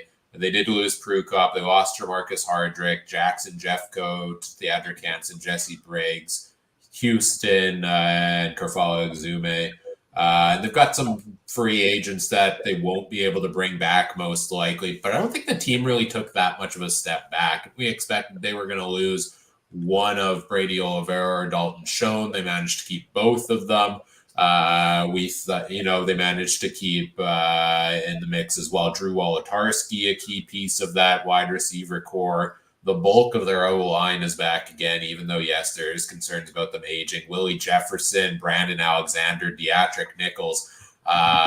These are key pieces of the team that they managed to bring back. When everybody expects this team to break apart, they find a way to get it mostly done. So I got to give the Bombers kudos. You don't really need to be active on free agency day if you make it to the Grey Cup 4 years in a row and can bring back the bulk of your team and tinker with it closer. Same thing with Montreal. I really like what they did shoring up that defense early in free agency or early after the season. They brought back their major pieces. They did some tinkering. They brought in some depth today.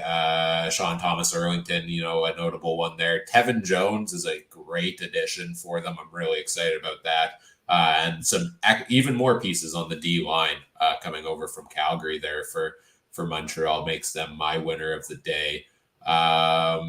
Maybe I'd even throw Calgary in there for finally being active. And on a day when everybody else gave us no news, somehow the Calgary Stampeders were one of the most active teams of the day. Who saw that one coming? What about a loser of free agency quickly for each of you guys? Is there a team that's a loser here for you, Trey? No, I think most teams. I mean, I think Hamilton. I'm gonna say they haven't really added too much, and they might lose Tim White and Simone Lawrence. I mean, that's not official. If they're able to re-sign those two, I guess it kind of changes my opinion. Because I said I was really thinking Toronto was for a while, but I mean, they had such depth; it's kind of hard to lose. Other than that, again, Edmonton didn't do a lot today, but they've had a lot in the last few weeks with Bethel Thompson and the Gittins trades and a couple other things. So I think most teams did enough where I don't think anyone lost per se. Yeah, my pick would be Hamilton as well.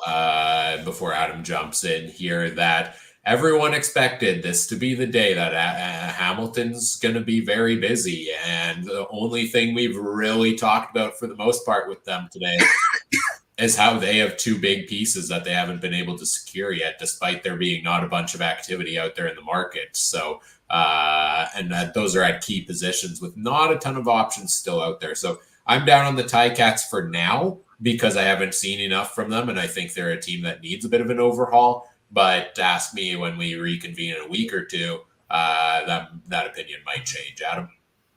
I think we'll make this a consensus. I thought the Tiger Cats should have probably already have brought back Tim White or gone after Lucky Whitehead. They do not have receiving depth in Hamilton, and they need it. They do not have a great American receiver right now. Don't get me wrong, Terry Godwin is very good. He's a good receiver. I don't know if he's one of these all-star exceptional receivers. Like I said, I was very surprised that I haven't heard nothing on Tim White, that there was even like a spoke of an offer or anything. It was radio silence. Well, they didn't expect to be signed. But like I say, that there, I think, makes them a loss right there. And again, their linebacking core got picked out. Jameer Thurman is a big piece that's gone out of the Hamilton Tiger Cats. And right now, Simone Lawrence or, well, for that case, Larry Dean or anybody has not been re-signed or picked up by the Ticats. So right now, I got to call them the losers of this free agency. Toronto, to an extent, just because they've lost so many pieces. I don't care what you do. That's a lot of things that went moving on Toronto today. And you can't just recover that all in one day. I'm still interested to hear. I could not believe that Kadeem Carey didn't get signed already by Toronto. Something's going on there.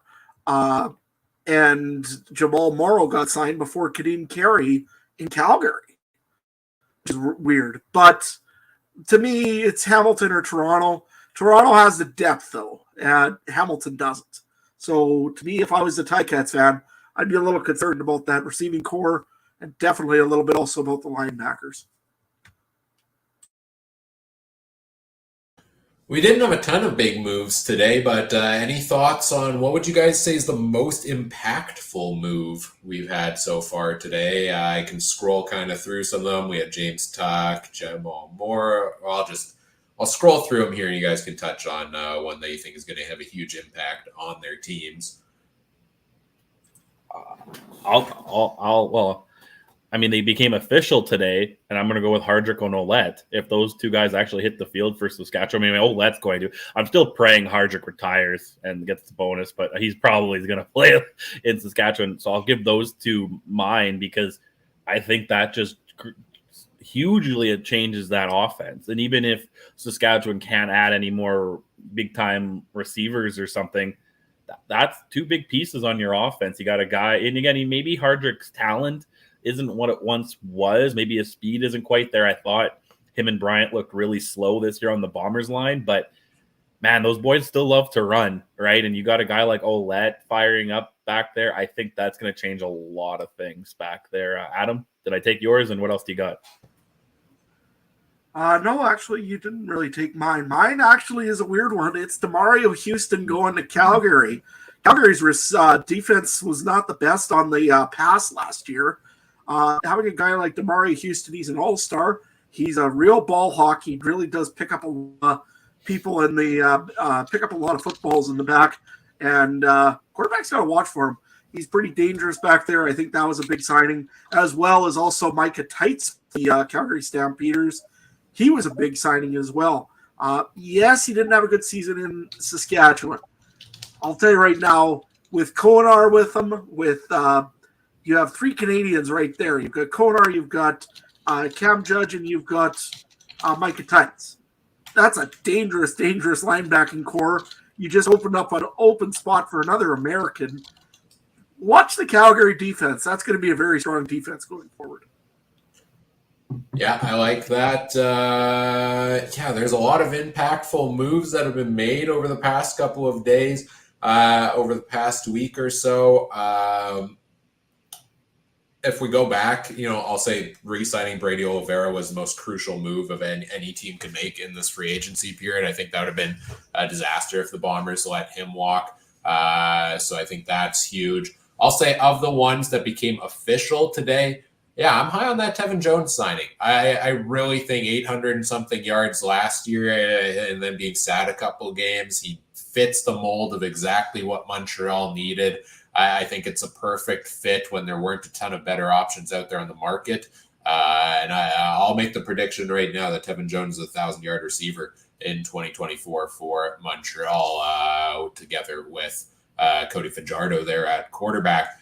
Let's see, we got about 15 minutes or so, 17 minutes to go here. Do we want to get into predictions for this year? Kind of way too early standings predictions. Let's start with the East Division. How do y'all see the East shaping out here? I'll go first. The Montreal Alouettes, I think, are the team to beat right now. I mean, they've brought back the most players. They're the most coherent team together. They know what each guy's going to do. And not only that, the player they brought in used to play with Corey Fajardo as well in Saskatchewan, in that one position there in receiver. I think Montreal's a team to beat in the East. Probably it'll be a toss-up between Toronto and Ottawa. I think that's going to get a little closer. I should put a star, though, on Ottawa because pending what happens with Drew Brown, he's going to take some time to get adjusted to a new playbook, and he's going to have to learn his receivers and everything else. If he does have a camp and he gets going well, I could see Ottawa doing pretty good this year. They do have a few extra little pieces with them. And they might still add somebody or extra here. I haven't heard very much on the news there. Toronto, I mean, they still have Chad Kelly. They still have a good pile of their receivers that they had last year. I haven't heard anybody say if any Demonte Coxey has been re-signed or not. He was re-signed with the Argos, yes. He did? Okay, perfect. Yeah. So most of the Argos receivers are all there. Their defense was scary before. I think it'll be maybe a little bit toned down, but not by much. They'll fill the pieces in that they need to. And I think Toronto will be okay.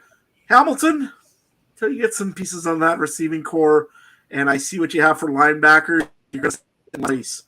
I just don't see much out of them until we do. And Bo Levi Mitchell is still in there as quarterback. I don't like it. Trey, what about you? So we're doing East. Yeah, I'll stick with Hamilton in fourth as of now. I'll give Ottawa third, and I'll say they make the playoffs. Like, it's no crossover this year.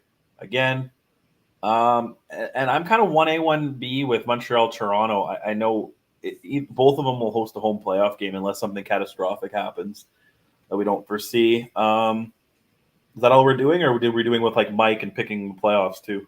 We'll go to playoffs afterwards. Let's just do standings yeah. predictions for now. I guess for argument's sake, I'll give Toronto the 1. I think on paper they're still a little bit better. No. I'll give Montreal the 1. I'll give Montreal the 1, and then Toronto the 2, and Ottawa the 3. I see a comment here in the chat from FM Fan, by the way. Justin Dunk reporting that Dylan Wynn was spotted at the airport in Montreal. That could mean that he's signing there. It could also just be a coincidence, I suppose. Hey, I'd go to Montreal for smoked brisket.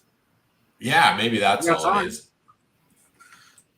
Also see another message in the Discord here that the Argos just signed defensive back Quincy Moje, who was the starting safety for the Lions last year. So Toronto tinkering maybe a little bit more with their defense after they lost some pieces there. And so the moves keep coming at this point, of course, right when the show's about to wrap up here.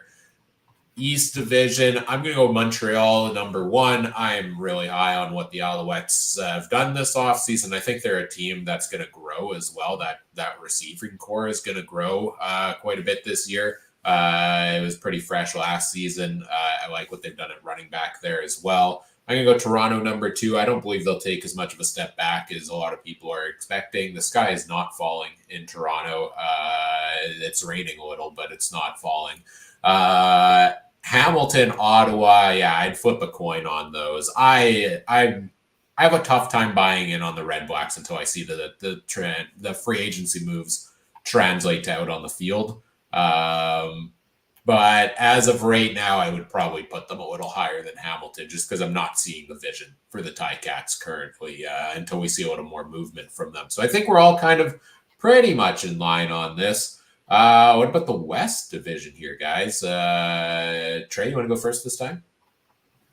Yeah, I'm not sold on Calgary. I think bounce them right now.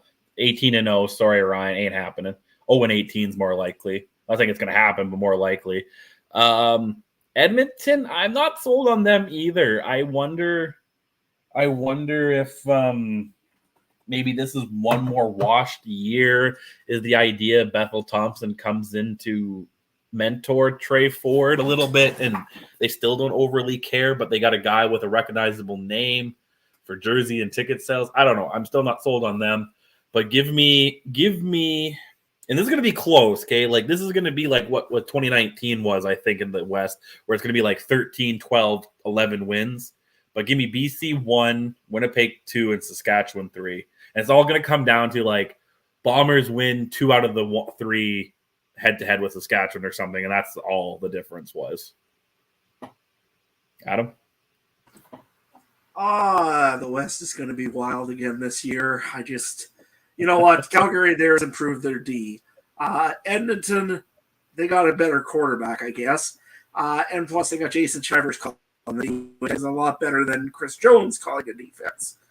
BC, they lost Matthew Betts. That's a big piece to lose. And they did lose Lucky Whitehead, and I still think that they got a little bit of receiving core. Maybe not issues, but they're going to have a guy that's going to be out for a while. So I don't know. I'm going to look at BC right now. Unless they really can get it going, I'm going to put BC in the back. Not by much. I'm going to say they're 7-11. But they will be in the back of the 4th place right now. I'm going to put Edmonton maybe a game above them. Calgary maybe a game above them. And then I'll have Saskatchewan in 2nd right now, which is insane. But I still don't know. Something about the Bombers, man. That receiving core is crazy.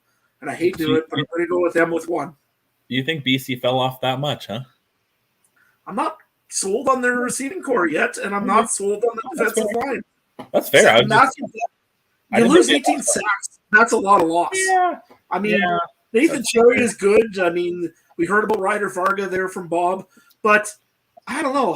Something about him this doesn't sit well with me right now. Lucky Whitehead used to be a big piece of the team, and he's not going to be there. I don't see him re-signing him. I don't know. I got a funny feeling about BC that they're going to be struggling a little bit at the beginning here. That being said, Vernon Adams is going to go and make me eat my words probably, and they'll be in first. But this idiot on a podcast, I'm going to prove him wrong. Exactly. They're probably watching this right now, and if he is, subscribe. Just like Swag Kelly did when you guys didn't believe in him last year, right? So that's what I'm going with my way too early rankings. BC will sign a receiver, and I'll be like, okay, great. They can move up to number 2. I was going to put BC at number 1, actually, but as Adam was talking, he did raise some good points about as of right now, the depth at wide receiver. Stand back at running back, it's a flashy addition, but it doesn't do a whole ton for me over what Mizell did last year. Again, some of those holes on defense that they'll likely find a fill for here yet. But yeah, I'll bump them down a little bit. I'm going to put the Bombers back at number 1. They brought enough pieces back, I think, to be dominant for another year. The offensive line, we'll see how that does, but they usually find a way to fill it the next man up, and that's kind of role there. So I'm going to put the Bombers back at number 1. It's really hard. All these teams are going to be separated by maybe 1 win, 2 wins. I always say pick the names out of a hat. I'm going to stick with BC in number 2, I think. You know what? I'm going to honestly probably go with a similar ranking to last season. I think Calgary's an underrated one in all of this. They had so many injuries last year, and it was so unstereotypically Calgary. Dave Dickinson also, has, I think, handed over some of his roles a little bit, so maybe he has a little bit more focus now with the team. I think they made some good free agent acquisitions. I think I'm going to have Calgary in 3. I'll put Saskatchewan at 4 because I do like what they did in free agency, but I think these teams are going to be tied again. And look, I hyped Edmonton up way too much last year and fell flat on my face. You're going at the bottom again now, Elks. I'm not doing this year. Prove me wrong. Happily so, but I think it's gonna be a very tight division out west this year again. Great Cup picks. What do you guys think in that direction? I can go first. I'm going to go with, I think Calgary's going to turn it around. I think Calgary's going to come in and they're going to go to the Grey Cup. And the Montreal Alouettes are going to beat them again. I am really high on the Alouettes to repeat as Grey Cup champs this year. Trey, Adam, what do you think? This one's a tough one because in the West, one of those teams will make the Grey Cup. I can guarantee that. Because it will be a crossover. But honestly, the West is so freaking wild that you don't know which team is going to go where. If it's going to be Edmonton, who knows? Edmonton could they got more and they've got a good quarterback. They could go a long ways if they actually pull something out. They might do something in the West. Who knows? BC might. If they also get a receiver and they get hot, they can also do it. And it's such a poor thing to decide this right now. So I don't want to answer this, to be honest. I'm still thinking on it. No, you got to. You have to. Well, Montreal will be on the East, is what I'm thinking. Let's go with. You know what? Some crazy thing happens. A couple injuries happen. Balls get fumbled, and Saskatchewan makes it to the Grey Cup, and we avenge the 2009 Grey Cup and the 10 Grey Cup. Imagine if you lost on the 13th man yet again. You just had to go there. 5 minutes left, and you couldn't wait 5 minutes. I'll remind you about it again in 5 minutes. Trey, what do you think? Why not? Well, in the East, I'll have Montreal. I think I had Toronto second. Toronto will probably beat Ottawa in the semis. Montreal will win in the East Finals, and not because home field matters, because that doesn't matter, but just because Montreal's a little better.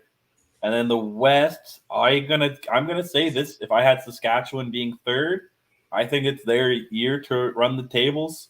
Ouellette in November. Tell me I'm wrong. Tell me I'm wrong. That guy doesn't have the potential. He'll be so hopped up on Pilsner and everything else that he'll just run for 1,000 yards in each game. And even in BC where there's a dome, you're not going to stop them, right? So give me Saskatchewan running right through. And for the back-to-back years, I cashed my preseason Grey Cup bet, and Saskatchewan beats Montreal. I think it's back-to-back years I'm taking the Riders, too. And I'm going to lose my season tickets, aren't I, Ryan, at some point? I did it just because that's my team. I mean... I did it. I try to separate this and my betting, but the more and more I made that bet, I'm thinking I'm getting more excited about. I completely forgot I bet on Montreal last year until about Labor Day, and it was just sitting on my phone.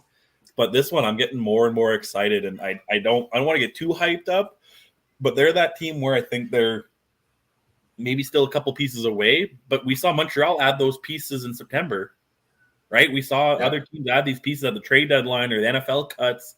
Or later in training camp. I know Adam, but come on, man. Just let me. You get me one of those rings, though. Okay, that's all you got to do. You get me a replica ring when they win. Okay. You guys have a parade. When you guys have a parade, a ring. Don't think I have to worry about getting you that. Man. You got to get me a ring. Well, I'll get you a ring if we win. Don't forget it's Valentine's Day tomorrow. So. Oh yes, good reminder for everybody. Last year, I think we did this show on Valentine's Day. Yeah, we sure did. You know what? Looking at my predictions, bump Calgary up to number 2, BC down to number 3. That's my hot take way too early in the offseason is that everybody is not counting on Calgary having a bounce back when they're going to get their major pieces back in there. Well, we're pretty much ready to wrap things up here. We've got 2 minutes left until we hit the 8-hour mark. We can probably ramble for 2 minutes. I guess what's coming up next on the podcast, yet to be determined. We'll be back throughout the offseason, probably with more roundtables. I'm sure we'll have a lot of news, so maybe we'll reconvene in a week if we all have gotten enough sleep by then to talk about some of those. But maybe we'll try to bring in some guests throughout the offseason some more as well. I know I had a couple people reaching out to us to try to coordinate some stuff there, so that should be fun. So stay tuned for that.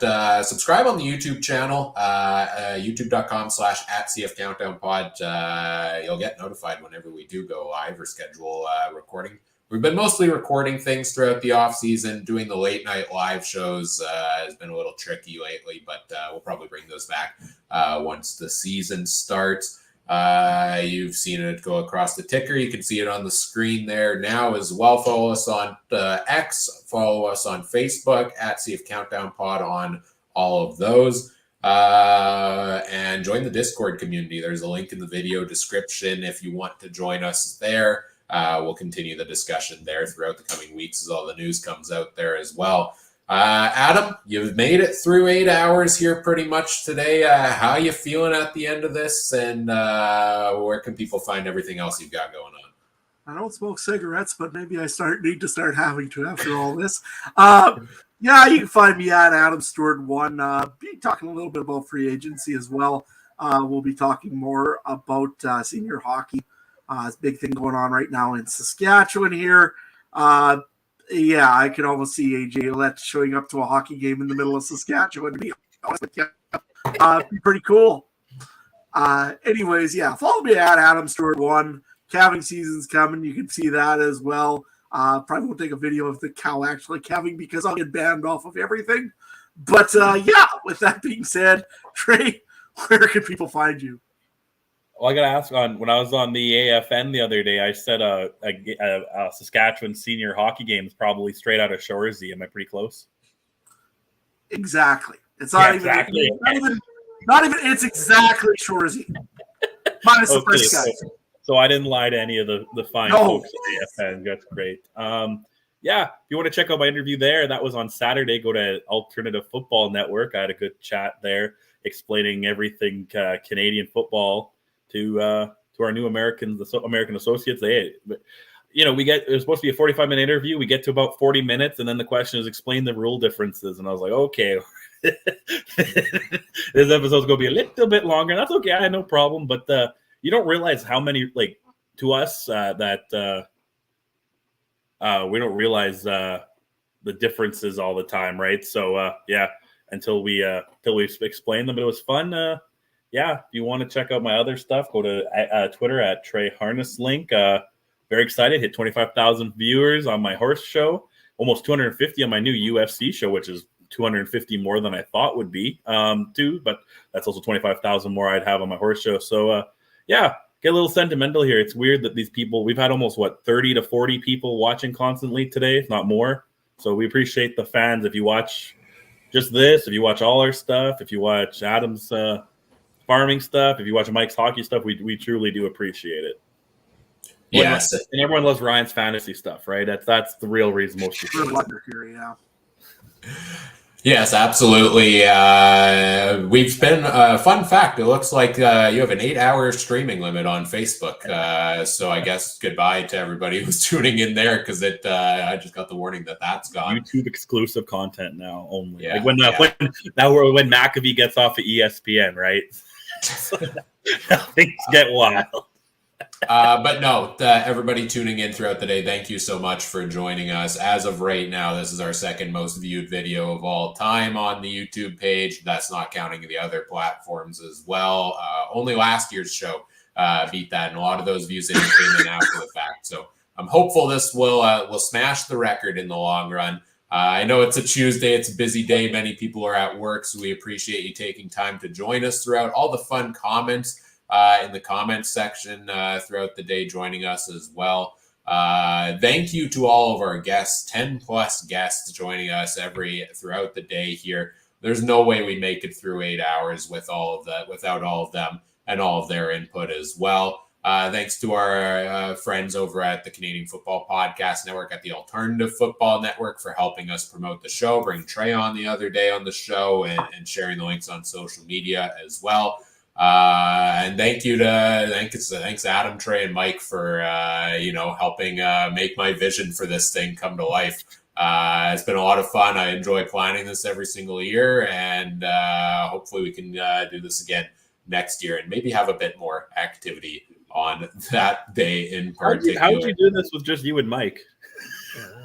We did 6 hours the first time we did it, of just Mike and I, and I didn't have a free agent tracker. It was all Microsoft Excel. We've come a long way, and I will hopefully have an even better program, free agent tracker, for next year. We'll see.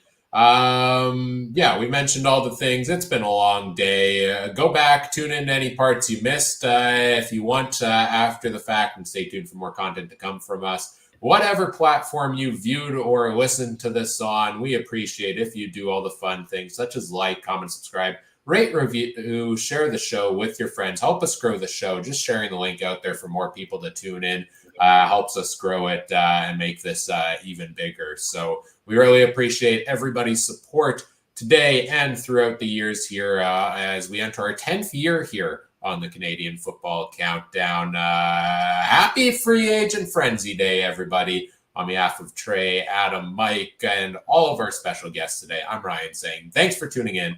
Take care. Have a good one. Bye.